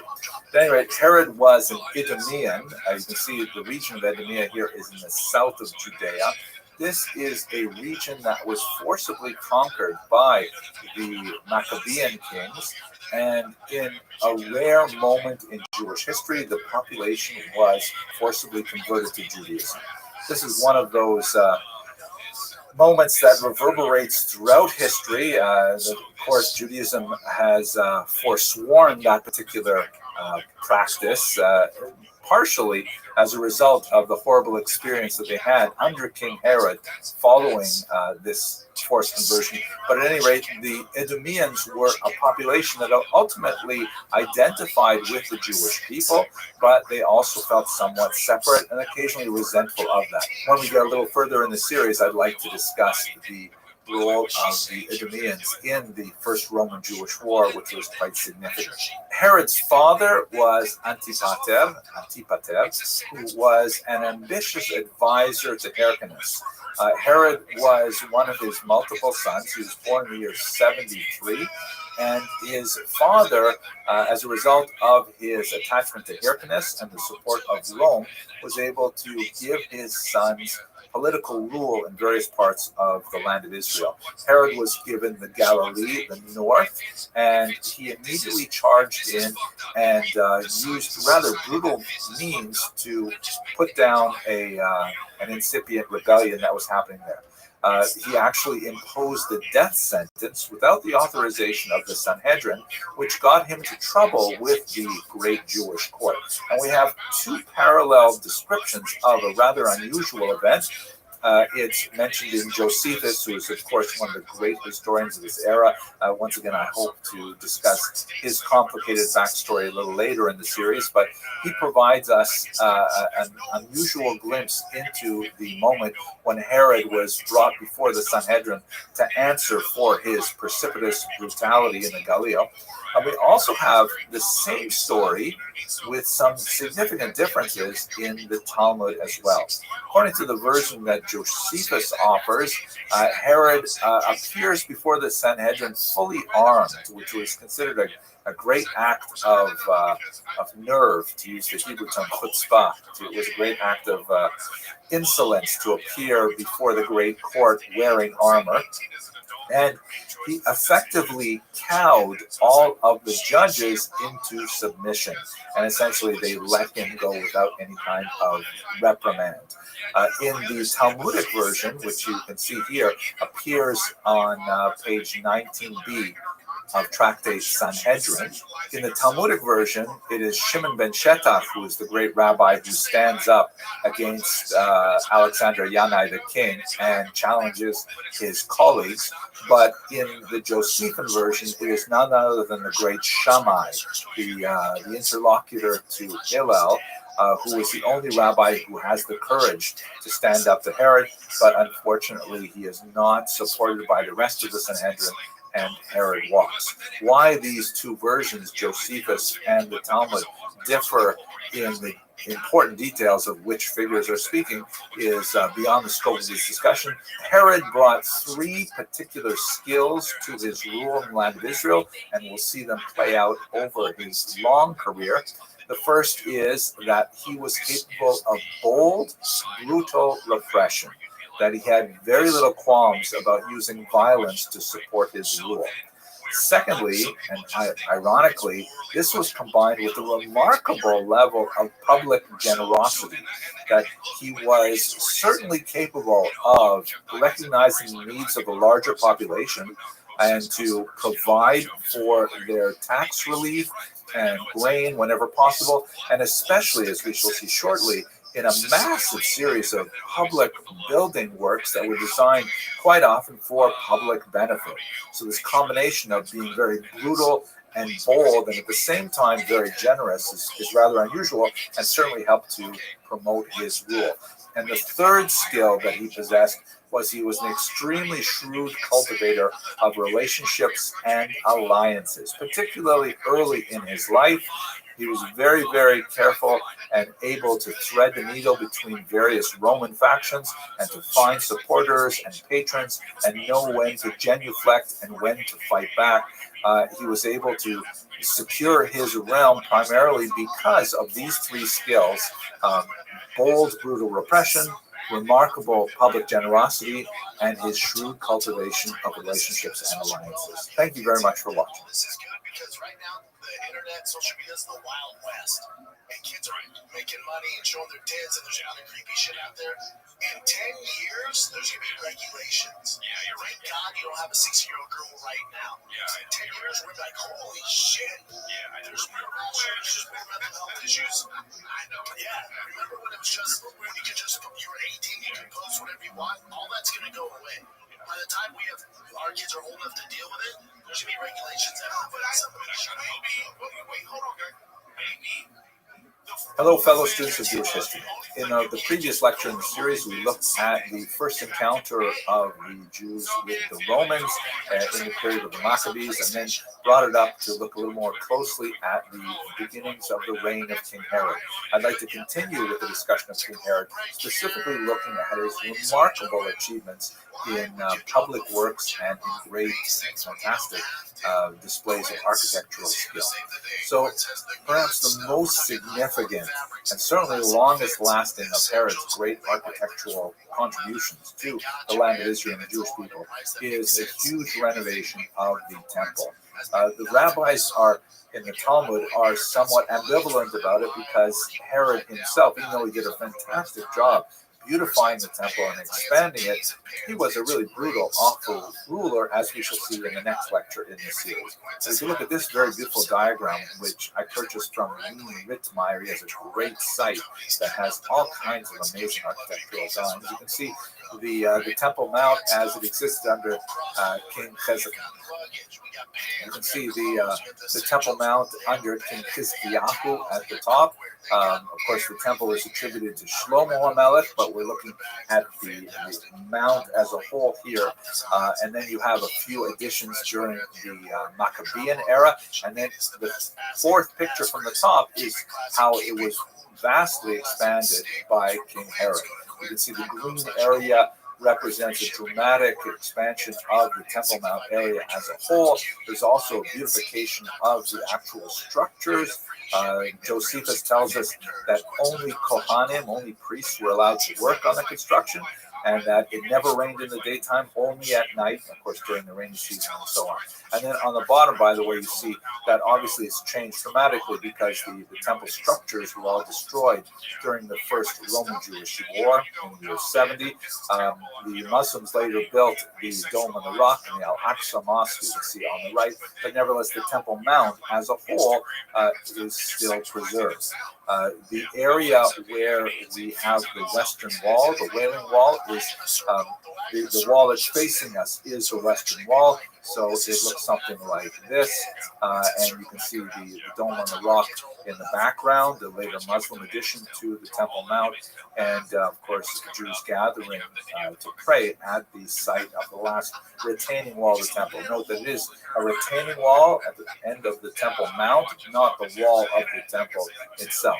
And if we also look to the southeast, you can see that there is actually remnants of the Herodian construction. This is an area that's often called the seam because it more clearly than in other places shows where the actual wall under the Hasmonean kingdom ended, and then you can see how Herod extended it significantly to the south in this particular time.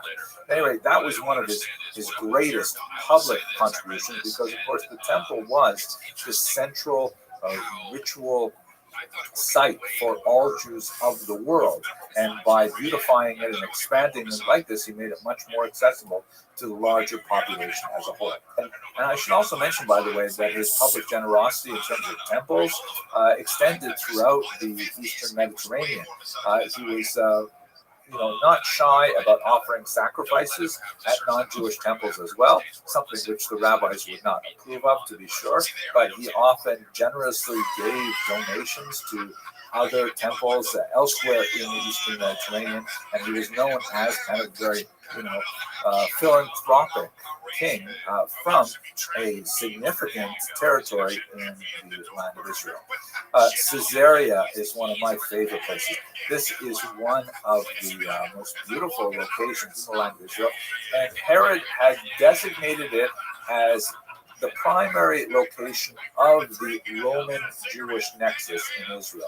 That is, unlike Jerusalem, to be sure, and unlike much of Judea and the Galilee, Caesarea was to be essentially a Roman city. And he put a tremendous amount of money into renovating this city to make it acceptable to the Roman aesthetic. Here you can see an aerial view that shows you the port. It's, of course, on the Mediterranean, pretty much in the center of the land of Israel. And he significantly expanded the port to make it much more viable commercially. The whole region was destroyed, or the whole port was destroyed in a major earthquake in the year 117. But you can have a look at what it must have been like here in this artist's rendition, that he actually built this artificial reef that curved out, and you can see there's kind of an entrance to the bottom left of this picture where the boats would come in, and they would have a safe harbor to be able to dock and unload their wares and so on. The building of this artificial harbor, which was the largest of its day, used volcanic ash from the Italian peninsula in a rather unique architectural manner where they would float out to the places where they wanted to sink the stones for the reef. They would mix up this concrete that could actually dry underwater using this volcanic ash, and then they would allow the forms to drop into the water and harden there. It's a remarkable feat of engineering, and it must have been one of the wonders of the world at the time. You can see he built hippodromes, right, which are like racing stadiums for horses and things like that. Tremendous number of things like aqueducts, classic Roman architecture, bringing water from far away in order to meet the needs of the growing population of this region. Really fantastic public works that made a huge mark on the country as a whole. I'm going to show you a few images from this remarkable article, The Landscape Palaces of Herod the Great, published in Near Eastern Archaeology in 2014. The author is Professor Catherine Gleason. She has some amazing pictures. Let's have a look at them. Here in Caesarea, you can see an aerial view of one of the promontories that's related to that artificial reef that I just showed you, and this is what it would have looked like in terms of the palaces, the pools. You can see the Hippo Stadium on the right there, and it really must have been such a fantastic kind of thing to see this glorious palace. And Herod in particular was fond of gardens, so he made sure that there were gardens planted everywhere in his palaces. If we look at Jericho, there's a remarkable series of gardens that appear, kind of suddenly in this region, which is surrounded by desert, but has the Jordan River flowing through it. Here you can see in this a series of drawings from Professor Gleason's article that he has several palaces that are all surrounding the wadi, which is like the riverbed, including sunken gardens. And here you can see what it looks like today, with just a suggestion of one of the artificial hills that he built to try and give contour to the region. And this is a cross section that just gives you a sense of what it would have been like to walk through Herod's palaces, which he scattered throughout the land of Israel. Here's Professor Gleason's own drawing that demonstrates his love for the Roman colonnades and the gardens, of course, and the landscapes, Jordan in the background, the landscape of Jericho in the background must have looked like, phenomenal kind of contributions. Perhaps one of the most dramatic settings for Herod's palace was the one that he built on the top of Masada, this huge massif, not too far from Jericho, just south of the Dead Sea region, where this was actually a place that Herod had deposited his family during a conflict early on in his rise to power, and he probably conceived of it as a kind of bolt hole where he could hide again in the future if he needed to. But he certainly wanted to, hide there in comfort. So, they had all kinds of cisterns dug in there, all kinds of baths were set up, endless gardens to beautify the region. If you can look at this map here, you can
but that is not the feature of his rule for which he is remembered. He is most likely remembered for his incredible brutality, directed not only at the general population, but specifically to members of his own family. And that's what I'd like to turn to first. In the image here from John William Waters' house, you see a beautiful depiction of Marianne, or also known as Miriam or Mariamne. That was one of Herod's 9 wives. She was the one who gave him the most status because she herself was of Maccabean descent. She was a Hasmonean princess, in other words. And as we mentioned in a previous lecture, Herod himself was of Idumean descent and therefore had less of an ethnic claim on the throne.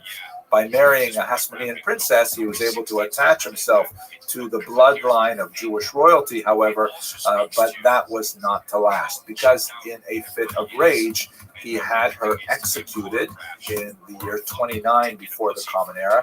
According to the Talmud, he immediately felt tremendous regret over this, and so he had her body not interred, but rather submerged in a vat of honey, so that he could preserve her body and look upon her when he so desired. Rather bizarre story. But anyway, have a look at this family tree of Herod. You can see that he's towards the left in the middle. It says here, Herod reigned from the year 37 to the year 4 BCE. And what I'd like to do is to outline the family members who were killed by Herod and give you a sense of the broadening scope